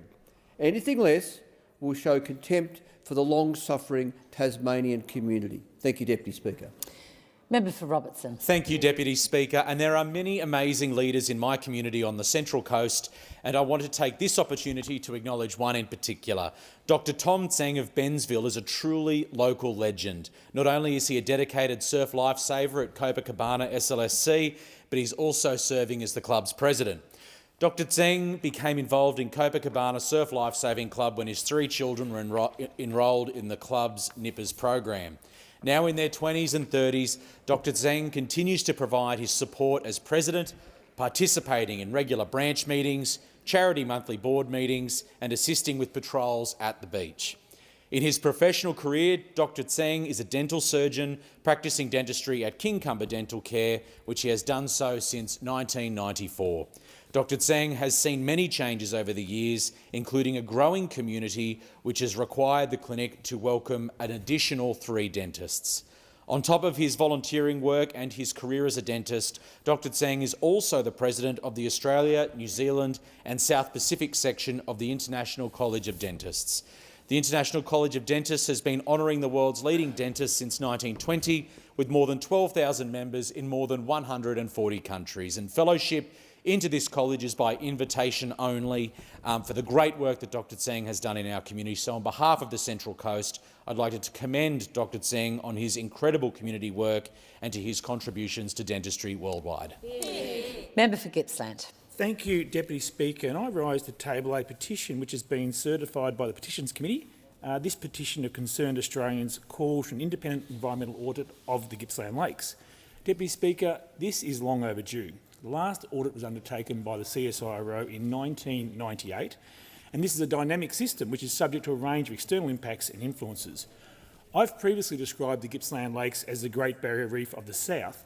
Such is their importance to my region. And just for context, Deputy Speaker, the Gippsland Lakes are an impressive coastal lagoon system and their value to my region cannot be overestimated.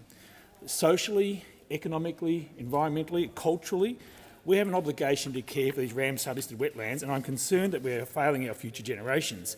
It's the environmental future of the lakes and the rivers in my region which causes me and the friends of the Gippsland Lakes most concern, and the ongoing failure to properly measure, manage and take practical action to improve water quality, reduce the impacts of pests and ensure the lakes are passed on to future generations.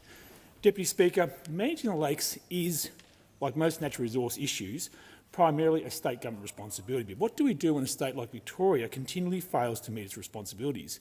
An independent audit like this would provide an effective stock take on the condition of the lakes, and I commend the petitioners for their work, and I'll continue to advocate on their behalf for a complete environmental audit of the Gippsland Lakes. I thank the House. Member for Hunter. Thank you, Deputy Speaker. Julius Wines have secured the three-peat. For the 3rd year in a row, they have been named top winery for 2025 by the Real Review. And that's almost unheard of, Speaker.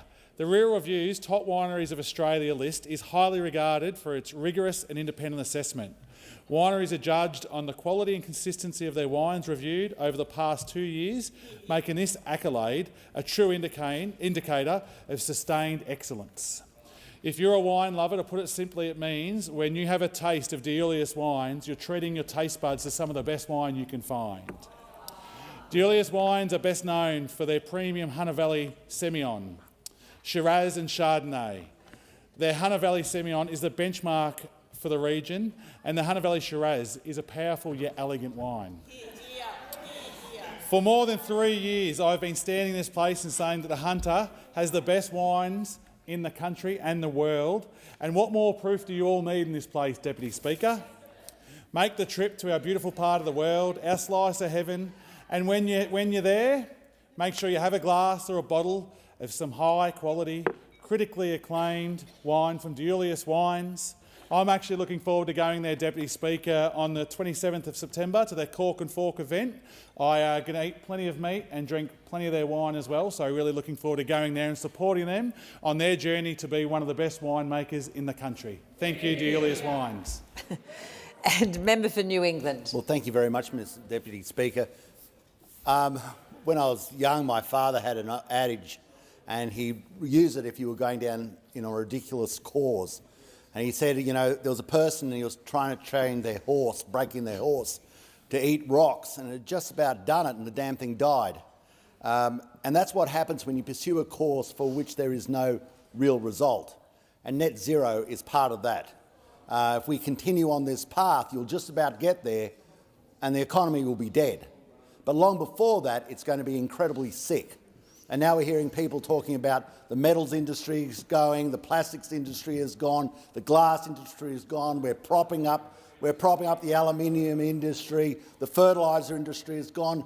It is not working, and power prices are going through the roof, and pensioners are becoming poorer, and this is a total fool's errand. The argument is sometimes used that it'll offend other people in certain seats. I'll give you another example of something that offends people in seats and we're not allowed to go anywhere near it. That is removing the curfew on Mascot Airport.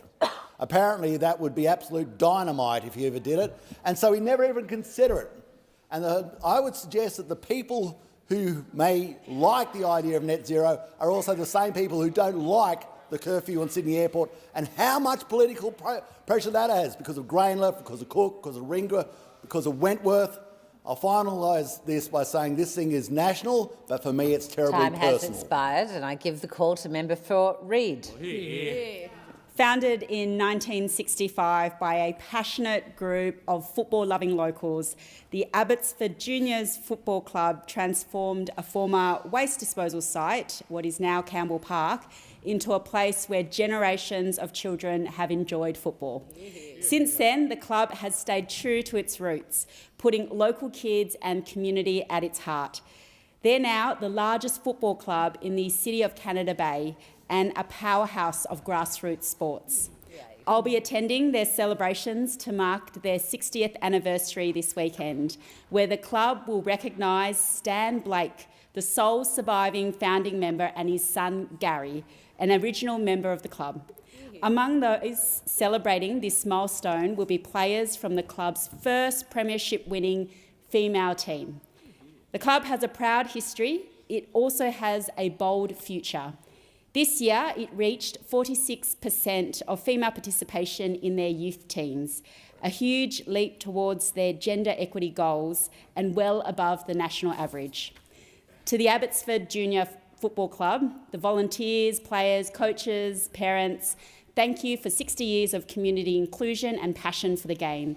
Special thanks to the extraordinary efforts of President Chris Williamson and Vice President Nick Ancono, who have been the driving force behind this club. Member for Casey. Thank you, Deputy Speaker. It was an honour on Saturday night to attend the Chirnside Park CFA annual dinner to say thank you to those volunteers who give so much to keep our community safe. And I want to congratulate the Captain Ben on 6 years of service to our community. We were celebrating the 10th birthday of the Chirnside Park CFA, so 6 years is a significant impact, and I want to wish Paul Simpson all the best. I know the brigade is in good hands. I recently had the opportunity to attend the Mooroolbark CFA annual dinner. It was a great event, again, to celebrate those that volunteer to give so much to keep us safe. Unfortunately, I could not attend the Lilydale CFA annual dinner, Deputy Speaker. It was on May 3rd, so we were all quite busy, but it was lucky that their dinner was at the same location as my after-election event, so I could drop in and say hello to the team there and congratulate them on a wonderful year. We have so many volunteers in the CFA. At the drop of a hat, will leave their families, their loved ones, their businesses to keep our community safe. They volunteer, they do it for free. In the Yarra Valley, in the Dandenongs, we know how important the CFA are. We thank them today, we thank them every day, and I'm looking forward to visiting many other CFA annual dinners, including Wonga Park, Montrose, and many others, to say thank you for keeping our community safe. Member for Solomon. Thanks, Deputy Speaker. Exercise Talisman Sabre is currently underway and is the 11th and the largest iteration of this important exercise throughout Northern Australia. The ADF and 19 nations, over 30,000 military personnel, are taking part in the exercise that spans 70 training areas across 5,300 kilometres. This exercise is an important one with our allies, the United States, but also some of our important regional partners, including Indonesia, the Philippines and PNG. For the first time, Papua New Guinea is hosting a component of the exercise, showing how important interoperability is with our friends, our Wontoks.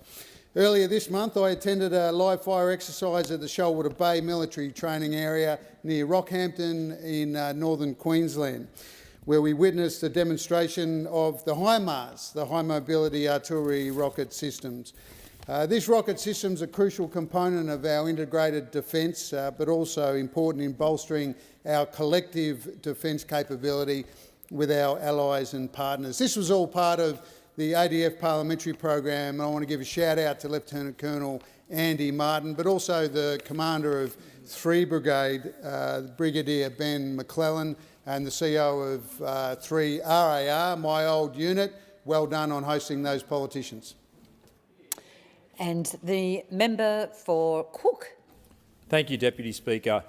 I'd like to honour the life of Julie Fitzsimons. Julie was a beloved mother, grandmother and wife whose generosity and courage left a lasting mark on many in my local community. After losing her daughter, Nicole, in a tragic motorbike accident in Thailand in 2012, Julie channelled her grief into action, helping establish the Nicole Fitzsimons Foundation, promoting travel safety and supporting young Australians in sport and the arts. Julie was the heart of this foundation, but in May, tragically, she was struck and lost her life by a car in visiting her daughter, and it was a tragic accident. We extend our deepest condolences to Vince, Kate, Matt and her grandsons.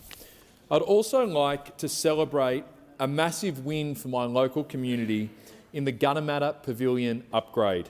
The RSL Swim Club, the Sharks Water Polo Club, the Canoe Club and the Triathlon Club did not have adequate facilities. We launched a petition and the community got behind it. We received almost 1,000 signatures and the community has had a massive win as the Sutherland Shire Council has listened to them, revising their plan and creating adequate facilities for each of those clubs. Congratulations to the clubs and to all the community members who got behind the petition. Member for Cunningham. Thank you, Deputy Speaker, and congratulations. 100 years ago, Cunningham looked very different. But one thing that hasn't changed is the courage of the men and women that have served at Balgownie Fire Station. Today, Station 210 is led by Captain Luke Rouse, one of only 7 captains to hold that role in the station's remarkable century-long history. I was truly honoured to join Captain Rouse and his team on Saturday, June the 28th, to celebrate their centenary with the community. We began the day with a welcome to country and smoking ceremony from local elder Uncle Peter and some wonderful students from Balgownie Public School who sang the national anthem. Balgownie Fire Station first began as a substation of the North Illawarra Fire District, with Corrimal Fire Station as the head station. There's a lot of jokes that Corrimal does all the promotion in the media while Balgownie actually puts out the fires. But over the years, the Balgownie crew have become a dependable and trusted part of our community. They respond to hundreds of incidents every year, providing providing vital fire safety education to local schools and families. Balgownie is a strong family-based station with so many family connections, with brothers, fathers, sons, fathers and daughters, husbands and wives, all proudly serving the community together over many years. To every firefighter at Balgownie Fire Station and your families who give you up to go out and keep our community safe, thank you so much for keeping us safe over 100 years. And I give the call to member for Barrowa. Thank you, Deputy Speaker. As I've been listening to the maiden speeches this week, a truism of politics has come to mind. All of us are here not by dint of our own efforts, but through the efforts, support and encouragement of others. Today I want to speak about Eve and Layla El-Khoury, who've played an outsized role in me being here. The El-Khouries are a wonderful Australian migrant success story. Born in the village of Mizyara in northern Lebanon, Eve came here as a young man and, as with so many migrants, saw things in our country that those of us born here take for granted. Eve's been a successful entrepreneur in the property, hospitality, childcare and service station industries. He's given back to our community, being a leader in the Lebanese and broader Australian community. He's been a long-serving branch president of the Liberal Party since John Howard's time and has been a wonderful councillor to New South Wales Liberals, including my predecessor and me. Eve was one of the key advocates of the Royal Commission into Banking and Financial Services, which wouldn't have happened without his tenacity. The El-Khouries always run wonderful events with guests representing the melting pot of our community, and Layla makes the best tabbouleh this side of Beirut. Their children and their grandchildren are their greatest legacy, with sons Lewis and Savio running Two Brothers Mediterranean restaurant in Castle Hill, and their daughter Shiraz in the property industry, and Manea, a makeup artist, making their own way in the world. Thank you to Eve and Layla and the Alkuri family for all you have done for me, for our community, for our party and for our country. It's wonderful today to take the opportunity to salute you in our parliament. Thank you. Member for Spence. Well, thank you, Deputy Speaker. It's great to return to the 48th Parliament and once again represent the people of Spence. Congratulations to you on your Deputy Speakership as well. Today I rise to share a major victory for the people of Virginia and for common sense. In only a matter of days, for the first time, the good people of Virginia will receive their first home mail delivery from Australia Post ever. This might not sound like much to some, but home mail delivery is something the Virginia community has needed to fight tooth and nail for several years. In this time, the community has pushed relentlessly for this basic service, even after a recent mail poll showing 92% support was dismissed. This outcome is the result of a grassroots campaign. Hundreds of doors knocked, local street meetings, letters to senior leadership and speeches in this very chamber. After years of delays, excuses and confusions, the message has finally got through, loud and clear. This is a decision that will not be getting returned to sender. It is happening. Speaker, while this is a big step forward, and other communities in Spence, like Riverlea, will still go without home delivery. To those residents, I say I have not forgotten you. I will keep fighting for them so they can also access an essential service that many Australians, that now includes Virginia, can rightly take for granted. Thank you. Member for Fadden. Thank you, Deputy Speaker. I rise today to acknowledge the outstanding community organisations in the Fadden electorate who have recently received funding through the Stronger Communities grants. These grants are about backing our volunteers, carers, parents, coaches and supporters who are the heartbeat of our local community. In Coomera, the AEIOU Foundation continues its vital work supporting children with autism and their families, helping young Queenslanders thrive. The Fibromyalgia ME CFS Gold Coast Community Support Group provides a lifeline to locals battling chronic illness. Their work offers hope, empathy and strength where it's needed most. And some of our local P&Cs, Coomera State School and Bigger Waters State School, they play a critical role in building stronger schools, supporting our teachers and our students alike. And Girl Guides, who continue to foster leadership and confidence in our young girls, values that will shape our future generations. And of course, the tirelessly hard-working team at the Paradise Point Meals on Wheels, who bring meals and companionship to seniors and those in need. The compassion cannot be overstated. Our sporting pride, the Gold Coast Hockey Association, was also a worthy recipient, as well as the Northern Gold Coast RSL sub-branch, the custodians of our veteran community in the north of our city. Give the call to the member for Patterson. Thanks, Speaker. During the campaign, I spoke to an elderly gentleman in my electorate about the things we were delivering as a government, and I mentioned childcare, and he said, "Oh, love, my kids and my grandkids are all grown up, so it doesn't affect me. Anyway, I'm off for a blood test." And I stopped and I thought, well, I wonder if the blood collector or the pathologist has a child in childcare. The thing is, childcare impacts us all, every single one of us. Even for someone like me with a media background, hearing the tough stories, the allegations out of Victoria were truly shocking. Our thoughts are with those families affected, those parents who trusted a service with their most precious things, the lives of their children, only to feel betrayed. Let me say, your government stands with you.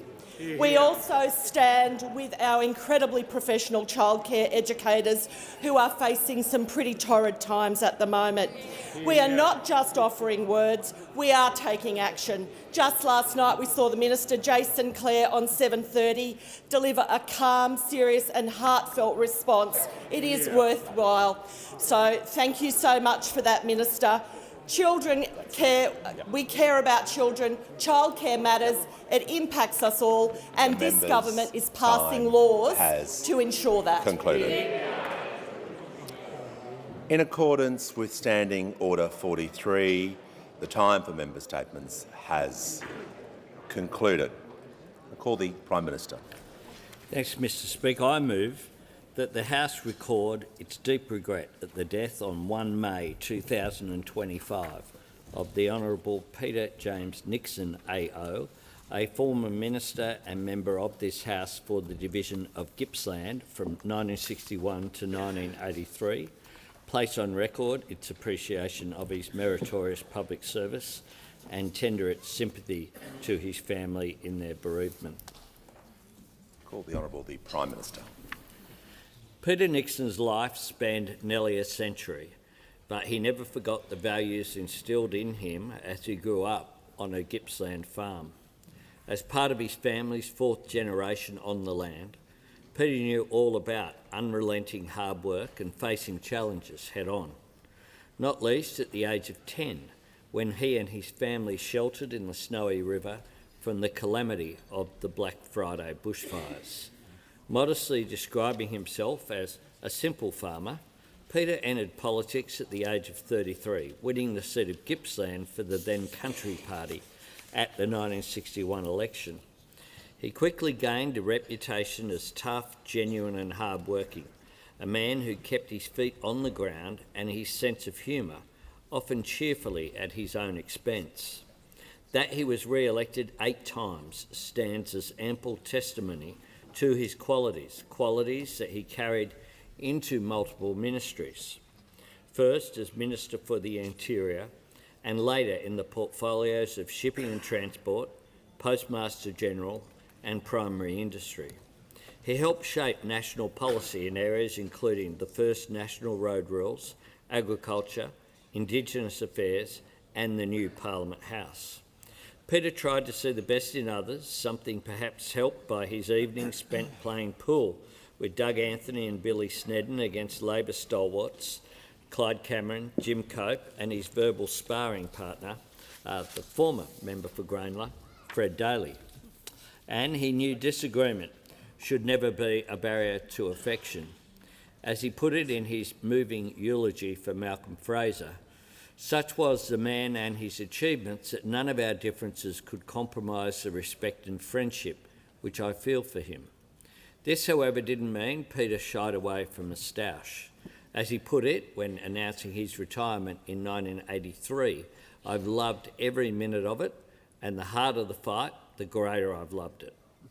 For Peter, the end of political life merely signalled the beginning of a series of fresh chapters.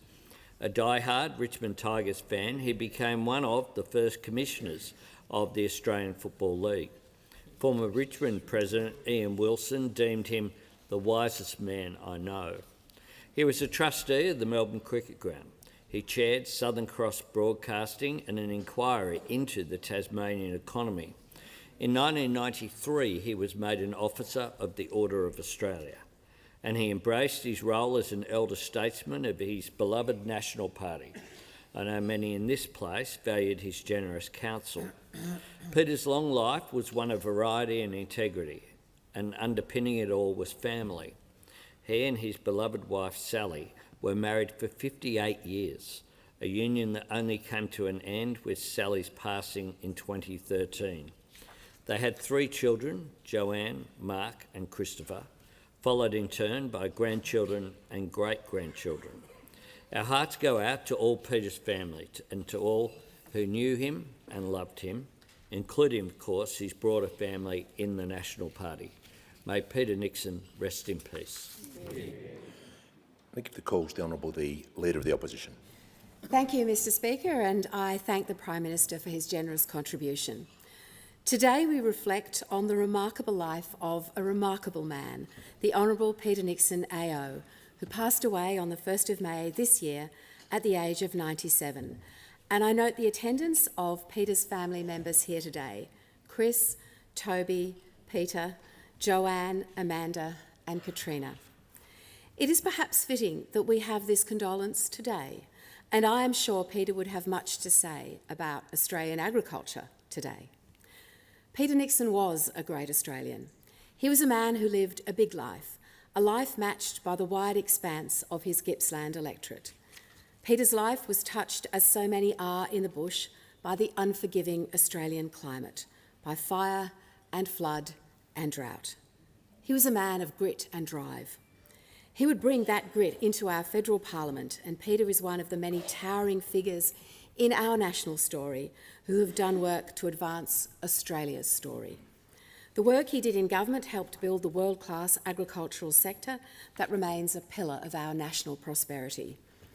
Born in 1928 to a farming family in Orbost, Nixon went through both the Great Depression and the Black Friday bushfires of 1939, before he went off as a boarder to Wesley College. While a student in Melbourne, he developed his love for Australian rules football and the Richmond Tigers. He would describe the sport in 1968 as the best game of all. I agree. The Nixon clan had been farmers since 1865, so it was natural for Peter to return to the family farm. In 1954, he married his wife Sally, a member of the prominent Darlson family from East Gippsland. They would have 3 children together, and she became his rock of support across almost 60 years together. He became the secretary of the Orbost branch of the Country Party, and that would have been his life until fate derailed his plans and thrust him into the world of politics. Peter Nixon didn't expect to win the pre-selection for Gippsland, but he did. He rolled up his sleeves and, despite a swing against the government that year, won by a handy margin. He proved himself a brilliant organiser with a hugely analytical mind. In a career that spanned more than 20 years in Parliament, Nixon held ministerial portfolios in the Interior, Shipping and Transport, Postmaster General and Primary Industry. For 16 straight years, he was either a minister or shadow minister. He was seen by many as a potential successor to John McEwen as leader of the Country Party, but Doug Anthony eventually got the role. As a highly experienced and trusted member of successive leadership teams, Nixon, with Anthony and Ian Sinclair, formed a triumvirate in the Fraser government, dubbed the Mulga Mafia. They were an assertive and sometimes combative presence in the House and a significant influence on the government's policy agenda. In words which echo down the ages, in his maiden speech, he vigorously opposed trading blocs, tariff barriers and protectionism. He lamented the poor prices which primary producers got in comparison to retail prices in the cities, and he wanted to reduce the cost of living and put more money in the pockets of the wage earners. The more things change, the more they stay the same, Mr. Speaker. After he left Parliament in 1983, he had a successful career as a media executive and was made an Officer of the Order of Australia in 1993. But he never lost his love of football. In 1981, he became Richmond's patron, a position he held until his death, and in 1984, he was selected as one of the 4 original VFL commissioners. Universally respected during his time in and out of Parliament, Peter Nixon, grazier, parliamentarian, minister, community champion, Aussie rules fanatic, was an exemplar of the body politic that laid the foundations that we have inherited. Vale Peter Nixon. The call to the Leader of the Nationals. Well, thank you, Mr. Speaker, and I can thank the Prime Minister and the Leader of the Opposition for their beautiful words. On behalf of the Nationals, it is with a heavy heart that I extend our sincerest condolences and respects to the family, friends and colleagues of the former member for Gippsland, the Honourable Peter Nixon AO. His passing on the 1st of May at the age of 97 is a profound loss for our nation. It's a loss which is being felt deeply across regional Australia. And today, as this Parliament honours Peter's life of achievements and his extraordinary legacy, we reflect on a man who will always be an admired and enduring champion of the National Party. Mr. Speaker, throughout his life, Peter Nixon was known as a man of integrity, a man of decency, a man of courage and a man of conviction, and a man who will be remembered for his incredible career of public service, a career which spanned decades. Born and raised in rural Victoria on a farming property in Orbost, East Gippsland, from a very young age, Peter always lived and breathed agriculture, and that's what he initially pursued. After starting out as a 4th-generation farmer, Peter would ultimately be elected as the country member for Gippsland in 1961, following the retirement of incumbent George Bowden. For the next 22 years, Peter Nixon would profoundly represent this beautiful electorate. And throughout these 22 years, he represented this region, these communities and his people with humility, with passion and purpose. Above all, he always put his constituents and his electorate first. As a young MP and equipped with a tenacious work ethic and strong professional drive, Peter rose through the parliamentary ranks of the Country Party, soon finding himself promoted as a minister in 1967 under the leadership of the formidable John Blackjack McEwen. What followed was a distinguished and lengthy ministerial career. Famously, Peter Nixon served under 5 Prime Ministers and held a range of portfolios, including as the Minister for the Interior, the Minister for Shipping and Transport, Postmaster General and as Minister for Primary Industries. Mr Speaker, Peter was a true political heavyweight, and during his time in Parliament he absolutely did not hesitate to throw his weight around. He thrived on the political front line of the Country Party, in the thick of the trenches with the likes of John McEwen, Doug Anthony and Ian Sinclair. He was tough, but he was fair, and he always fought hard for his beliefs. He relished the heat of parliamentary combat, the adrenaline of robust debates, the fierce clash of ideas with those sitting across the chamber. But despite these tussles, what Peter commanded with ease during his career was respect. He had the respect of his colleagues on all sides of the Parliament. They respected his passion, his judgment, his values and the unwavering authenticity of his character. As John Howard will recall to The Australian, the Honourable Peter Nixon possessed one of the finest political minds I have encountered in my years of public life. Mr Speaker, Peter's decision to retire from federal politics in 1983 did not end his substantial contribution to public life. After returning to farming in East Gippsland, he would serve as chair of the Southern Cross Broadcasting, as well as being one of the original AFL commissioners. Under his leadership, Southern Cross Broadcasting underwent significant expansion, while his tireless effort at the AFL helped it grow into a truly national competition. Fittingly, in 1993, he was recognised with an Order of Australia. Of course, supporting Peter faithfully throughout this remarkable journey was his family, especially his wife Sally, who he married in 1952, and their 3 children, Joanne, Mark and Chris. Pardon me. And it is during this challenging time that our thoughts and our well wishes go out to all Peter's family and everyone who knew and loved him. When we look back on Peter Nixon's life, we will remember him for many things.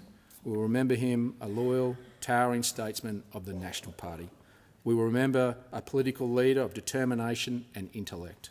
We will remember this farmer from East Gippsland who had a crack in politics and ended up making an immense contribution to the fabric of our nation, especially in regional Australia. These are legacies to be proud of. And so today this Parliament remembers and honours the Honourable Peter Nixon AO. May he rest in peace. The call to the member for Gippsland. Well, thank you, Mr Speaker, and I do want to thank the Prime Minister, the Leader of the Opposition and the Leader of the Nationals for their very kind words.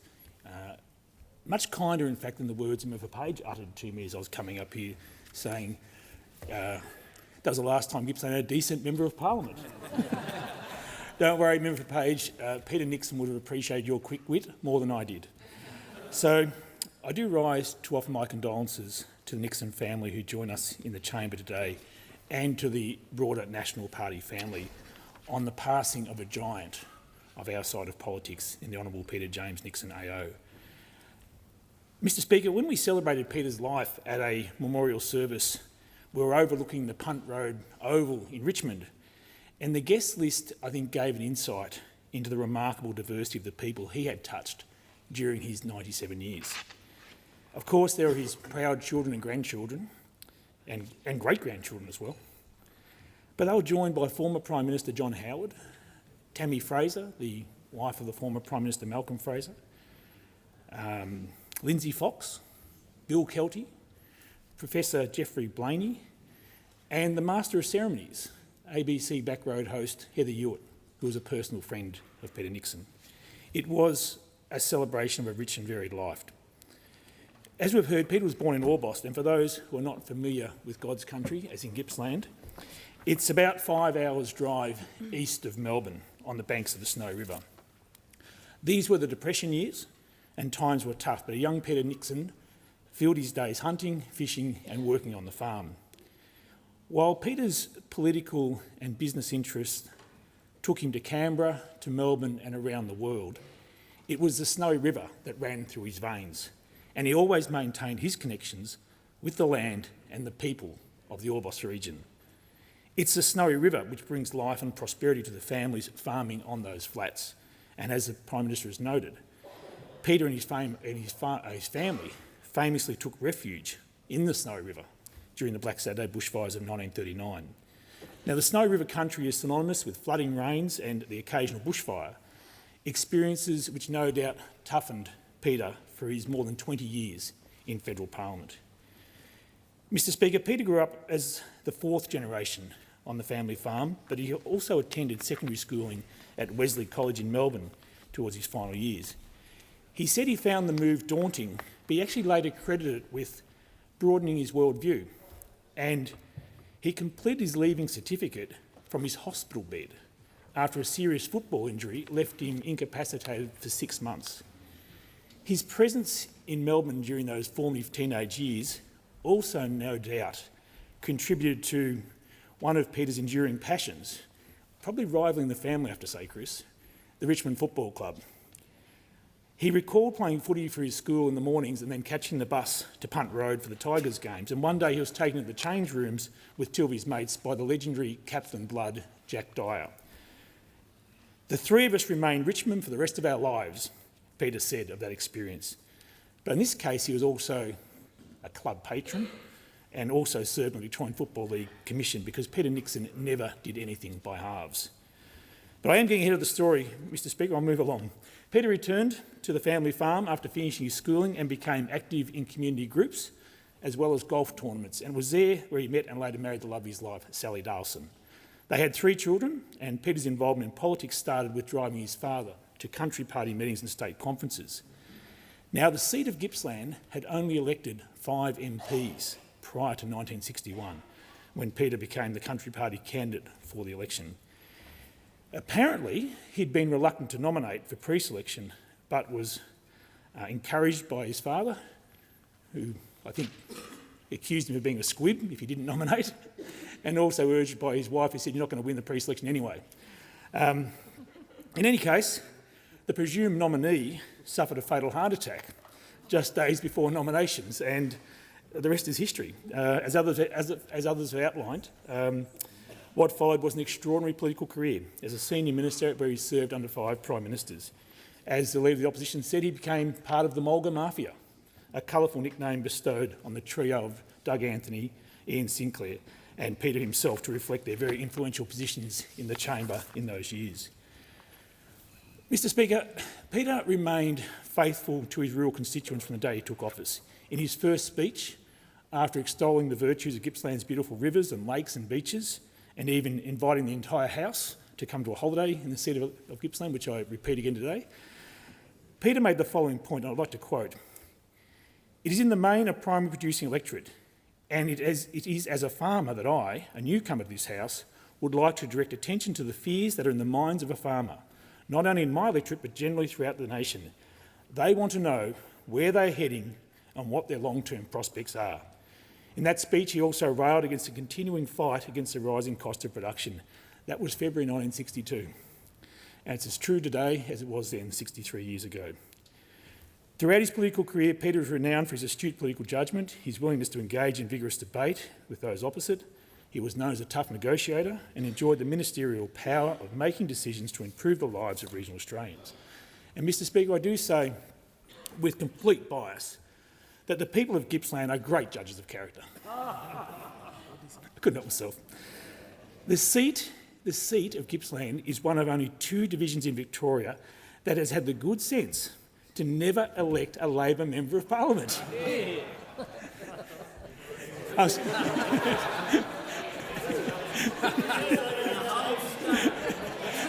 Protect me, Speaker. Protect me. It is the only seat the Country Party, now the Nationals, has held continuously since our party was created in 1922. Mr Speaker, at the peak of his popularity, Peter won the 1975 election with a vote of 64.7%. Now, to be clear, that was his primary vote, 64.7%. So when Peter left politics at the age of 54, he went on to pursue a highly successful business career and also served as Chief Commissioner of the East Gippsland Shire Council. It was in that role, Mr Speaker, that I met him for the first time. I was the Shire's media manager, and I can recall walking to a meeting room with the piercing blue eyes of Peter Nixon on me, and I learned very quickly Just give him the facts, never waffle, and a quick meeting was a good meeting. About 15 years later, when I became the member for Gippsland, Peter was the perfect former MP. He never lost his interest in public life, would text me occasionally with some information or advice, but unlike some other former colleagues on both sides of the chamber, he was never a commentator on the issues of the day. I think there's a lesson in that for all of us. There's another couple of political lessons I took from Peter which are appropriate to share in a week where we have seen some truly fantastic first speeches. And those lessons were never forget where you came from and never forget the people who sent you there to represent them. And finally, Mr Speaker, in that same vein, I'd like to quote from Rudyard Kipling's famous poem, which were actually the final words of Peter's autobiography, which was called simply An Active Journey. If you can talk with crowds and keep your virtue, or walk with kings nor lose the common touch, if neither foes nor loving friends can hurt you, if all men count with you, but none too much, if you can fill the unforgiving minute with 60 seconds worth of distance run, yours is the earth and everything that's in it, and which is more, you'll be a man, my son, Vale Peter Nixon, may he rest in peace. As a mark of respect to the memory of the Honourable Peter James Nixon, I ask all present, including the galleries, to rise in their places.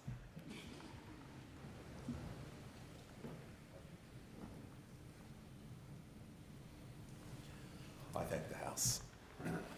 I call the Leader of the House. Speaker, I move that the debate be adjourned. The question is the debate be adjourned and the resumption of the debate be made in order of the day for the next sitting. I'll put the question. Those opinions say aye. Against no. I think the ayes have it. I'll call the Leader of the House. Speaker, I declare that the resumption of debate on the Prime Minister's motion of condolence in connection with the death of the Honourable Peter James Nixon is referred to the Federation Chamber. We shall move to questions without notice. Are there any questions? And I give the call to the Honourable, the Leader of the Opposition. Thank you, Mr Speaker. My question is to the Prime Minister. The Coalition is the proud architect of AUKUS, a landmark national security agreement that will make Australia safer, stronger and more secure. The Coalition Cabinet I served in delivered AUKUS because we understand the US is our most important ally.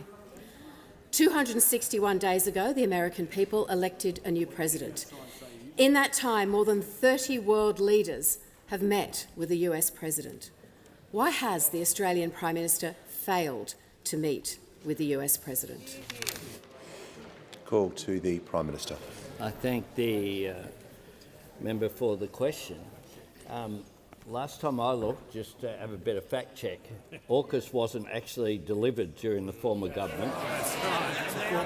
The concept, to give credit where credit's due, did come from the Morrison government, but the AUKUS agreement was signed by myself, President Biden and Prime Minister Sunak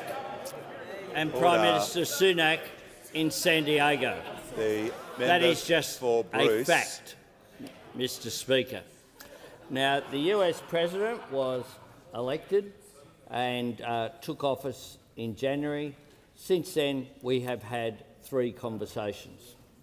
I also make the point that there is no country, including the announcement today of an arrangement with Japan and the United States, in which the previous tariff level of 25% across the board has been reduced to 15%, is still higher than the tariff rate of 10% which Australia has. And that Australia has a lower TAFE rate or equal to every other country on earth.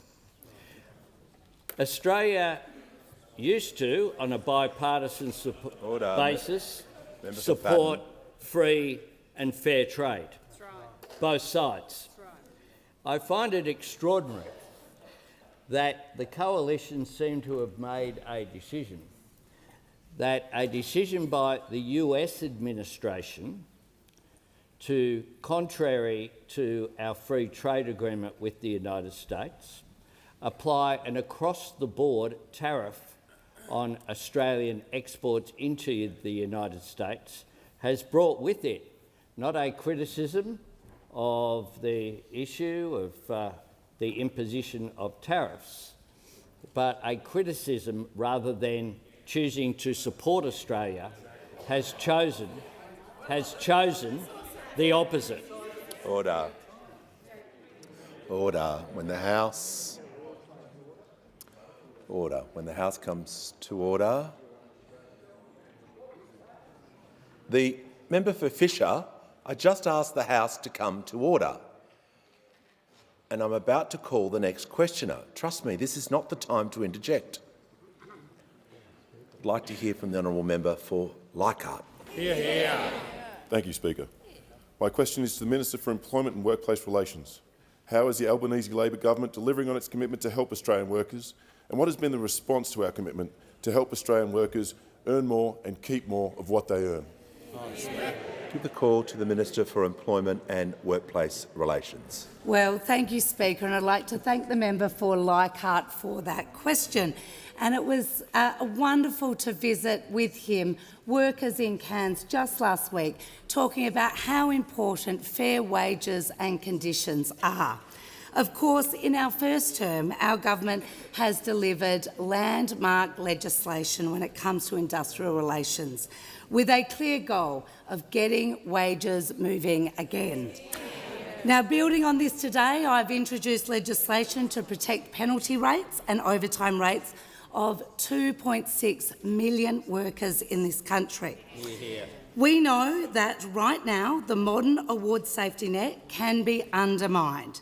Some employers have already had applications on foot to trade away penalty rates of low-paid workers, and of course that would leave some workers worse off. Penalty rates and overtime rates matter. They compensate people for working irregular hours and are an essential feature of many workers' take-home pay. Now, I've been asked about what has the response been to this very important legislation and our commitment to protect penalty rates.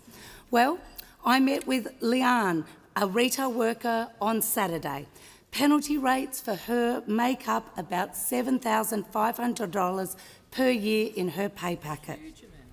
When Leanne gets home from her late shifts, her partner is already in bed, and she told me it can be really isolating. That's why penalty rates matter to Leanne. They allow her to earn more and keep more of what she earns being compensated for her late-night work. Now, for workers like Daniel, when speaking about what life would be like if he didn't have penalty rates, he said, "I'd have to work more, see my family less, see my dog less, see my friends less. Just not go to the movies, not even have a holiday." It's for workers like Leanne and Daniel we made a clear election promise that we would legislate to protect penalty rates. And this promise was clearly endorsed by the Australian people. This plan was endorsed by the Australian people. And while Daniel and Leanne back our plan to protect penalty rates, it is disappointing that the Coalition is not making their position clear. They seem to be having a bob each way, on one hand supporting Australian workers, on the other hand talking Australian workers down. While the Coalition dither around on whether or not they'll back Australian workers, it is this Labor government that's getting on with the job of delivering our commitment to protect people's pay, ensuring people earn more and keep more of what they earn here in Australia. Give the call to the Honourable, the Leader of the Opposition. Thank you, Mr Speaker. My question is to the Prime Minister. The United States is our closest ally, and 261 days ago they elected a new president. Over that period, the Prime Minister has spent more time making excuses for unacceptable live firing exercises off Australia's coast than he has spent in person with the US President. Following the Prime Minister's recent overseas travels, has he had a conversation with the US President? Order. The Minister for Infrastructure is getting close to being warned. We cannot have people interjecting during questions. It works both ways. The Prime Minister has the call. Thanks, Mr Speaker. Members of this parliament have a choice sometimes of whether they will back Australia or seek to undermine Australia. A very simple proposition. A very simple proposition. Order. The Leader of the Nationals Those and the member opposite, for Page. Those opposite have chosen, rather than support a position which they did in government, to be fair, supporting free trade, including the free trade agreement with the United States, including, might I add, the free trade agreement that they signed up to with China as well. Those opposite have chosen to, rather than put the case, along with members of the government, that tariffs are a cause of economic self-harm by the United States, and that those countries that impose tariffs are imposing a cost on the purchases of goods and services. In this case, they are putting, the United States is putting a cost on goods being exported from Australia into the United States. Order. Members on my left are going to cease interjecting immediately. It's not a rolling commentary. Honestly. It's a serious question and the Prime Minister is answering it. It deserves the respect as was shown to the Deputy Leader, to the Leader of the Opposition. My apologies. And the question they might like to ask themselves is which country has got a better arrangement than 10%? Which country? Because the answer to that is none. And what they do, because people do watch what is going on, the debate within our country is watched outside our country. And in most other countries, what we are seeing, in the UK, for example, is that both sides of politics are putting the national interest first and arguing the case for their nation. We'll continue to put the case, but we'll also, as I have to President Trump, but we will also do so in the full recognition that the America First policy and ideology, which has been promoted by the Trump administration, is clear. He regards, to quote President Trump, tariffs as the most beautiful word in the English language. We have a very different position and will continue to put it. Order. Order. The House is going to come to order. The member for Wright, member for Spence, won't be here to hear the question if he continues. We call to the member for Bonner. Thank you, Speaker. My question is to the Prime Minister. Prime Minister, how is the Albanese Labor government delivering on its commitment to protect wages and help Australians to earn more and keep more of what they earn? Call to the Prime Minister. I thank the member for Bonner for her question, and it was a pleasure to spend so much time with the member for Bonner in the lead-up to the May 3 election, where I saw how connected she was with her local community there in the suburbs of Brisbane. And many of those constituents will, of course, be people who depend upon penalty rates for their standard of living and their quality of life, which is why today the Minister introduced legislation to enshrine penalty rates into law, protecting weekend and overtime pay for around 2.6 million Australians. Because we want Australians to earn more and to keep more of what they earn. If you're giving up your weekend, our government will make sure that you get paid the penalty rates that you deserve. And it's one of the big contrasts in this chamber. We on this side supporting higher wages and lower taxes, those on that side arguing for lower wages and higher income taxes. This comes on top of the cuts to income taxes, where we changed stage 3 to make sure that low-income earners actually got a tax cut. It comes on top of the not 1, not 2, but 3 increases in the minimum wage and award wages, a 3.5% increase for award wages on July 1. Real wages have now grown for 18 months in a row. At the same time, more than 1.1 million jobs have been created. The gender pay gap is the lowest on record, and we have delivered substantial pay increases for workers in feminised industries such as aged care and childcare. Now, the coalition, of course, we don't know what their position will be when it comes to penalty rates. We know that they tried to ban working from home. We know they wanted to sack 40,000 public servants. And we know that they opposed the right to disconnect and same job, same pay. They said our IR reforms would take us back to the dark ages.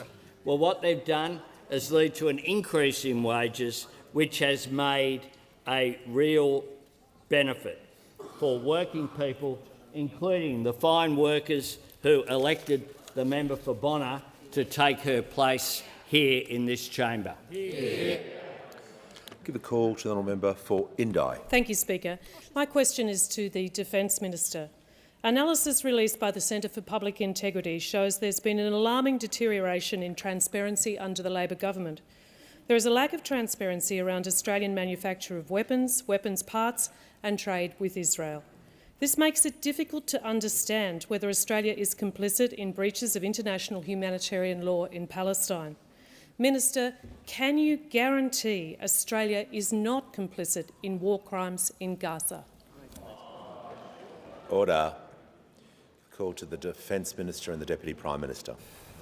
Well, I thank the member for her question, and I deeply respect the role that she plays in this House. And in answer to the specific question that she has asked me, I can absolutely guarantee that Australia is not complicit in the way in which you've described.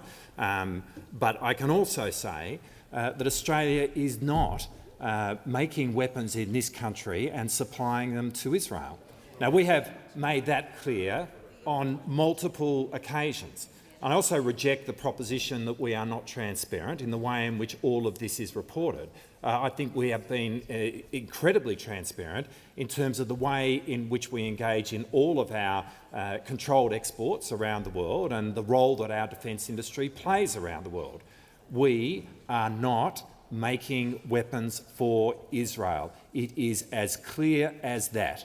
And we have not been doing so since the conflict began on October 7, but we were not doing it for years prior to that. We are not making weapons for Israel. But the point I'd want to make is that we have seen various actors seek to manipulate various information that they have derived, which is in fact not evidence of any of that, try to misconstrue this, try and put out misinformation which goes to suggest the opposite. Now, I want to make the point that to put that misinformation into the public domain does not help one single person in Gaza. It just doesn't. But what it does do is raise tensions in this country, which is deeply destabilising for Australia's social cohesion. I mean, those who walk down that path really need to think about what they are doing for their own self-publicity. This is a matter which is of deep concern to us here in terms of Australia's social cohesion. I reiterate the point that we are not making weapons for Israel, we are not exporting there, but it is really important that every member of this House owns the responsibility that they have to make sure that misinformation is not what characterises the debate in this country. Give a call to the honourable member for Ford. My question is to the Treasurer. How is the Albanese Labor government boosting wages and helping with the cost of living while managing the budget in a responsible way? Call to the Treasurer. Speaker, I thank the member for Ford for his question, but I also congratulate him on a terrific first speech earlier today. He did his family, his party and our local community proud today, either side of Logan Lee Road, which we've just funded an upgrade for, Mr Speaker. Well done. Now, the member for Forde joins the government with two defining features, Mr Speaker: a big focus on wages and the cost of living, and a big inseparable focus as well on responsible economic management. More Australians working, earning more, keeping more, retiring with more.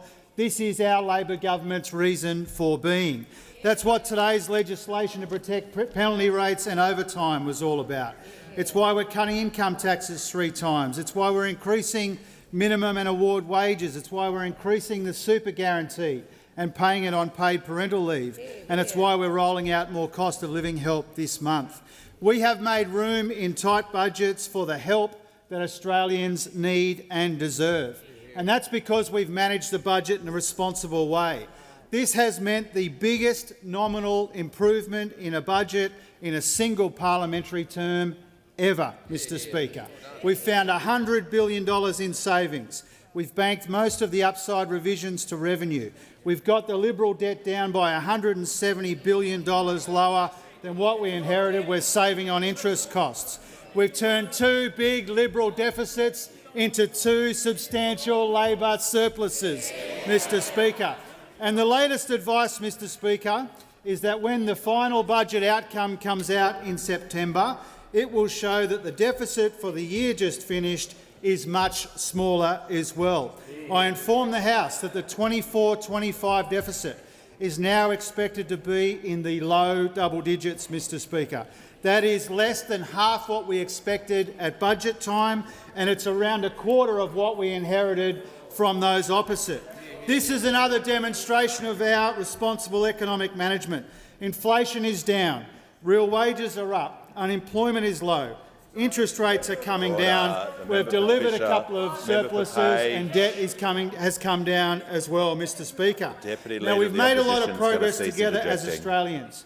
We've got a big agenda to deliver as a government, but we also know that there is more work to do because people are still under pressure, the global environment is very uncertain, and we've got some big, long-standing structural issues in our economy to deal with as well. We're upfront about that. Now, we believe as a government that the best way to build on the progress we've made together to make our economy and our budget more productive, resilient and sustainable over time is to go about that in the same consultative, methodical and especially responsible way that has been a hallmark of our government. Has concluded. Give the call to the honourable member for Hume. Thank you, Mr Speaker. My question is to the Prime Minister. I refer to the Prime Minister's answer yesterday when he said the circumnavigation of Australia by Chinese Communist Party warships needed to be viewed in the context that Australia participates in the South China Sea. Is the Prime Minister seriously suggesting, because Australia engages with allies in the South China Sea, that the Chinese Communist Party is free to conduct live-fire exercises without warnings off the south coast of New South Wales? Give the call to the Deputy Prime Minister and Minister for Defence.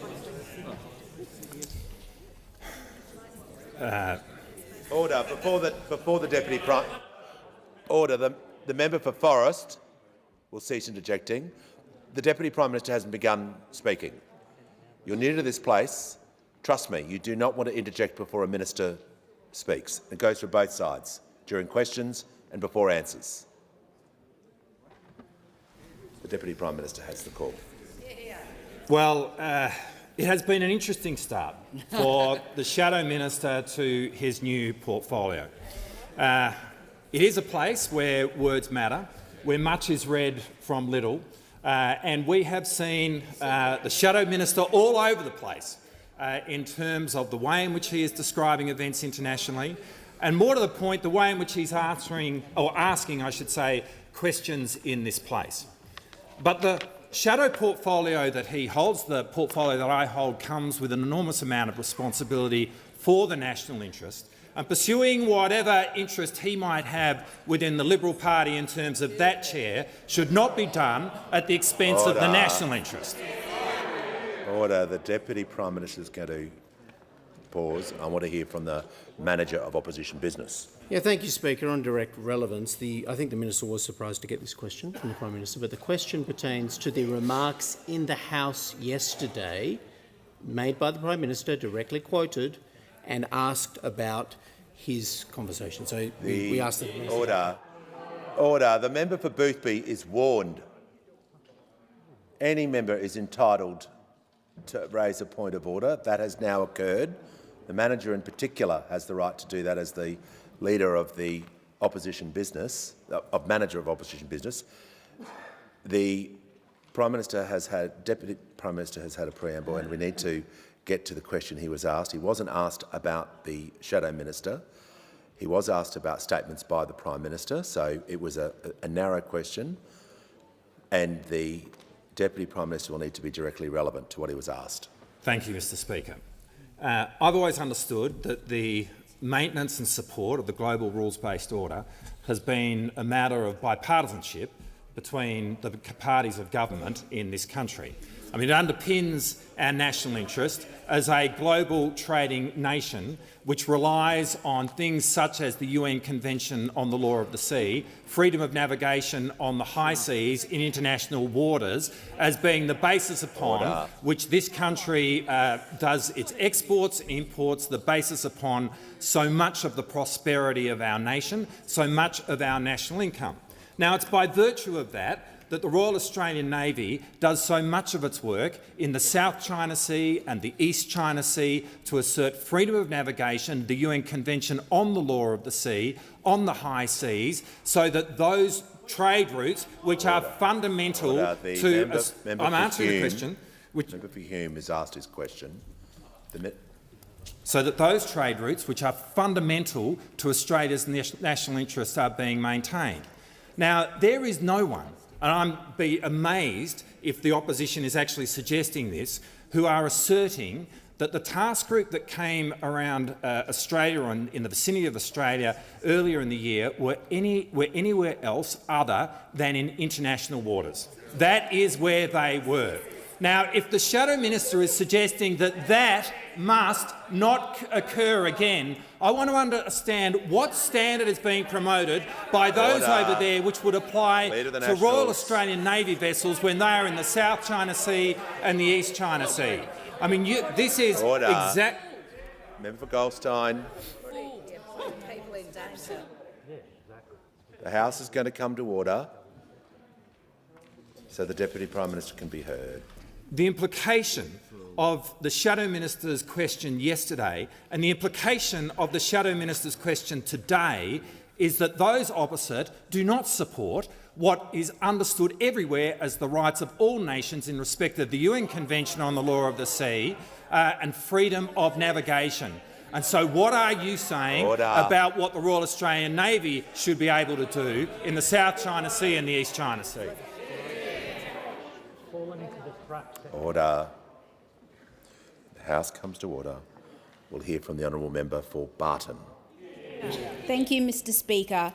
My question is to the Minister for Skills and Training. How is the Albanese Labor government helping apprentices and TAFE students with the cost of living? Great question. Give the call to the Minister for Skills and Training. Thank you, Speaker. And I thank my friend, the member for Barton, for her question. I congratulate her on a really excellent first speech, the start of many great contributions for her community and in the national interest. And it was also fantastic to join her just a few weeks ago at the St George Kogarah TAFE. We met there with some free TAFE students studying aged care and nursing, including some nursing students benefiting from our government's paid prac that began on the 1st of July. Free TAFE and paid prac.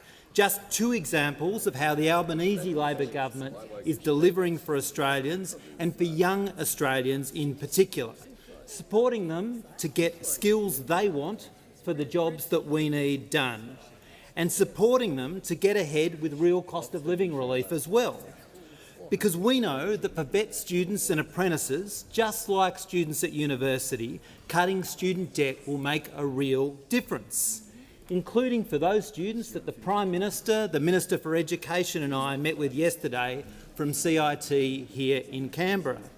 Like Jennifer, who has both a HECS debt and VET debt. Jennifer will save $8,000, which will help set her up for her new career. Or Ralph, a diploma of nursing student, who will save $3,000 because of our student debt relief, which will help him save and prepare to pursue further study to become a registered nurse, like a couple of my colleagues in this place here. Now, these are just some of the thousands of stories, Speaker, that we've heard since we announced our 20% cut from student debt. Now, Speaker, 3 million Australians will benefit from this, including the better part of 300,000 apprentices and TAFE students. Because in the Albanese government, we are supporting every student and every apprentice to gain new skills, to pursue new opportunities and to secure good jobs. And to that end, Speaker, Free TAFE has now seen more than 650,000 enrolments and already 170,000 completions. But we know, Speaker, that not everyone in this place supports Free TAFE. Not everyone does. The Liberals and the Nationals too, they voted no to Free TAFE. And the Leader of the Opposition said in this place that if you don't pay for something, you don't value it. Well, Australians disagree.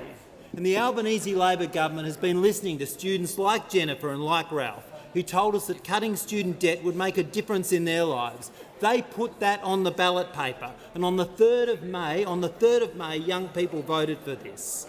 Now we are delivering. We're getting on with delivering student debt relief and with it more opportunities for young people to get skills they want for jobs we need. The Minister's time has concluded, and I give the call to the Leader of the Nationals. Thank you, Mr Speaker. My question is to the Minister for Agriculture.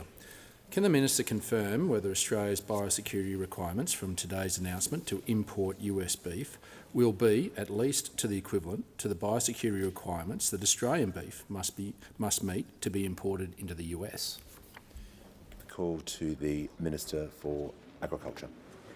Thank you, Mr Speaker, and I want to thank the Leader of the Nationals for that question. I would say to the Leader of the Nationals that this decision has been made by my department, and it is through the usual processes that these decisions are made.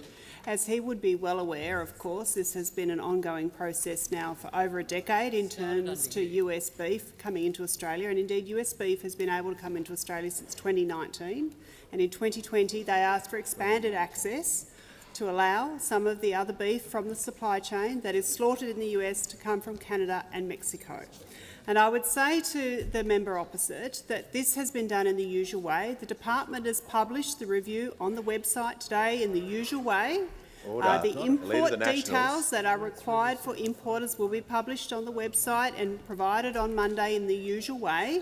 And as the member opposite would know, the protocols in relation to the areas that he is suggesting have actually already been provided to his office today on his email, can I say? And so the member opposite needs to be very careful here about trying to undermine Australia's biosecurity system. Our biosecurity system is the strongest in the world for a good reason. We've had to invest around $2 billion to strengthen our biosecurity system because of the mess that you left it in. So you should not be undermining our scientific approach to assess. The Minister will pause. I can't hear anything she's saying. Just want to be very clear with everyone. The Minister was asked about protocols. She's explaining exactly to the House the question she was asked in detail about what a department's doing, when they're being published. I don't know why this is so controversial, but she's being directly relevant, and I just want to make sure I can hear, and I haven't finished, so you can just take a moment. So I want the Minister to be heard because I need to hear what she's saying, so in case someone does take a point of order and they want to then make a decision about what she's saying, I've got to hear that. And I think other members in the House want to hear that as well. Now the Manager on a point of order. Oh, the Minister's concluded. Okay. We're going to keep moving. Give the call to the Member for Maribyrnong. Yeah, thank you, Mr Speaker. My question is to the Minister for Climate Change and Energy. How is the Albanese Labor government delivering on its election commitment to help families save on their energy bills? And is the government being asked to consider other policies? Great question. Call to the Minister for Climate Change and Energy. Well, thanks very much, Mr Speaker. I thank my honourable friend for her question. I enjoyed campaigning with her in the beautiful suburb of Travancore, where we were campaigning on cheaper home batteries, Mr Speaker. And the honourable member asked me how we're delivering, and we're delivering on the cheaper home batteries policy that she and I and everyone on this side of the House sought a mandate to deliver. And yesterday I told the House that just over 11,000 households across the country had installed batteries under the cheaper home batteries policy. It's moving so fast I need to provide a daily update to the House. Today I can say 12,226 households across Australia have installed batteries under the cheaper home batteries policy. We know that if you already have solar panels, you can cut your bills by over $1,000. And if you install solar panels and batteries together, that can cut your bills by $2,300 a year for a typical family, which, of course, is 90% of the bill for an average typical family as well. So this is a good thing, Mr Speaker. Now, the honourable member asked me if we are being asked to consider any alternatives, and indeed the whole House is being asked to consider alternatives. In fact, next week the member for New England is going to introduce his anti-net zero bill on behalf of the coalition. Now, I received a copy of the bill yesterday through unusual channels. They're leaking like a sieve over there, Mr Speaker. But I received a copy of the bill, and it's the Repeal Net Zero Bill 2025, fair enough. But when you look at it, it actually goes a lot further than that. Mr Speaker, the House will be interested to know what they're going to be asked to vote on by the coalition. Schedule 1, Amendments, Part 1, repeal the Carbon Credits Carbon Farming Initiative Act 2011. So all those farmers across Australia who are getting income from carbon credits and carbon farms, that all stops. The moment this bill stops, farmers' income stops. Repeal the Climate Change Act 2022. I guess we expected that one. Repeal the Future Made in Australia Guarantee of Origin Act. Well, you wouldn't want things made in Australia, Mr Speaker, would you? I mean, that would be a terrible thing. Repeal the National Greenhouse and Energy Reporting Act 2007. So not only does the coalition not want us to reduce emissions, they want to stop measuring them. Repeal the Net Zero Economy Authority Act. That's the organisation which creates jobs in the region, so they're against that. But here's the kicker. Here's the kicker, Mr Speaker. Repeal the Renewable Energy Electricity Act 2000. Now, the hints in the year. That was introduced by the woke warrior, John Howard, Mr Speaker. You know, he goes around art galleries throwing painted pictures, does John Howard. That's how extreme he is. That is the act which has supported solar panels and now batteries across Australia. That's the act under which I signed the regulation for cheaper home batteries. So if that act goes, all the support for solar panels goes, all the cheaper home batteries goes out the door. The Leader of the Nationals during the election campaign promised that they'd do something about batteries, said it was really important to do household batteries. They never actually did, but at least, Mr Speaker, he was in the zone, he had the vibe. We're delivering a policy. Their policy is net zero climate action. Has concluded. The member for McNamara is warned. The call to the Deputy Leader of the Opposition. Thank you, Mr Speaker. My question goes to the Treasurer. Does the Treasurer know which of his colleagues told the Australian newspaper, quote, "I hate the principle of taxing unrealised capital gains," as reported on today's front page? And given so many in the Labor movement, including Paul Keating, have similar concerns, how does the Treasurer justify taxing Australians on money they have never actually received? I've got some problems with that.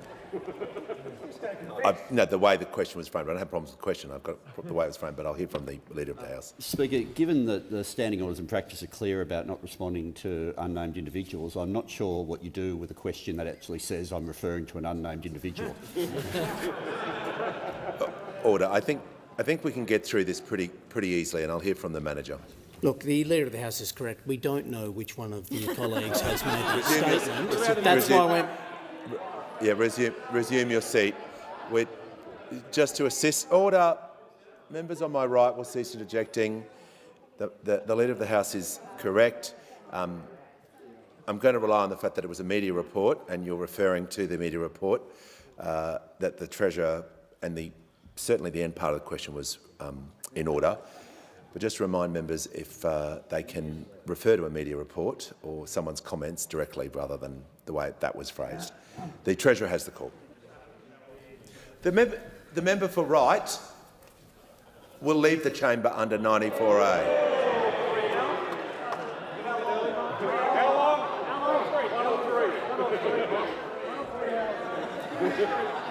Order. No. I just want to remind members, question time is an important part of our democracy, and of course the question is important, so is the answer. They're equally as important as each other, and we cannot have people making comments before, certainly, hopefully not during the answer as well. The Treasurer has the call. Thanks, Mr Speaker. Nobody knew he was on the front bench until you asked him to leave it.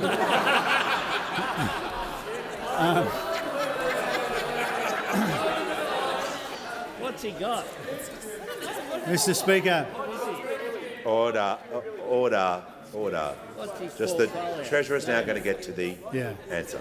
Mr Speaker, it is a strange day to get a question like that, given those opposite are in a total nuclear meltdown over net zero policy, as the Energy Minister just ran through.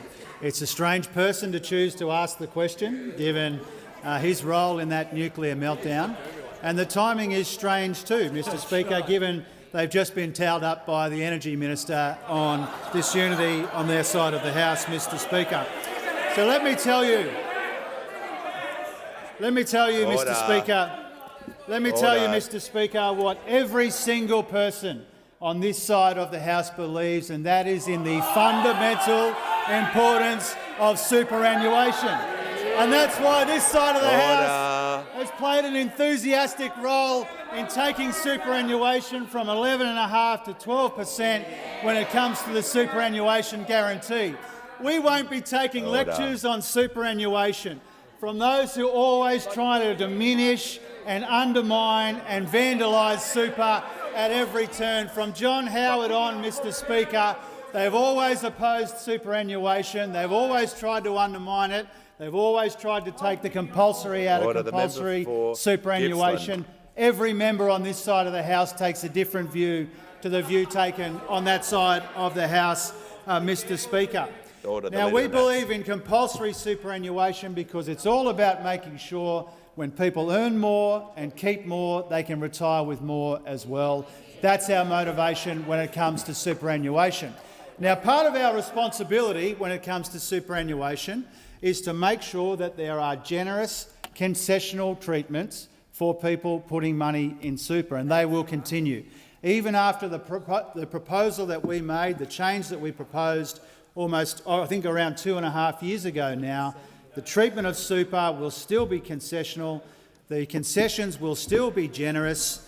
We take our responsibilities to the system very seriously, and that includes making sure— the Deputy Leader of the Opposition— That's what I'm trying to do, if you listen. Deputy Leader of the Opposition is going to assist for your answer that you've asked, if you could let the Treasurer be heard. Yes, the call. The reason these changes are so important is because we need to make sure that the generous concessional treatment for super is sustainable. And that's why we announced this change 2.5 years ago. There's been an election between then and now. There are good reasons to make the concessions more sustainable. We need to make the budget more sustainable as well, Mr Speaker, and this is a part of that effort. Now, I note this as well, Mr Speaker. Thank you. The Treasurer's time is concluded. I give the call to the member for Moreton. Thank you, Mr Speaker. My question is to the Minister for Social Services. How is the Albanese Labor government delivering on its commitment to strengthen paid parental leave? Were these changes guaranteed? Call to the Minister for Social Services. Thank you so much, Mr Speaker. And I want to thank the member for Moreton for her question and congratulate her on an absolute corker of a first speech and say how lovely it was to have little Margaret visiting mummy at work today. July the 1st saw a number of terrific changes for Australian families, and one of the best is the expansion of paid parental leave. Before the Rudd and Gillard governments, Australia was one of very few developed nations that didn't have a paid parental leave scheme. Labor started paid parental leave and Labor has expanded it.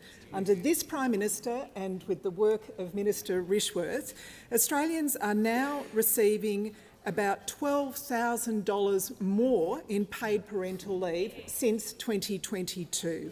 And that's because they're getting more time, an extra 2 weeks entitlement this year and another 2 weeks extra next year. They're getting more money with higher payments, around $200 a week more, and of course superannuation for the first time on paid parental leave, meaning that they'll be about $4,500 better off in retirement because of that payment. There's more flexibility with parents able to take more time off together and more people eligible with thresholds increasing. So more time, more money, more flexibility and more people eligible. And of course, when mums and dads go back to work, cheaper childcare will leave families thousands of dollars a year better off as well. The member for Banks introduced the Prime Minister and I to a lovely family in East Hills, Steph and Julia and baby Artie, and they told us what a huge difference the extra support makes. But they are just one of 180,000 families that benefit every year from these changes. But of course this was at risk during the election in May. The Liberals' costings show that they would have cut paid parental leave. And of course it was the member for Goldstein that said, "To me, paid parental leave is a very bad scheme and I make no ambiguity about it." Oh no, it gets better. He says, "It's not my choice that women have children, it's genetic." Well, I say to the member for Goldstein, thank goodness women do have children and thank goodness that families pour their love and their labour into our kids. Children are the best gift to any parents, and we want new families to be able to spend those precious first days together with less financial pressure. The Albanese government is getting on with the job, delivering our election commitments and taking pressure off Australian families. Call to the honourable member for Clark. Speaker, my question is to the Minister for Disability and the National Disability Insurance Scheme. Minister, I've now met many allied health professionals who are concerned that the recently reviewed NDIS pricing structure, including cuts to travel and remote area rates, risks the supply of essential services in rural, regional and remote markets like Tasmania. Minister, will you pause these changes and properly consult with all concerned to ensure price settings are affordable for NDIS clients and sustainable for allied health professionals? The call to the Minister for Health and Aged Care, the Minister for Disability and the National Disability Insurance Scheme. Thank you, Speaker, and I thank the member for his question. Can I say at the outset what an enormous honour it is to have been appointed as the Minister for Disability and the NDIS. On this side of the parliament, we take great pride in the establishment of this scheme. It is one of the great social reforms of our age, one supported by the now opposition, but one I remember also strongly supported by the member for Clark in that term of parliament after 2010. We're very proud of it, but we're also committed to making sure we get it back on track, that we ensure that it's sustainable for the future, particularly in the interests of people living with a disability, because I think everyone in this parliament knows that the growth rate that we inherited when we came to government of about 22% per year was simply unsustainable. And one tool in that NDIS reform toolbox is pricing reform, introducing more robust pricing arrangements than I think anyone in this place would accept that we've had up until now. Now, the member asks me about the pricing determination that's been made by the independent NDIA board taking effect this month. It follows undoubtedly the most comprehensive review of NDIS prices that has been conducted in the scheme's history, a review that covered 10 million data points and had, to the member's question, very significant consultation behind it. The principal objective, of course, is to ensure that every participant gets the best possible value for money for their plan, that they're not paying above the odds for any of the supports and services that they get. I stress this was an independent decision of an independent board, but it is one I support. It's a decision I support. Now, to address the member's questions, a couple of points. Tasmanian prices, many therapy supports were getting paid significantly more than the same therapies being delivered in Sydney and Melbourne. $30 an hour more for physiotherapy, about $20 an hour more for psychology, a temporary arrangement intended to develop a market in jurisdictions like Tasmania. That market is now mature, and it's proper that those prices return to the national level. I also make the point that rates across the board for therapy are still higher than pretty much any other system you could look at. Health, veterans care, Comcare, things like that. And even with some of the reductions put in place this month, they are still substantially higher. There are still remote loadings that would apply to areas in Tasmania like Swansea and Queenstown, which will attract a 40% loading, King Island a 50% loading, and the very generous travel arrangements for NDIS providers that apply to pretty much no other scheme in the country are being made slightly less generous, but are still much better than any of those other schemes that I just mentioned attract as well. Give a call to the honourable member for Cornwall. Thank you, Speaker. My question is to the Minister for Aged Care and Seniors. How is the Albanese Labor government delivering on its promise to repair the aged care sector and deliver dignity to every older Australian? Call to the Minister for Aged Care and the Minister for Seniors. Thank you, Mr Speaker. I'd firstly like to congratulate my friend, the member for Cornwall, on his glorious election and thank him for his question about the Albanese government's generational reforms to aged care.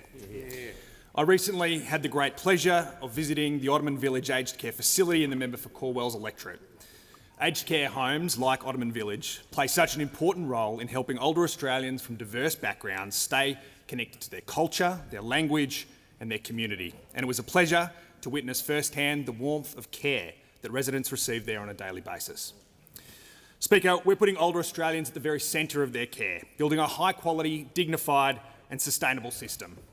For people in residential aged care, for people getting support at home, and for every older person and their loved ones.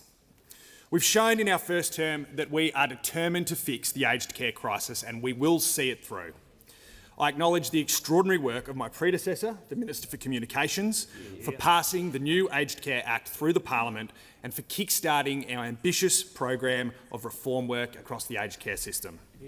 Speaker, today the government introduced legislation that will pave the way for a smooth transition to the new Aged Care Act.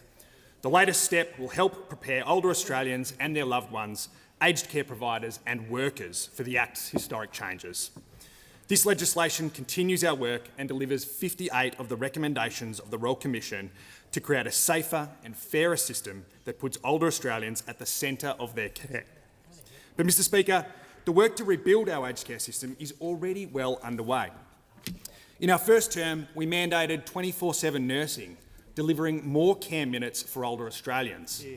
There's now a registered nurse on site in residential aged care homes more than 99% of the time. And every single day, we're delivering an additional 6.8 million minutes of care to older Australians. But our aged care sector would be nothing without the dedicated, passionate workers who care for the people that we love. Our government has invested $17.7 billion to increase the wages of those workers. Under Labor, registered nurses on the award working in the aged care sector are $430 a week better off. Enrolled nurses are $370 a week better off, and personal care workers are $320 a week better off. But most importantly, Speaker, we've improved the standard of care. We are giving, through that, every Australian the dignified care that they very much deserve. In 2022, only 38% of aged care homes had an overall star rating of 4 or 5 stars. Today, 3/4 of residential aged care homes have that rating of 4 or 5 stars. We've got a big job ahead of us, but we owe it to every single Australian to be ambitious as we deliver these once-in-a-generation reforms. Call to the Deputy Leader of the Opposition. Thank you very much, Mr Speaker. My question goes to the Assistant Treasurer.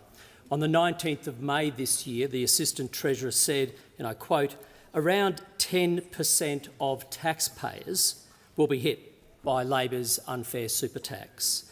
Can the Assistant Treasurer confirm to the House that his publicly announced 10% figure will mean at least 1.2 million Australians will be impacted by Labor's super tax?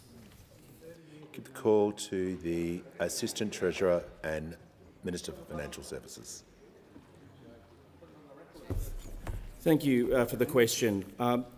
Can I state that this is a policy, as I stated yesterday on a number of occasions, that is well designed, that applies to around 0.5% of members' funds, and that applies to funds that are $3 million or larger, that are funds significantly larger than is required for somebody to have dignity in retirement. And can I also reiterate that this treatment, that this policy will see concessional treatment for the entirety of those funds. The member asks a question about the number of people who will be affected by this policy. What I can say is that if we look at our tax system, thresholds across our tax system are not indexed. And if we look at a particular policy that was put forward by those opposite, a change to the Division 293 part of our tax system, where those opposite, when they were in government, lowered the threshold at which concessional treatment was made less concessional from $300,000 to $250,000. That was a policy brought forward by those. They did not index the $250,000 threshold. Just the Assistant Treasurer can pause. The Manager of Business on a point of order. Speaker, Division 293, the Minister knows, is not relevant to the question. The question was about a public statement that he made about a 10% figure that he made about this policy. So we asked him about this policy and his own figure. We're quoting him. We're quoting you on this. The Manager is correct. The Assistant Treasurer wasn't asked about any other policy topic. He can do some compare and contrast, but he simply just can't launch into what has happened in the past. That wasn't part of the question. The Leader of the Opposition, I am trying to uphold what the Manager has said, so I assume we want to move forward. So if you could assist by ceasing interjecting. I'm just going to make sure that the Assistant Treasurer is directly relevant to the... He can talk about the tax, he can talk about the new arrangement, sorry, but he can't talk about the opposition because he wasn't asked about the opposition. The Assistant Treasurer has the call. Thank you, Speaker. And the point that I'm making, Speaker, is that what's underpinning this question is an assumption that a particular threshold will not change for 30 years. It is an assumption that a particular threshold will not change for 30 years. And the point that I'm making, Mr. Speaker, is that there are a range of thresholds in our tax system, and that what we see in our tax system is that thresholds are reviewed from time to time, and that there was a threshold in the superannuation system that was introduced by those opposite that was not indexed. So that is the connection to the point that is being made by the question that is raised by those opposite. I reiterate, this is a policy that affects 0.5% of policies, and it is a fair and modest measure. Order. The Deputy Leader, the Deputy Leader and the Treasurer are just... Deputy Leader, you know that is not an appropriate way when I'm about to call another member who's on her feet. Come on. You're now warned for that sort of behaviour. We simply can't have people just going for each other across the chamber. It's not going to happen this term. It's not going to work that way. Being very clear with everyone. I'd like to hear from the honourable member for Bullwinkle. Thank you, Speaker. My question is to the Minister for Agriculture, Fisheries and Forestry. How is the Albanese Labor government unlocking more opportunities for our agriculture sector and supporting Australian jobs through strengthening trade relationships? Give the call to the Minister for Agriculture, Fisheries and Forestry. Thanks, Mr. Speaker, and I want to thank the first ever member for Bullwinkle for that terrific question. I also note in her first speech, which was terrific this morning, she also referred to her support for farmers in her community and how important the farming community is to her. Mr. Speaker, I think what it shows is our government has worked incredibly hard with our trading relationships and our international partners. We've been restoring our place in the world without compromising on getting good outcomes for our Aussie farmers. Indeed, we've worked very hard to diversify trade and to unlock new opportunities for Aussie farmers. This has supported $73.5 billion in high-quality agriculture product exports to more than 190 countries in 2024 alone. 190 countries, Mr Speaker.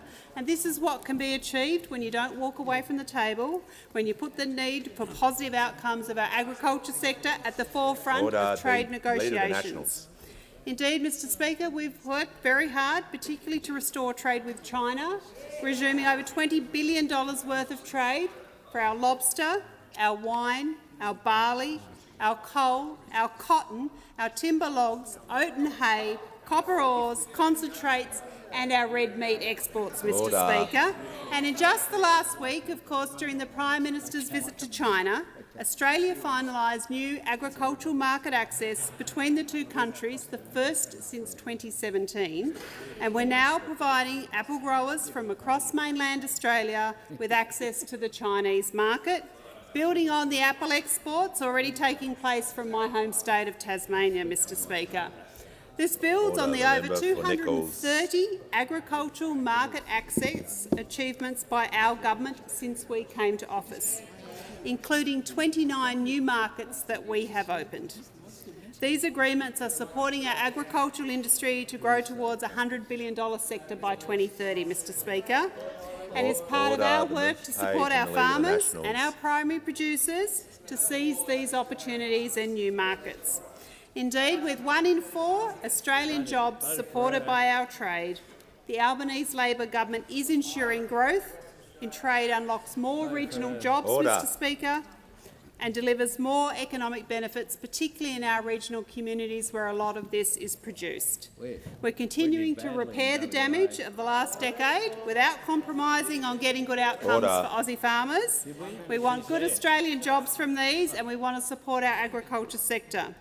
That's because, of course, our government has a proud record of delivering better trade outcomes for our farmers, Mr Speaker, because we know that they make the very best produce across the globe, and our farmers are supporting them to back better outcomes for our national economy. Time has concluded. Give the call to the member for Fowler. Thank you, Mr Speaker. Congratulations, first of all, to your election to speakership, and also to the Prime Minister and your government for a strong result in May, and the red wave certainly rolled through. My question is to the Prime Minister.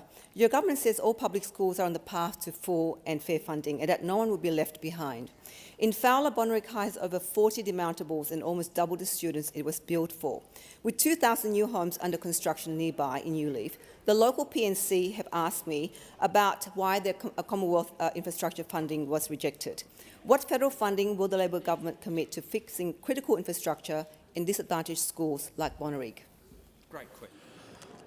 Call to the Prime Minister. I might ask the member, and I thank the member for Fowler for her question of whether it's a public school or if that's okay. Just for a point of clarification, I understand it was Bonerick Public. Bonerick High School, public school. Public school. I thank the member. I thank the member for her question, and I'll make 2 points. One is that the funding of infrastructure in public schools is conducted by state governments. What we have done through the reforms and the agreement that I signed with the New South Wales Premier, Chris Minns, is to provide an additional $4.8 billion for New South Wales public schools. What that will do as part of the programs right across the country is to take the Gonski formula, school resourcing standard that was determined in 2012, so that every single student, whether they go to a private school or a public school, will get the funding that they need and deserve. In particular, in disadvantaged communities will be the big winners. Because what will occur is that funding of that additional $4.8 billion overwhelmingly will go towards disadvantaged communities and towards schools where students might need the additional dollars for additional tutoring, for smaller class sizes, for one-on-one education or in small groups. It also will provide for additional resources in terms of teaching. Part of the deal is that not just funding for students, but in addition, the state governments have agreed, including New South Wales, to lift standards. So a real concentration on numeracy, literacy, on those basics, which will be so important going forward. We are really proud of the reforms that we have put in place. Capital funding remains for public schools, the domain of state and territory governments.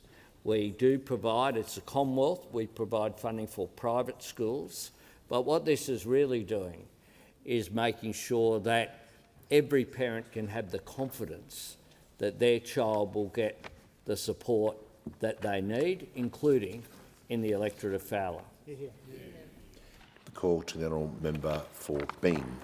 Thanks, Speaker. My question is to the Prime Minister. How is the Albanese Labor government building on its record of easing cost of living pressures for Australian households and families? Call to the Prime Minister. Thanks very much, Mr Speaker, and I thank the member for Bean for his question. And on July 1, of course, we had the increase of 3.5% in wages. We had paid parental leave, an additional 2 weeks, and superannuation paid for the first time on paid parental leave. Importantly, we had the $10,000 incentives kick in for apprentices to do construction, following on what we'd already done with the new energy apprenticeships. We had paid prac for teachers, for nurses, for people doing social work degrees as well. We had the subsidies for batteries so that solar panels can store the energy in order to also place pressure off the grid, but importantly, they will reduce household energy bills already for 11,000 households have taken it up. And this week, we have delivered on critical commitments that we've made.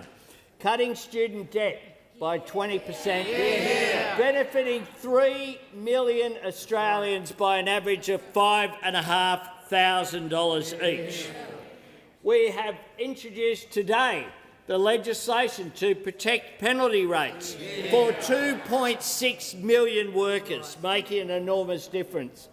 And importantly, something that perhaps when people leave here tonight, they can have a shout, freezing the draft beer excise was introduced today. An extremely popular measure, I might say, Mr Speaker, including in the electorate of Oxley, I'm sure that people will have a cheer for that. We are focused on the Australian people. We're focused on delivering the policies we took to the election to make Australians' lives better. And meanwhile, those opposite have been focused on themselves, more divided and chaotic than ever. We had the member for Hume being focused on foreign policy on the fly, sabre-rattling. You know, yesterday we were too pro-China with the questions. Today we're too pro-America, apparently, with the changes that have come in. And now, of course, we've seen the National Party, you know, I'm surprised they've taken a break from the Sky News studio, Mr Speaker, because 16 interviews in the last 24 hours, 16, back to back, the Nats talking about themselves, Mr Speaker. The Nats talking about themselves non-stop, Mr Speaker. Mr Speaker, we'll continue to be focused on the needs of Australians. They'll continue to be focused on themselves. And on that note, Mr Speaker, after a request from those opposite, speak to your leader. The member for Page, resume your seat. Order. He shut you down. I ask that further questions be placed on the notice paper. I'll just take a question, I understand, to me from the member for Wannon, and then I'll deal with the member for New England. The member for Wannon has indicated he has a question to me. I had a question to you following what I think most members of the House would have thought was incredibly bad behaviour by a member of the Senate on Tuesday, which was incredibly disrespectful of Her Excellency the Governor-General. I was wondering whether you have heard whether the Senate has taken action, and if they have, whether you could update the House about what action was taken, because I think we'd all like to know if there has been action taken. I thank the member for Wannon. Just so for the benefit of new members in particular, on page 36, and we'll get to his question, but I just want to remind members, whilst I'm happy to take questions on administration of this House, I have no, obviously, jurisdiction about the other place. And on page 36, I'll just read this out for the benefit of all members. Each House functions as a distinct and independent unit within the framework of the Parliament. The right inherent in each House to exclusively cognizance of matters arising within it has evolved through centuries of parliamentary history and is made clear in the provisions of the Constitution. So in light of that, and as has been reported, I understand that the Senate has taken action against that individual, and that has been reported to the media. And we shall now move to the member for New England with a misrepresentation. Most grievously, Speaker, during the very excited part of the member for McMahon, he's managed to find the wrong bill. The actual bill that he needs is this one, not the one he's got.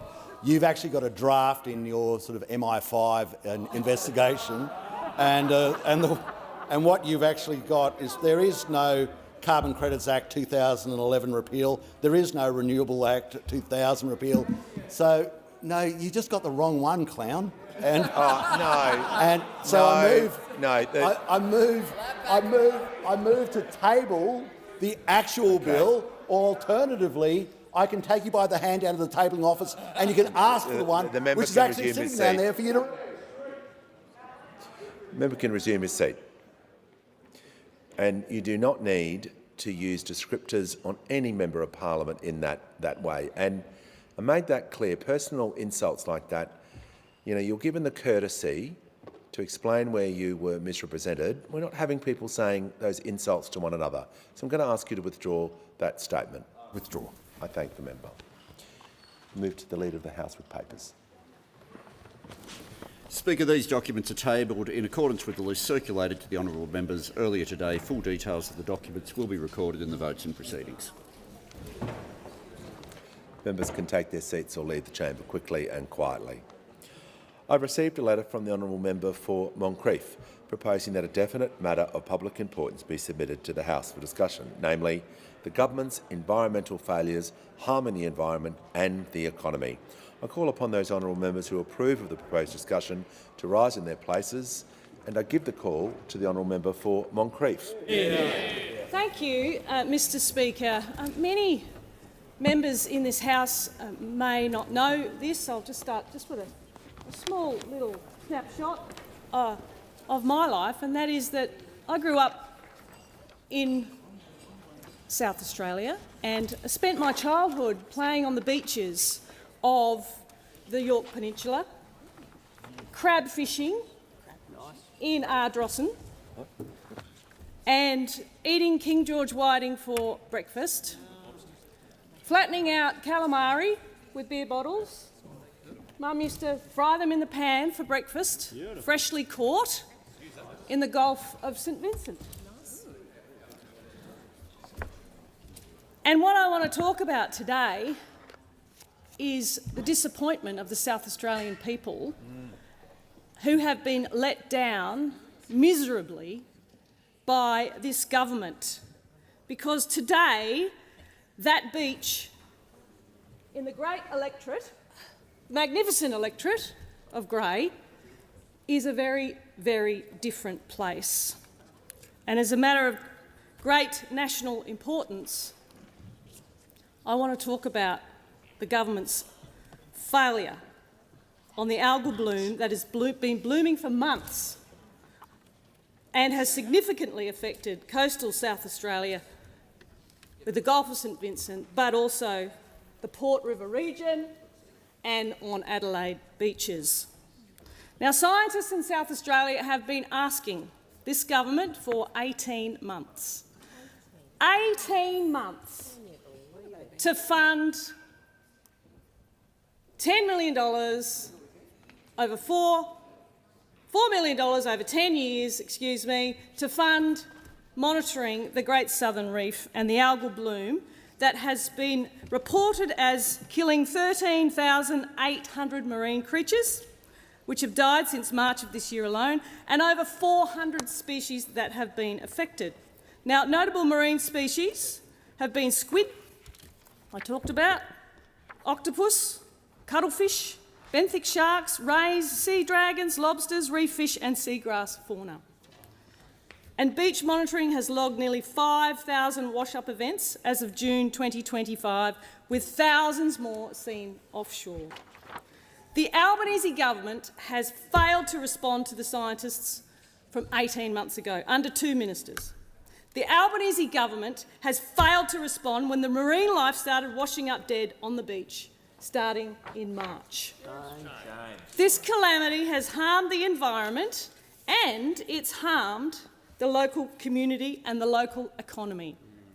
Now, my colleague Senator Ross Cadell has been working hard to support the local fishing businesses, and he knows that industry leaders like the oyster farmer, Steve Bowley, and Port Wakefield, a great bakery there, and I'll shout out to the people that work at the Port Wakefield bakery with the Kitchener buns that they have there. Fisherman Bart Bunston has spoken openly about the pain their communities are feeling with disappearing stocks, months-long shutdowns and no end or certainty in sight. It's been over 80 days, 80 days, since he sold one oyster. Wow. One oyster. Yeah. And the new member for Grey, Tom Venning, has spent time with members in his electorate, who have been affected.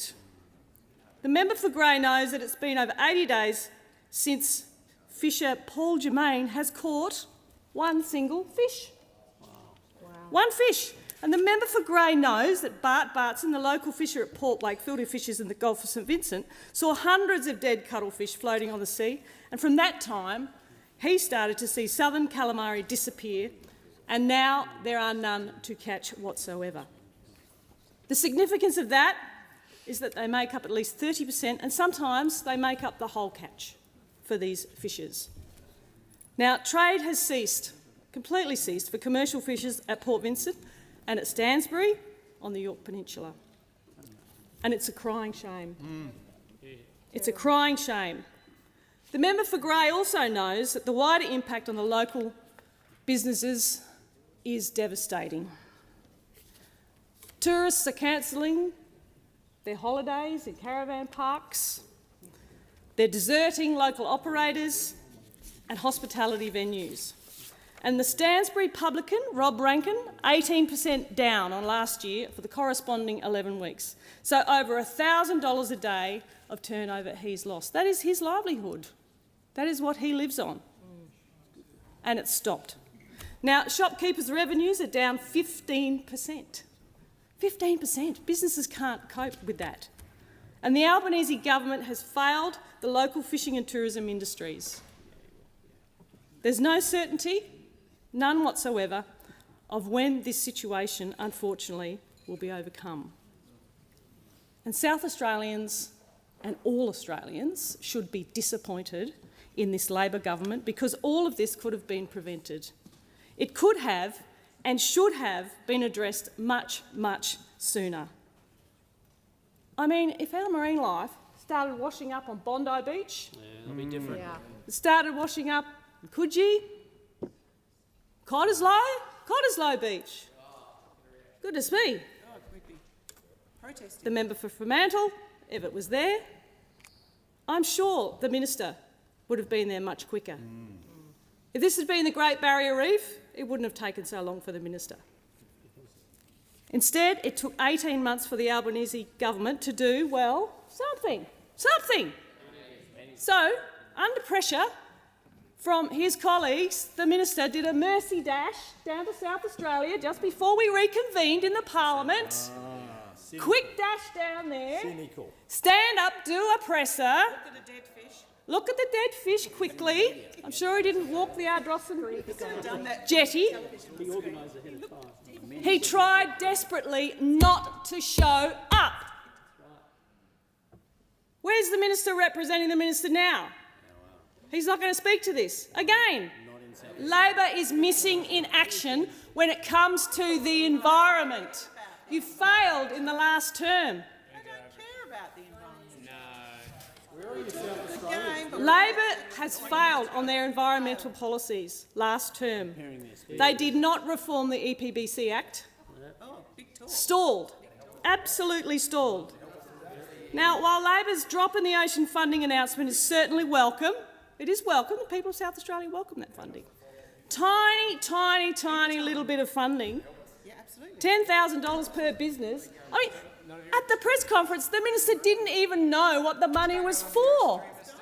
He was just covering himself for this sitting in Parliament after pressure, no doubt, from his Labor colleagues, pressure from the Coalition, from the Liberal Party, pressure from the Greens, pressure from South Australia. That's what he was waiting for. Mercy dash down to South Australia. Now, during the last term, the Environment Minister, the member for Sydney, proved completely unable to deliver Labor's promised full overhaul of the EPBC Act. She promised multiple times the overhaul would be finalised by the end of 2023, but it's been continually deferred. And what we are left with is a very, very long process that doesn't serve the environment and doesn't serve jobs. Doesn't serve industry, doesn't serve our great nation, our flora, our fauna, but it doesn't serve jobs or industry either. It's taking too long for these determinations. And it's deeply concerning that Labor's lack of action is causing investment in Australia to decline. It's decreasing Australia's attractiveness as a place to do business, and most importantly, it is costing livelihoods, costing jobs across the nation. So it's important that we have an effective process that looks after the environment, because we care about the environment. We sure do. Our environment has been going backwards under Labor.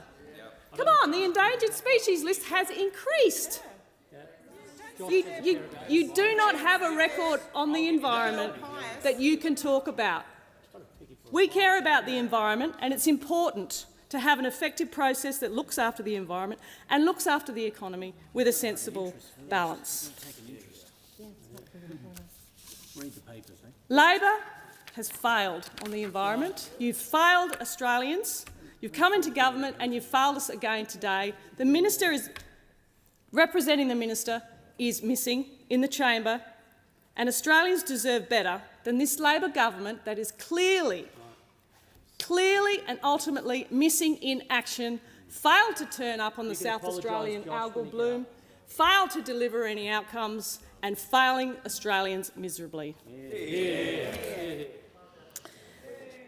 And I give the call to the Assistant Minister for Climate Change and Energy and Emergency Management. Deputy Speaker, congratulations on your return to that role. It's good to be back in the first week of a new parliament, and we do come to a new parliament with hope on behalf of the Australian community that all of us will return here with a commitment to working with a sense of shared purpose, and there's no more important area for us to apply that shared purpose than the protection of our environment and action on climate change. I waited for 10 minutes to hear a commitment from the Shadow Minister to reforming Australia's National Environmental Protection Framework. I waited 10 minutes to hear the Shadow Minister say anything about their commitment to taking action on climate change and their commitment to net zero, when we know that all week parts of the coalition have been tearing themselves apart in a desperate attempt to throw that commitment into the bin. But we got 10 minutes of nothing. I mean, I was glad to hear that the Shadow Minister for the Environment is concerned about the algal bloom in South Australia. That's a concern that is entirely shared by the Australian government. That's why the Minister for Environment went there as a priority. That's why we've already committed $14 million that's matched by the South Australian government. It follows the $25 million that we invested in the previous term in science that is specifically dedicated to the restoration of environmental condition in the Great Southern Reef, the $5.5 million that we committed through the National Environmental Science Program. We know that that algal bloom is influenced by climate change. We are a government that takes climate change seriously. We are a government that increased Australia's emission reduction commitment by more than 50% the very instant we were elected in 2022.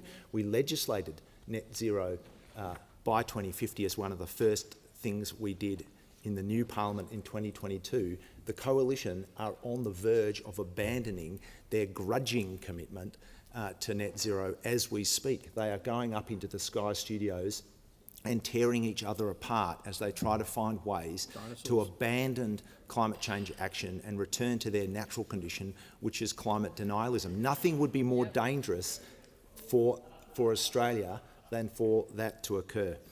Deputy Speaker, it is a core responsibility of the Australian government to protect and conserve Australia's unbelievably precious environmental condition and biodiversity. We are, all of us, and especially everyone in this place, the stewards of a remarkably diverse continent nation with one of the largest ocean domains of all countries, a landscape and seascape that's home to ecosystems and species that are present nowhere else on planet Earth. And the responsibility to protect our environment is an obligation to the proper care and good stewardship of country and the biodiversity that it sustains for its own sake, on its own terms. But of course it's also an obligation to ourselves, because there's no way that our human communities can be healthy and safe, and there's no way that we can maintain and advance our own shared well-being separate from a healthy environment and a healthy climate. And that's why it has been an article of faith for this Labor government to pick up from a period of extreme and extraordinary neglect by focusing on environmental restoration and conservation and focusing on climate action. I think it is abysmal that on this topic of all topics, there should be no capacity for honesty or self-reflection from the Shadow Minister for the Environment about their record.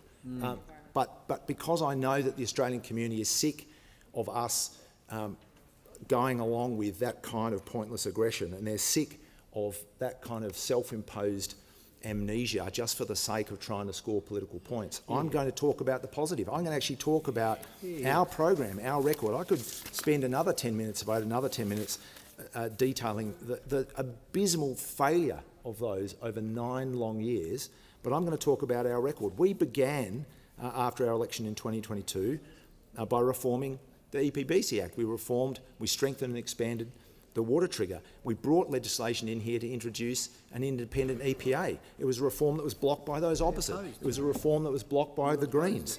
We provided $550 million to better protect threatened species and animals. We provided $200 million for improvements to creeks and waterways around this country through the Urban Rivers and Catchment Program. We invested $1.3 billion to double the size of the Indigenous Ranger Program, an extraordinarily successful program, both in protecting country and in lifting up the well-being of First Nations communities.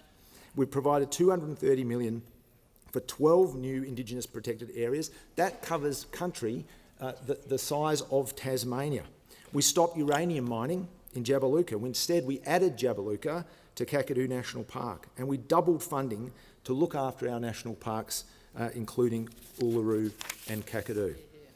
And as the party that created the national network of marine protected areas when we were last in government, we came to government with a clear resolve and a focus to take that work further, because we know how important our ocean environment is, whether it's off Queensland or Ningaloo and Exmouth Gulf in Western Australia or in South Australia, as has been discussed today.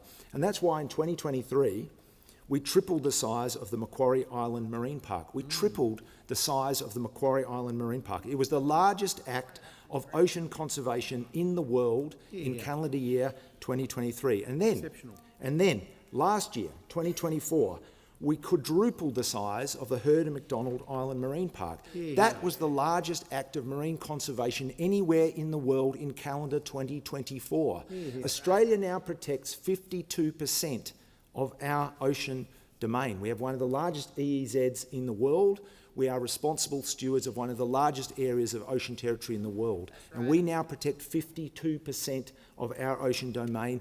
That is better than any other country on the planet. We should be proud of that. We are proud of that. But we know there is more work to be done. That's why we wholeheartedly support the ratification of the new treaty to protect the high seas. That's why the Minister for the Environment continues to look at new programs to support our seascape, our coastal and estuarine environments, our terrestrial environment. But we can't allow those opposite to come in here in the first week. We can't allow them to come in here with that pointless aggression, that self-imposed amnesia, that let's treat the Australian community to a little bit of the Men in Black mind-cleansing device, because that would be irresponsible. People need to know what the Australian government is doing on their behalf as stewards of our environment. It's the expectation the community has.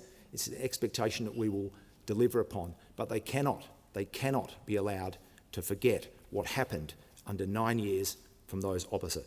40% cut out of the Department of the Environment. 40% cut out of the Department for the Environment. You cut funds to the CSIRO. You presided over an approval and compliance process that resulted in nearly 80% of all approved activities failing to meet the conditions of their approval. You ran a threatened species strategy with 20 target mammal species where the trajectory of 12 of those species declined.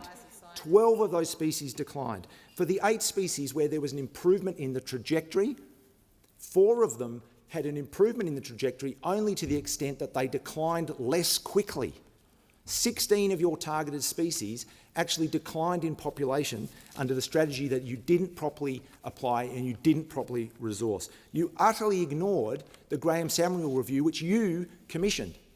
You asked Graham Samuel to tell you what needed to happen with our National Environmental Protection Framework, and he told you. He said, it's failing. It is presiding over a trajectory of decline. You need to fix it. You need to introduce proper compliance and controls. You need to improve the standards. What did you do? Nothing. Zero. Nothing. You did nothing for 9 years. You hid. That's rubbish, Ange. You never introduced anything, and you know that. You introduced... I am raising a point of order myself. Thank you very much, the member for Goldstein. To the Minister, I ask that you pass your comments through me in the chair. To the Shadow Minister, no more of that. Deputy Speaker, what the member for Moncrieff said is untrue. They never introduced any legislation to deliver reforms of the EPBC Act. They never introduced that legislation. For the Shadow Minister for the Environment to suggest that they did and that we blocked it is not just collective amnesia. It's not just the Men in Black mind-cleansing device. It is an untruth. They didn't do anything when Graham Samuel gave them the blueprint to reform our failed National Environmental Protection Framework. We will not make that mistake. We will not neglect our obligation to the Australian people. We will not fail to be the proper stewards of Australia's remarkable environmental condition and biodiversity. We will do the job you never had the courage or strength or resolve to do as a priority of the work of the Albanese Labor government. And I give the call to the member for Mallee. Thank you, Deputy Speaker. I might, you're probably the only one in the House today who would remember Professor Sumner Miller asking the question as he sold chocolate, why is it so? Why is it so? And it's a question, exactly, I'm not doing that voice though, and it's a question that I'm asking today. Why is it so? Why do we have a mass fish kill in the Gulf of St Vincent in South Australia? Why is the environment suffering? Labor's track record on the environment is merely virtue signalling, knee-jerk reactions and posturing when the evidence is plain to see, rotting away on the Adelaide and regional South Australian beaches and ruining the local fishing industry, as the Minister pointed out. Shadow Minister pointed out. Let's face it, Labor are motivated by politics, not outcomes. When you want to see the fruit of Labor's approach to the environment, it smells suspiciously like rotting fish. Let me take you upstream from the Murray Mouth, which was gushing a couple of years ago with nutrient-rich floodwaters, which some say was a major contributor to the algal bloom event in the Gulf of St Vincent. A flood, I might say, that the experts said would never happen on that scale again. And based on that metric, Labor have been buying back water from the Murray-Darling Basin from our food producers and now have more water than they know what to do with. Up in the Murray-Darling Basin through Gunawarra, Loddon and Northern Grampian Shires, we have a different environmental threat. Labor's rampage towards political targets, I emphasise political, not environmental targets, in the name of net zero. In the name of saving the planet, Labor are throwing the environment under a bus. We've seen throughout my electorate, you may laugh on the opposite side of the chamber, but the people in my electorate are absolutely not laughing. We've seen throughout my electorate and elsewhere in regional Australia, farmers and local landowners, Indigenous people and local communities speaking up about the environmental devastation and scarring of the landscape due to wind turbines, transmission lines, blanket solar panels and flammable battery projects, all in the name of net zero. Watch the Environment Minister's approach to the Port of Hastings' so-called Victorian Renewable Energy Terminal. In my home state of Victoria, the Allan Labor government are so hell-bent on their political net zero targets and insistent on ignoring voices of common sense, even those within their own tent. They want offshore wind, but they can't get it. I emphasise and remind the House Victorian Labor's goal, if they cannot get offshore wind, is to take up to 70% of Victoria's prime agricultural land to create an industrial wasteland of transmission lines, turbines and panels, all to save the planet. Mallee community members have come to me distressed about the destruction of their local environment and the risk posed to local threatened or endangered species by Labor's reckless energy plans. Interesting that when the consequences of Labor's bad policy starts washing up on the beaches of a capital city, suddenly the media take notice. Well, kudos to Sky News, Peter Credlin, Chris Kenny, the Institute of Public Affairs, Daily Telegraph and others who are giving our farmers, our landowners and communities a face and a voice in metropolitan media. And I want to finish with 92-year-old Ellen Shepherd from Horsham, who wrote to me overnight, having seen me on Kenny. She said, net zero is tearing families apart, it's tearing neighbours apart, destroying our wonderful farming community and land, and in some states turning huge swathes of bushland into dust bowls for hundreds of kilometres.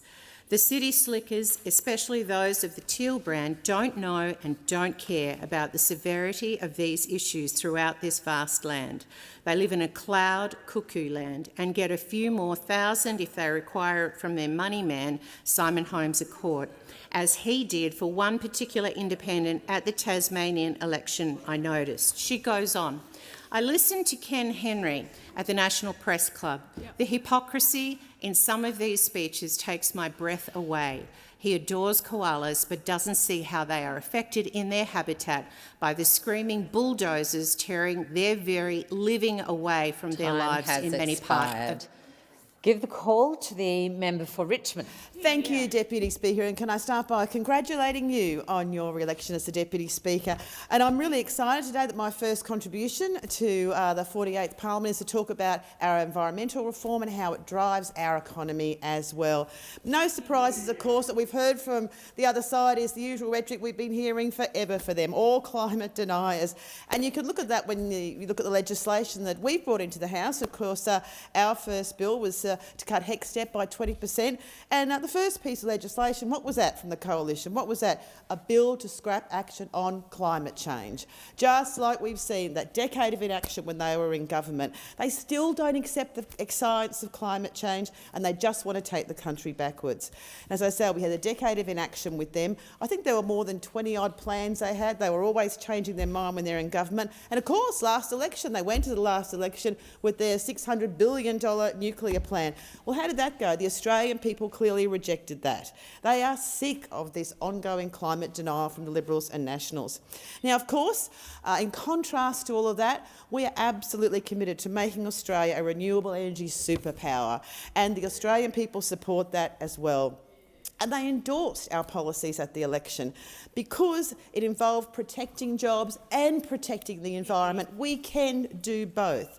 We absolutely can. And we're committed to making sensible reforms to better protect our environment and deliver certainty to industry. Now, as we've heard today, the Independent Samuels Review found our current laws aren't working to protect the environment for industry and business. So our priority is to fix those laws. The current ones are outdated, and we need the support of the House. They should get on board with this. It's vitally important for our future if we want to be that renewable energy superpower, if we want a future made in Australia, if we want to protect our iconic natural environment, then we all need to be on board with this. And we have made huge advances also when it comes to the energy transition, the record renewable energy generation, and our policies across the economy helping drive down emissions and deliver on our targets, very importantly. And renewable energy generation has seen Australia reached new records, up in volume by around 30% since we were elected, and that comes from government investment, policies, legislation. That's what the Australian people support, and I just cannot understand how the other side just failed to recognise that again and again and again. And we see it across the board. And of course, we are the party that's delivered every single major environmental reform in Australia's history, from land care, saving the Franklin, protecting the Daintree and Kakadu, building the largest network of marine parks in the world, and addressing climate change. It is a Labor party that continues to do that. It's a Labor party that continues this record investment in renewable energy. And of course, since we've been in government since 2022, we passed strong laws to force big polluters to cut emissions so Australia gets to net zero carbon pollution by 2050.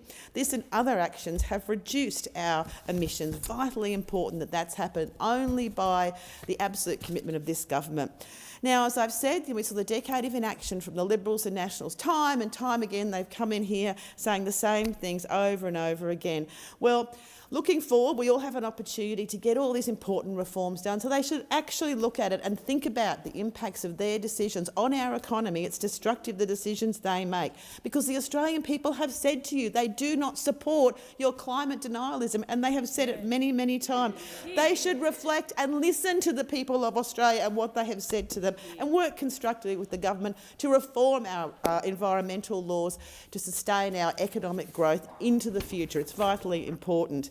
And we just look at all the things they did when they were in government over those 10 years, so destructive. But also for the Greens as well, they need a bit of a time for reflection as well, when of course we saw them blocking so much in the previous parliament, whether it was environmental reforms or housing reforms. Well, the Australian people have spoken to them as well. They're not interested in the blocking, the constant blocking of reforms, particularly those environmental reforms. So I say to them as well, work constructively, get an outcome. Put away the playbook of opposing everything. It's not on. People actually want reform, constructive reform, and everyone working together. So, Liberals, Nationals and Greens, you all have an opportunity now in this parliament to actually stand up for your communities, deliver both environmental reform and drive our economic growth. And people want you to do that. So stop playing politics, stop blocking everything, and not just in environmental reforms, across housing and so many other areas as well, to drive our economy forward. I give the call to member for Nichols. Thank you, Deputy Speaker. Great pleasure to speak on the economy and the environment. Bad policy and bad implementation lead to really bad outcomes, and this is very clear in my electorate of Nichols. And it's not only the people of South Australia who are very disappointed with the Labor government, it's the people who live in the Goulburn and Murray valleys. The Murray-Darling Basin Plan was supposed to deliver a triple bottom line outcome: social, environmental and economic. It was supposed to support those principles. We would have an improved environment, we would have an improved economy because we could still produce food, and we could have, therefore, better social outcomes. So the people that are employed in agriculture, the people who are employed in all those great food-producing industries like in my electorate, could continue to be employed, and we could continue to export clean, green food to many places, including Southeast Asia and China. But the bad implementation of the Murray-Darling Basin Plan and the pursuit of ripping more water away from irrigation, which is basically a political objective, not an environmental objective, has led to some really perverse outcomes. Now, one of those perverse outcomes I want to explain to the House, because I think we can all bring examples that we understand because we live it, and that's what this place should be about. But what happens when excessive amounts of water are pushed down the Goulburn and Murray rivers to meet targets in the artificially fresh lower lakes of South Australia, is that those rivers have unsustainably high flows in summer, and that damages the vegetation on the banks of the river. And in the words of a peak fishing body in Victoria, it's a river, not a water pipe. And if you think it's bad now, under the previous Environment and Water Minister, it's going to get a lot worse, because she authorised the buyback of more irrigation water to push more water down our precious rivers, to treat them like a water pipe and send it all down to South Australia, which not only damages the economy in my area, but it damages the environment. Because when the water keeps going up and down in summer, the vegetation that the Catchment Management Authority has been trying to protect gets damaged. The banks are eroded. The rivers are silted up. Well, I grew up on the Goulburn River, and I've seen it my whole life. So it's all very well for city members to interject that this is fantasy, but people in my community have lived it. In fact, Congupna farmer David Miles, who's a great steward of the environment, said we've had some massive high summer flows and they ruined the banks. There were massive erosion problems and trees falling in, and they were softening the bank and then letting it dry out a little bit and then letting the river rise. This is what happens when you make policy and you don't understand the implication of it. Now, it's not only that. I think that climate change is a significant challenge for the globe to face, and I am supportive of renewable energy in the right place. But what's happening in my electorate is that prime agricultural land is being taken over by wind turbines and solar panels. Now, the trouble with that is, well, the communities are very against this. They think it's a terrible policy because they've been stewards of that land, they've been building up the soil carbon levels for years, they've been growing wheat, canola, all sorts of different production, and now that we're going to have this incredible scarring of the landscape by 650 hectares in one area. I think people don't understand the scale of what some of these solar projects are. 650 hectares is huge. And I don't object to using all sorts of technologies to try and reduce our emissions. I think it's really important.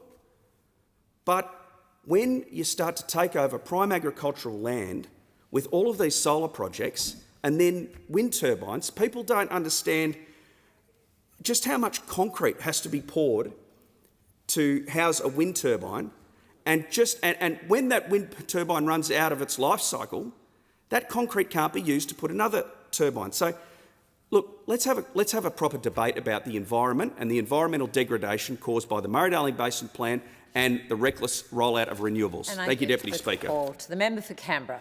Thank you, Deputy Speaker, and may I begin by congratulating you on your re-election to Deputy Speaker again also. And I'm very pleased that my first contribution in the new Parliament is to be speaking about the environment. something that's incredibly important to me and incredibly important to my constituents in the electorate of Canberra.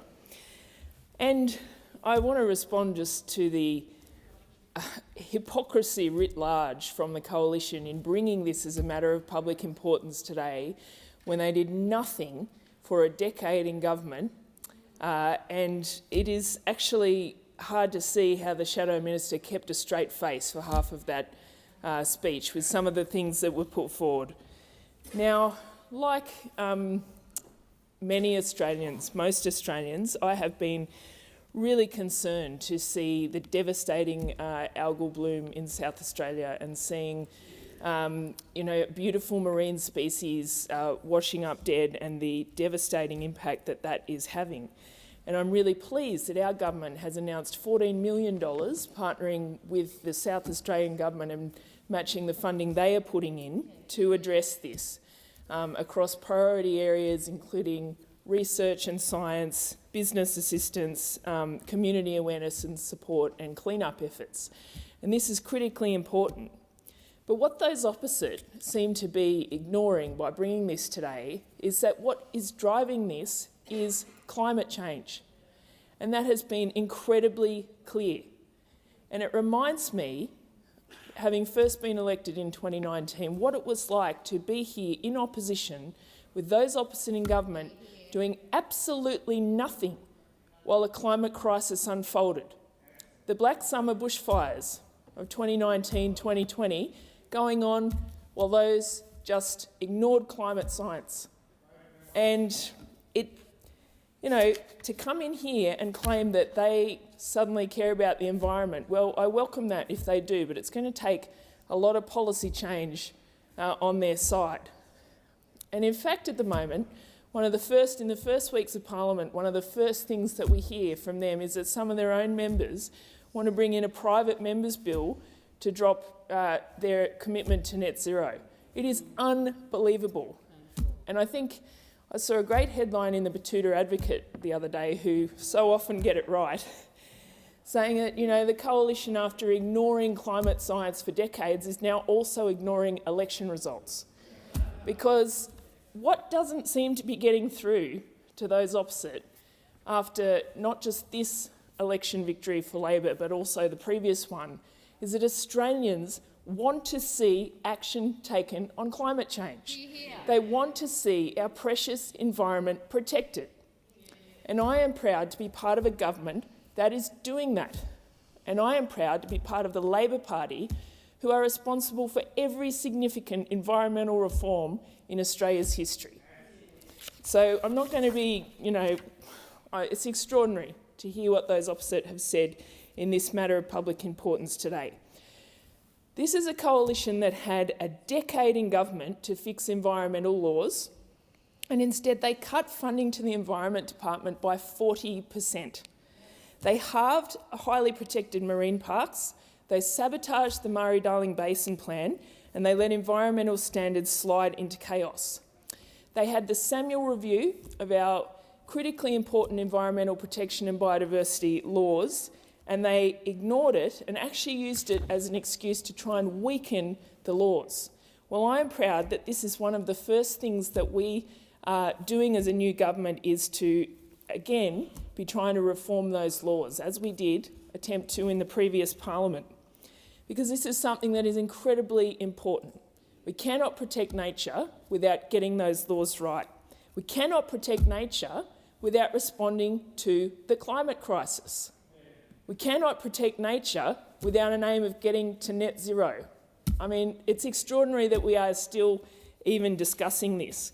Instead, at this election, those opposite took a nuclear fantasy, which was more of a distraction from the actual climate crisis and the need to respond to it, and a distraction from our plans to invest in renewable energy and transition us to a sustainable economy, that I am so proud of what we have already achieved in our first term, and that we're going to continue that as a re-elected government, because this is critically important.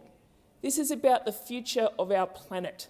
This is about, life on Earth. This is about our economy and so much more. And those opposite seem to be completely in denial about what is required. And I'm giving the call to the member for Forrest. Thanks, Deputy Speaker. Too little and too late has become the norm, unfortunately, for this Prime Minister and the government he leads. But it's becoming a familiar pattern now. Say one thing to the Australian people before the election and then smash them with something very different thereafter. The reality is that the failures of this government on the environment are also causing an economic calamity in South Australia today, and I fear that the same is in store for my electorate of Forrest. I mean, this was a bloke who promised so much to show up, to take accountability, but like every other promise made by this Prime Minister, it lies broken in a sea of deceit. This is what the then Leader of the Opposition had to say in 2022, and I quote, "Will I be perfect? No, but I'll tell you what I'll be doing is this. If I ever do make a mistake, I'll put my hand up, I'll own it, I'll take responsibility and I'll set about fixing it." Well, 18 months later, after scientists raised the alarm in South Australia, where is the government? This is a government which wouldn't even meet them at the time. This is a government for which we are still waiting for material action because the little jolly down to South Australia a couple of weeks ago doesn't cut it with the locals. So, just as this environmental disaster was ignored in South Australia, I wonder whether or not we would have seen, in fact, a very different outcome if it was, in fact, unfolding in front of the cliffs at Copacabana, because indeed we might then have seen this Prime Minister come good, to put his hand up, to own it, to take responsibility and to set about fixing it. I think all Australians expect their government to take the environment seriously. I think all Australians value the environment that we enjoy in Australia across this broad continent, and they expect the government to steward it. And yet today, as we've heard from the members for Moncrieff, Mallee and Nichols, this Albanese government is nowhere when the people of South Australia need help. Local industry leaders from South Australia, like oyster farmer Steve Bowley and Port Wakefield fisher Bart Butson, that the member for Grey has given voice to in this place, have spoken openly about the pain their communities are feeling with disappearing stocks, months-long fishing shutdowns, and they have no end or certainty in sight.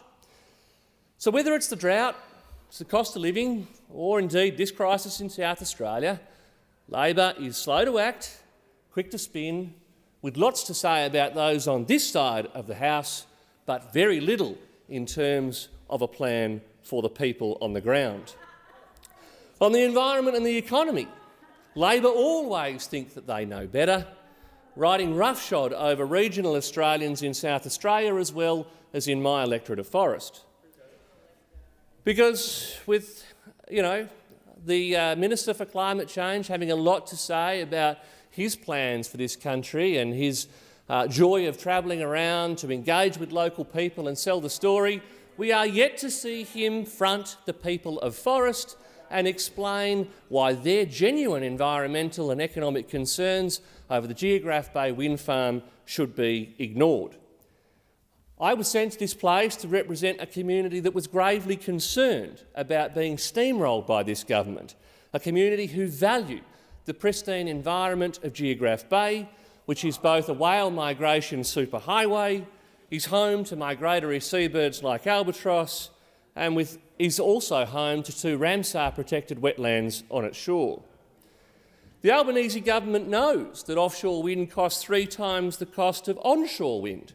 And how do we know that? Because even the CSIRO admitted that in their Gen Cost report.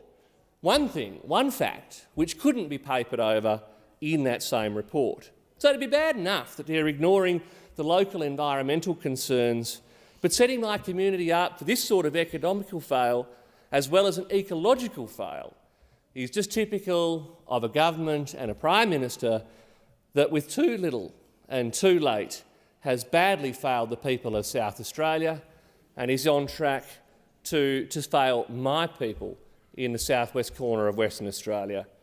We don't need higher power prices. We don't need the environmental catastrophe of a wind farm in Geograph Bay, and for that, this government should be ashamed. I give the call to the member for McNamara. Well, Deputy Speaker, can I start my contribution by congratulating you on your return to the Deputy Speakership. You are a very fine Deputy Speaker and a great friend, and I congratulate you. And I know you'll do a wonderful job this term as well as you did last term. But Deputy Speaker, as enjoyable as it must be sitting up there being the Deputy Speaker, goodness, it must be nice being in opposition. If you were the opposition right now, you are not burdened by self-doubt or anything, then, frankly, that is going on in the world around you. Not aware of the fact that you've just had a catastrophic election loss. Not aware of the fact that your environmental record is completely shambolic and, frankly, an embarrassment. Nor are you aware of the fact that your own coalition partner is tearing themselves apart on national television on the very day that you come in and bring a matter of public importance about the environment to this chamber. Those opposite, could you imagine the tactics meeting this morning, Deputy Speaker, where they're all discussing what should we put forward for the MPI? And the member for Moncrief, who clearly is so passionate about this MPI that she stayed for some of it, so as well as the hordes of coalition members who have come here to support her. But they came in, they had the tactics meeting and going, what should we bowl up for the MPI, Deputy Speaker? What should we bowl up? And then the member for Moncrief says, I've got one. It's about the environment, about the energy, about the climate around us. No one in that room decided to go, maybe today's not the day. I'm very pleased that the member for Riverina is in the chamber, because I'm very fond of the member for Riverina. He's a very smiley guy. He's a very smiley guy, the member for Riverina. But he was really smiling in the papers this week, the member for Riverina. He had a grin from ear to ear talking about his campaign to take down net zero. I've never seen anyone enjoy himself that much, standing next to his old friend, the member for New England. Thick as thieves they were, thick as thieves, the member for New England and the member for Riverina. They were both absolutely delighted with themselves, getting that sort of coverage, attacking the net zero policies. And you'd think, well, goodness, while those opposite are still working around, while those opposite, and the Nationals especially, are still working out whether the planet is a sphere or completely flat, you'd think maybe today's not the day. Today's not the day to be bringing in an MPI about the environment, but alas, life is good in the opposition, not burdened by self-doubt. Not burdened by self-doubt in this place. But you would think, OK, fine. Let's look at what they actually did in the environment, in the energy portfolio, in anything that affects our amazing country and all of the natural wonders that we have to protect. Well, when they were in government, there's a couple of highlights that you may want to take a walk down memory lane, Deputy Speaker, of their record in the environment. In fact, the Leader of the Opposition was the Environment Minister when they were last in government. And I remember sitting in this chamber, I was one of the few members of the opposition at the time who actually had the privilege of speaking on her reintroduction of Tony Abbott's environment laws before she decided to completely scrap all debate, wasn't willing to debate it at all in the House of Representatives, rammed the bill through the House of Representatives and then pulled it in the Senate, thankfully because they didn't have the numbers in the previous iteration of their own government.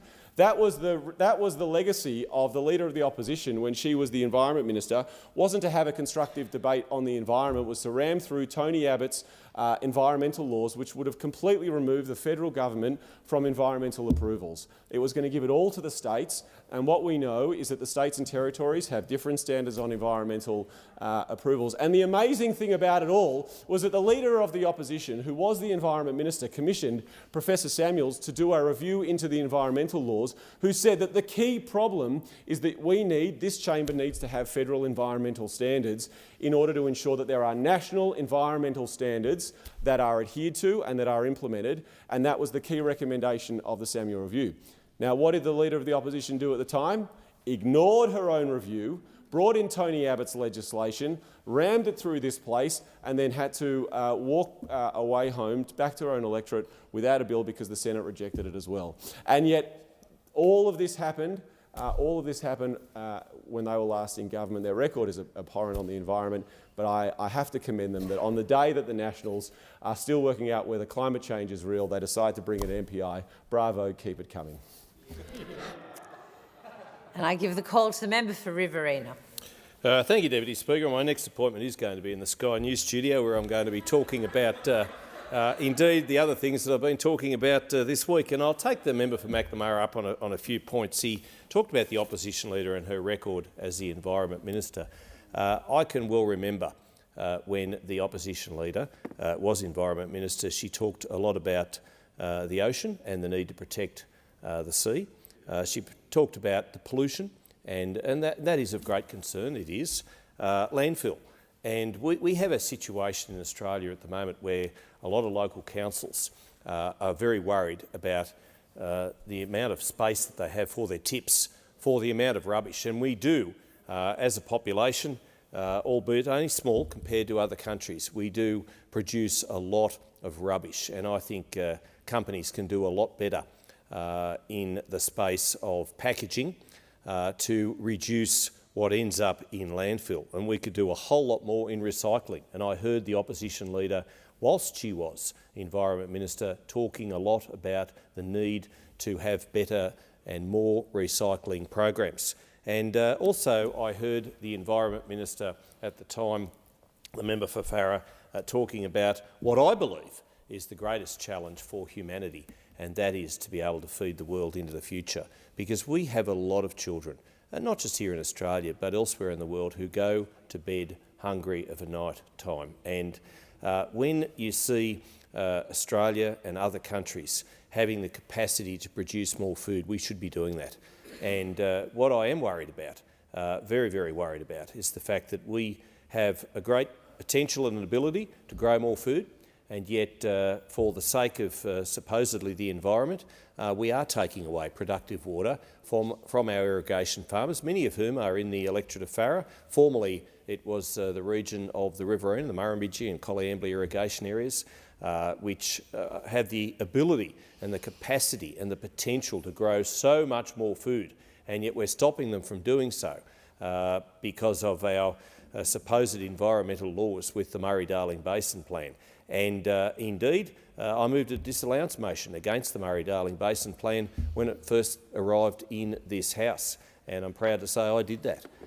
Proud to say I did that with colleagues' support, indeed with even, dare I say, the Greens leader, the former Greens leader support, although I think he was in the chamber for different views than me. But we're here talking about also the fish kill situation in South Australia. And let me remind members in the chamber of the fish kill event between December 2018 and January 2019.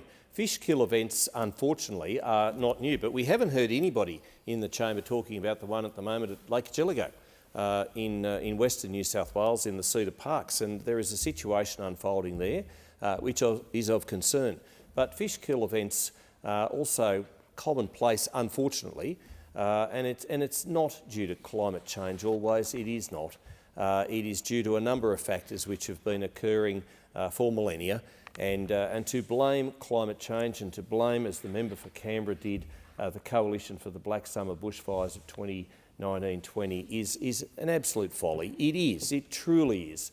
If we really want to apportion some blame, we could apportion some blame to Greens' policies of making sure that the load in our fuel load in our national parks, which are run by state governments, has not been looked at, has not been backburning.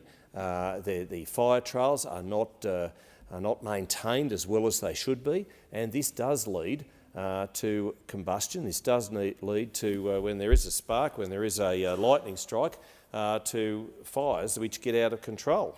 And, you know, I can well remember we blame climate change for all these things, but in 1952 there was 1 million acres of farm and bushland in the Mangapla fire, which started in Mangapla, south of Wagga Wagga, and went right through to what is now the Kosciuszko National Park. the Gold Coast cyclone of 1934, which killed 99 people. And nobody was blaming climate change then. We need to do more for the environment, we do, but we need to do more for important things, such as pollution, such as landfill, such as the ocean, and such as food security and food availability to feed a hungry world. And we're not doing enough in that regard, and that's what members opposite should be concentrating on. 1 hour has time for MPIs now concluded. And it being 4:30 p.m, I propose the question that the House do now adjourn, and I'm giving the call to the member for Mayo. Thank you, Deputy Speaker. South Australia is in the grips of two natural disasters: the ongoing drought across large parts of our state, affecting our primary producers and rural communities, and the environmental disaster that is along our coastlines and in our oceans, the toxic algal bloom, unprecedented in terms of scale, impact and duration. It was back in March this year that the harmful algal bloom was first identified in a couple of popular fishing spots in Mayo, in Waipinga and on Parsons Beach. Mayo, we take in the Adelaide Hills, we take in the Fleurieu and we take in Kangaroo Island, and we have more than 715 kilometres of coastline, and coastline that's been ravaged by this harmful algal bloom. This outbreak might have first been recognised in our patch of the world, but it now stretches along metropolitan Adelaide, the Yorke Peninsula and across Eyre Peninsula. And it's made its way into one of the most fragile ecosystems, the Coorong. If you're unfamiliar with the Coorong, it's at the mouth of the River Murray and it's a Ramsar site. It's a wetland recognised for its international importance. Concerningly, testing has confirmed that the presence of this toxic algae is in the Coorong North Lagoon. So what is causing this environmental disaster? Well, algae is naturally occurring and found globally in salt and fresh water, but some algal produce toxins, and when the growth excessively, it becomes incredibly harmful, and that's what's happened in South Australia. And experts believe that this toxic bloom has been caused by several factors: a marine heat wave sending water temperatures at least 2 degrees above normal, and a nutrient influx when we had the floods that came down the River Murray. So where does this leave us? Well, if we look at the Coorong, locals and scientists say the bloom has been causing severe ecological damage, killing off species including our coastal crabs, our snails and worms, species essential for food sources for both fish and shorebirds. On our beaches, locals describe it as a marine graveyard, and it is horrific to see. More than 14,000 marine deaths have been reported, affecting more than 400 species. And that's just what people have found washed up. Goodness knows what's happened out in the ocean. And we're talking about fish, stingrays, sharks and sea dragons, sand crabs and so much more. It's an environmental catastrophe, nothing short of a natural disaster, and it is devastating to witness. And then there are the socio-economic impacts for coastal communities and industries such as commercial and recreational fishing, aquaculture, tourism and beach recreation. There are potential health consequences too, and some of my constituents report symptoms akin to an allergic reaction, respiratory issues, eye itches, sneezing and rashes. And right now, we have no idea how long this bloom will last or where it will move next. So that's where we are right now. The next question is, what can be done and how should the federal government help? Well, I'm encouraged by the $14 million investment by the South Australian Government for research, real-time monitoring, community and business support, and it's good to see the federal government has matched that amount. But really, that spend from a federal perspective is like a drop in the ocean. It does not come close to recognising the magnitude of this disaster. It is a national crisis. This harmful bloom might be in South Australia now, but it could potentially cross into other states, and we need further investment in science to determine what causes these blooms and where and when they might occur in the future. This information will help communities to plan for future bloom events and their impacts. The Great Southern Reef Foundation has been calling for baseline monitoring across the reef, which stretches from Western Australia, across South Australia, Victoria, Tasmania and all the way along the New South Wales coast. The federal government invests in monitoring the Great Barrier Reef, and we should be investing in the Great Southern Reef. We've already got facilities like the Goyder Institute Coorong Lower Lakes Murray Mouth Research Centre, which is often known as CLIM, and providing them with additional funding and parameters. It's a well-positioned place to monitor the frequency and the intensity of algal blooms in the Coorong and Lower Lakes region, and research more broadly on the issues affecting the climate. As far as what can be done, the environmental disaster marine experts from across the world are largely at a loss. But science must inform decision-making for the future, and we must invest in science. We need to invest to help our communities who are being so terribly impacted by this dreadful algal bloom crisis. The question is the House do now adjourn. I give the call to the member for Bennelong. Speaker, every weekend from West Ryde to Hunters Hill, Gladesville to Lane Cove, you'll find thousands of locals pulling on their team colours, coaching from the sidelines and cheering from the stands.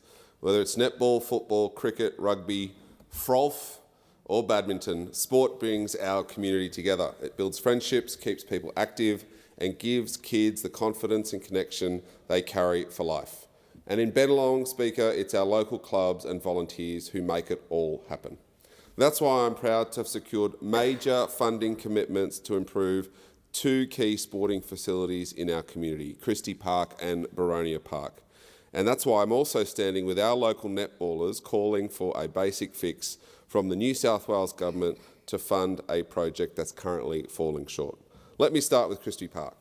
When I was Mayor of Ryde, I backed the Christie Park Master Plan because I knew then our community needed better football facilities. Since then, we've seen not one but two synthetic fields at the park, and it's grown into a key sporting hub. But there's more to do. So I identified, fought for and will deliver $1.9 million to the City of Ryde Council so that they can construct Stage 2A of the Christie Park Master Plan.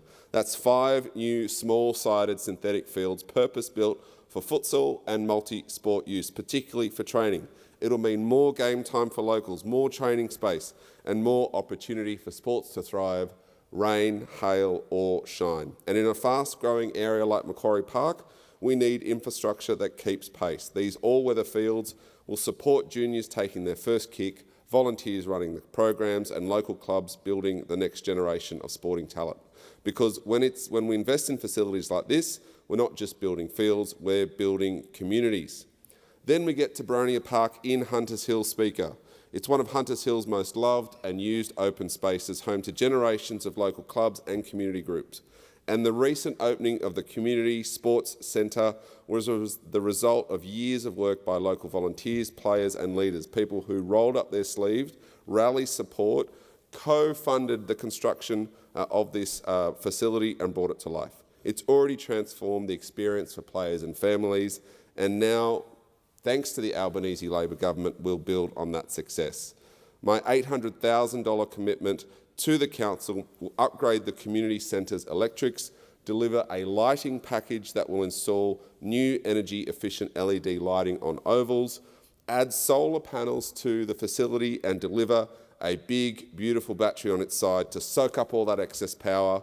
It'll help the facility be more sustainable, reduce emissions, cut running costs to the club, tens of thousands of dollars a year they spend on electricity to light those fields. It'll cut those running costs and it'll future-proof the precinct for generations to come. But just down the road, Speaker, there's one project that needs a bit of love, and that's the outdoor netball courts at the West Ryde Multisport facility, currently under construction, thankfully funded by the New South Wales Government. It's set to become the home for netball in our area, with over $30 million in public investment. It's a project that's been years in the making, driven by the passion and persistence of our growing and thriving local netball community. But, as I said, the funding is a little bit short. Eastwood Ryde Netball Association, ERNA, have been informed that only 25 of the 29 outdoor courts are currently funded to be sealed, leaving 4 as grass-only courts. That might sound minor, but it's the difference between them being able to host state championships at the site or not, and that's why this facility was built in the first place and something they've been fighting for over a decade. Unless all 29 courts are sealed, Speaker, this facility won't meet our local needs or competition standards. That's why I've launched a petition working hand in glove with my good friend and councillor Lyndall Howison and, of course, Erna, calling on the New South Wales Government to fund these final four courts and finish the job properly. Time is of essence here, Speaker. This facility is under construction right now. 4 amazing indoor courts, 29 outdoor courts, but only enough funding to seal 25 of those courts. We need those extra 4 courts to be sealed, and we've launched that petition. So I'd encourage all netball parents, all those who play, to sign this petition, share it. I know Erna have shared it and been doing a fantastic job. This needs to be funded properly, because when we invest in sports, we invest in communities.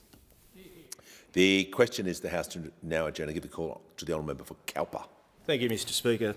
Mr Speaker, I grew up with my father telling me that if I worked hard, I'd get ahead. To get ahead to raise a family, to get ahead to have a good life when I got older. And that's why today I'm speaking on the intended superannuation changes that Labor are going to bring in, or going to try and bring in. And we call it a tax against getting ahead on aspiration.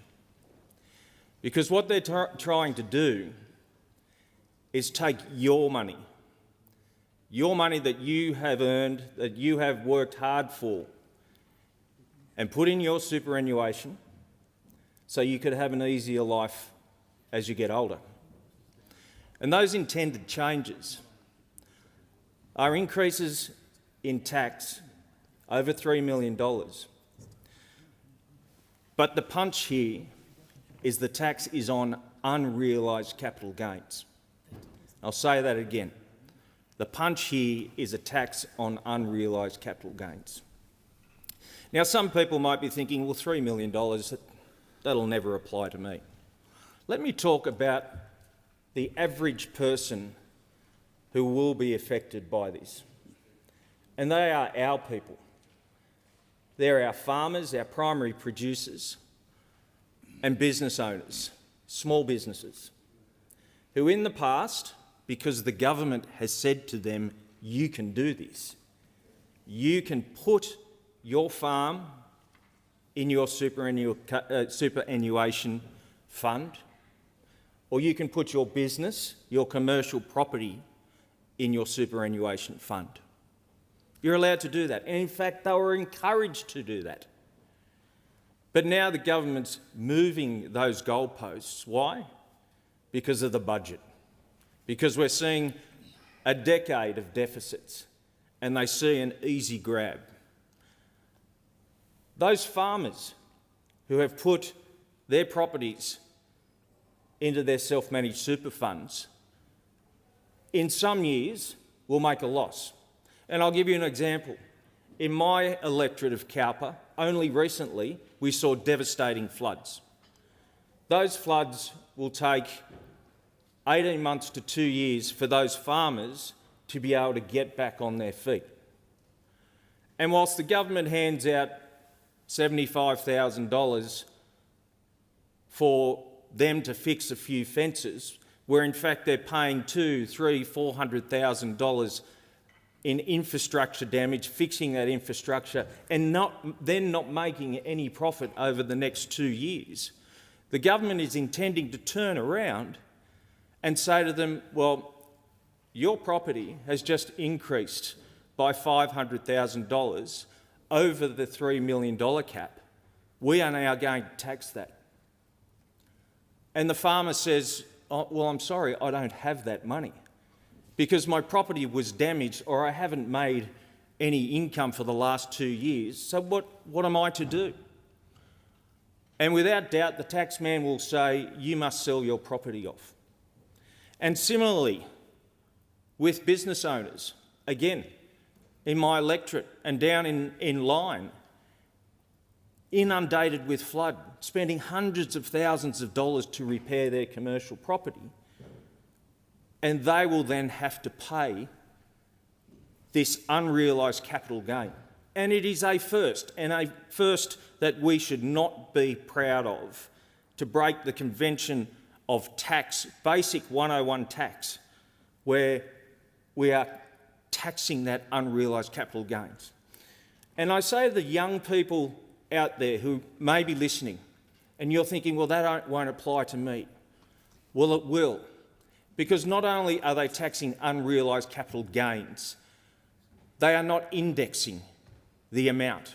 So by the time you finish your working life, in 45 or 50 years, you will be caught up in the almost 8 million Australians who will be paying unrealised capital gains, a tax on a tax, when you're retiring. And that is why the Coalition will always fight for our people and against unfair taxes. The question is the House to now adjourn and give the call to the honourable member for Bean. Speaker, firstly, congratulations on your re-election as Speaker of this House. You not only did a magnificent job in this place during the 47th Parliament, but also did a fine job bringing Parliament to the people. Indeed, the students at Sacred Heart in my electorate still talk about your visit. Speaker, I am humbled that the people of Bean have put their faith in me again to be their representative in this House, and that the people of Bean voted to support Labor and the agenda we took to the people at the recent election. The people of Bean rejected an anti-Canberra agenda, a plan which would have seen our public service workforce devastated, as well as the critical services they deliver, and our businesses pushed to the edge. Speaker, in rejecting the anti-Canberra agenda, the people of Bean also rejected the attacks on Medicare, workers' rights, and endorsed our plan to tackle cost of living pressures. Speaker, we are focused on delivering our election commitments to build Australia's future, ease cost of living pressure, and help Australians earn more and keep more of what they earn. And that work has already begun in this place. The Universities Accord, cutting student debt by 20%, Bill 2025, was introduced on Wednesday. What this means is that every Australian with a HECS or other form of student debt, such as a TAFE or VET loan, will enjoy over the next 6 months a 20% reduction in that debt. This will amount to an average saving of $5,500 for the more than 3 million Australians with a HECS or other student debt. In Bean, Speaker, that means relief of 15,645 student debts. Speaker, this bill will give so many of my constituents substantial relief, particularly those early in their work lives in careers that are critical to the future of our nation. And Speaker, this morning the Fair Work Amendment Protecting Penalty and Overtime Rates Bill 2025 was introduced. This bill will directly protect an important plank of the living standards of many Australians, penalty rates. We have seen far too much politics going to deliberations and discussions on the wages and conditions of working people. For too long, the living standards of Australian workers were battered around like a political plaything by those opposite when they were in government.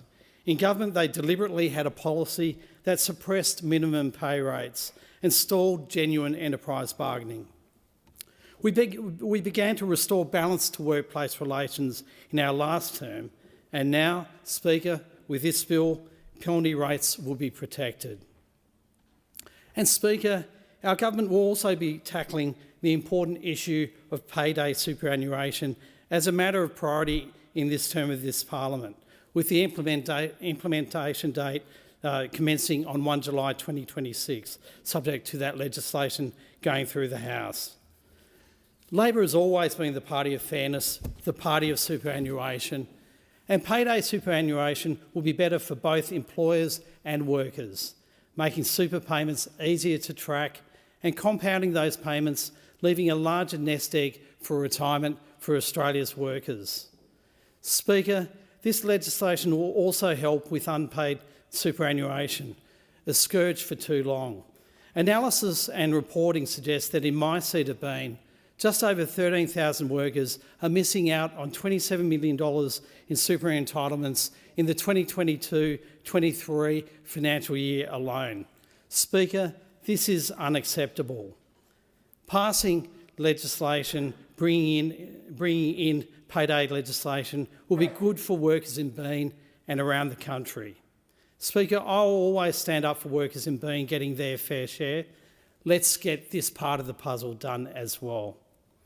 Well, Speaker, in the 48th Parliament we have a historic Labor majority and a historic number of women on the government benches.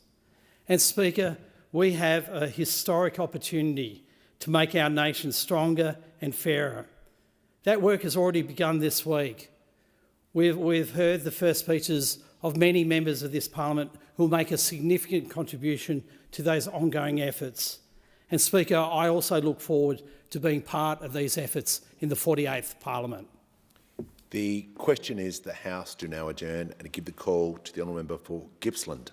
Thank you, Mr Speaker, and I do take the opportunity to congratulate you on your reappointment to the position of Speaker. You bring a degree of professionalism, respect and incredible dignity to that role.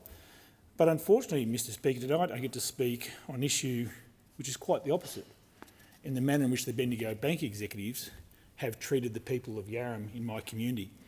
Now, the Bendigo Bank, Mr Speaker, likes to promote itself as the better big bank. But when it comes to shutting down branches, the Bendigo Bank is proving to be just as bad as the rest of them. Now, during the break, I received a letter from the bank dated June 25 advising Bendigo Bank would close 2 retail outlets located in Yarram and Currumborough with less than 3 months' notice to the staff. Now, this is a disgraceful decision from a bank which pretends to care for regional customers and then does exactly the same thing as the Big Four banks. Now, in the case of Yarram, the bank is saying it will transfer customer accounts to the Bendigo Bank branch in Traralgon. The only problem, Mr Speaker, is that branch is 64 kilometres away and takes 50 minutes to drive even in good conditions. So what about older residents, people with disabilities, community groups or small business people who need access to a branch for cash or face-to-face service, or people who are worried about scams? The bank executives who made this decision are demonstrating their contempt for regional people and their obsession with the bank's bottom line. Now, they should hang their heads in shame, Mr Speaker. This was the last bank in Yarram.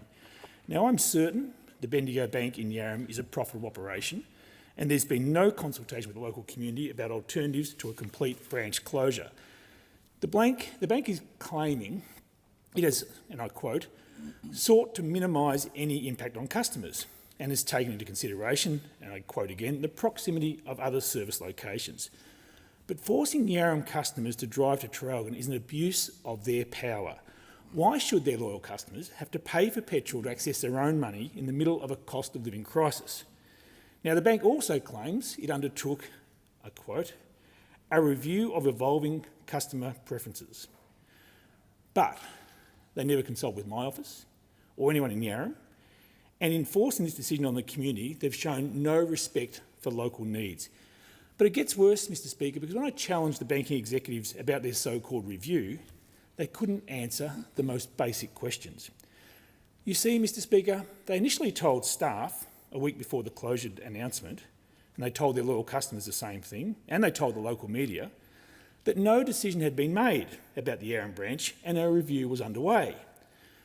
But 7 days later, they announced the closure. So when I asked them what steps were taken as part of the review, and when did the board executive actually meet to discuss the issues and make its final decision, they refused to provide any details. They said it was commercial in confidence. They also refused to be interviewed by local ABC and answer any questions whatsoever. So, Mr Speaker, I say they misled their staff, they misled the community, and they misled the local media by pretending there was any formal review process whatsoever. Remember, Mr Speaker, the community had zero opportunities to provide any input and offer any alternatives to a full branch closure, such as reduced hours. And then Bendigo Bank refused to let me attend a community meeting to discuss the closure. I was invited by the community to attend, but the bank executives threatened to walk out of the meeting if I walked in. What a bunch of sooks. Now, when I signed a joint letter to the board from myself, the State Member of Parliament and the Mayor requesting a meeting with the Chair of the Board and the Executive, they refused to meet with us, Mr Speaker. In my 17 years as a Member of Parliament, I can't recall any corporate or any public authority refusing a legitimate request to meet with the elected leaders of the Gippsland community to discuss a matter of such significant public interest. Gutless is one word, Mr Speaker. Disrespectful, arrogant. You put your whatever word you like. The bank is now calling on, the community is now calling on the bank executives to help them form a community bank to ensure a physical branch remains in Yarram. We will write to them again on behalf of the community. It's a reasonable request. And any decent corporation with an ounce of integrity would work with the community to provide a seamless transition to a new model of banking in Yarram. If the Bendigo Bank wants to salvage any of its reputation over its appalling handling of this issue, it will support the community's efforts to establish a community bank and replace the retail outlet, which is closing at the end of September, despite the Yarram community's best efforts. The question is the House to now adjourn and give the call to the honourable member for Reid. As members of this place, we are temporary custodians of something much bigger than ourselves. We are here because the people gave us their trust and it is our job to honour it. At the opening of the 48th Parliament, Speaker, you committed to ensure that democracy is not only practised here but strengthened here.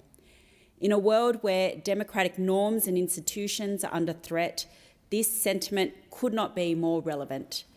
Because the strength of our democracy isn't just measured in votes cast, it's measured in how we contest elections, how we respect outcomes, and how we treat each other. In that spirit, I want to acknowledge my Liberal opponent, Grange Chung. While we had our differences, he engaged in respectful discussion. After the election, he called to concede graciously and offered his congratulations. The former Leader of the Opposition, Peter Dutton, delivered one of his most gracious speeches on election night, acknowledging the result and congratulating the Prime Minister. These acts of respect and civility are not just nice-to-have courtesies, they are the very foundation of our democracy. While we compete in the battle of ideas, we are all ultimately here to serve the Australian people. And the will of the people doesn't reach these chambers without the efforts of hundreds of volunteers who gave their time and participated in the democratic process. And I want to thank some of those volunteers here today because I want to recognise the important role they have played in our democracy. I want to thank my volunteers from high school and university students, parents wanting a better future for their kids, seniors who've been through many elections, migrants who voted for the first time. They all came together to fight for a fairer future. Our campaign community knocked on more than 30,000 doors, thanks to Rowan Wishart, Madeline Winter, Anthony Hannon, Evan Wu, Sean Fitzgibbon, Max Eastwood, Pete Rapetti, Sue Bolton, Ralph Curnow, Danny Dwyer, Pauline Johnson and Kate Sullivan for pounding the pavement and knocking on doors with me. Our phone bankers made more than 30,000 calls too, thanks to Leslie Light, Michael Holland, Jennifer DeVeron, Stuart McLean, Caleb Pesh, Vivek Gayal, Colin Chu and Nick Rapolo for phoning night after night, bringing empathy and purpose to every conversation. To those who braved early mornings and weekends at transport stops and street stores, thank you. Jianhua Liu, Graham Levy, Sris Ponipillai, Siva, Ivy Seng, Helen Westwood, Phyllis Parr, Sharon Hawkins, Margaret Donnellan, Miketa Bolshov, your visibility helped us connect with thousands of voters. To my pre-poll queens and king, Kim Raleigh, Karen Pensabini, Greg Davis and Reece Patton, thank you so much for your support, especially when the days were long and the weather unforgiving. You held the line with good humour and made sure every voter received a Labor how to vote. Thanks to all my state colleagues, Jason Yatsen-Lee, Donna Davis, Linda Volts, Mark Buttigieg and Courtney Husos. Thanks to volunteers with Asian Women at Work, Sydney Chinese Drum Art Troupe, Rhodes Multicultural Community Association, Sydney Olympic Peninsula, MCA and the Australian Xiao Hong Mao Tourism Culture for helping me connect with the Chinese community. To all our local councillors, Mayor John Faker, Mayor Karen Pensabini, Mayor Darcy Burns, Andrew Ferguson, Rory Nosworthy, George Manor and Michael Ng, thank you for your support as we continue to fight for our community. To my campaign and electorate teams, Caleb Dredge, Kyan Aitken, Molly Cornell, Joe Carlisle, Philippa Scott, Marianne Duggan, Philip Kim, John McManus, Joe Mai, Jing Hong, Elaine Shee, Kitty Farrell, Georgie Slater and James Callow. Thank you for your hard work, commitment and long hours. Thank you to Dom Offner and David Dobson for your unwavering support and wise guidance. And thank you most of all to the people of Reid for the privilege of continuing to serve you. I'll work hard to make our community and our country a better place. It being 5 p.m, the House stands adjourned until 10 a.m. next Monday.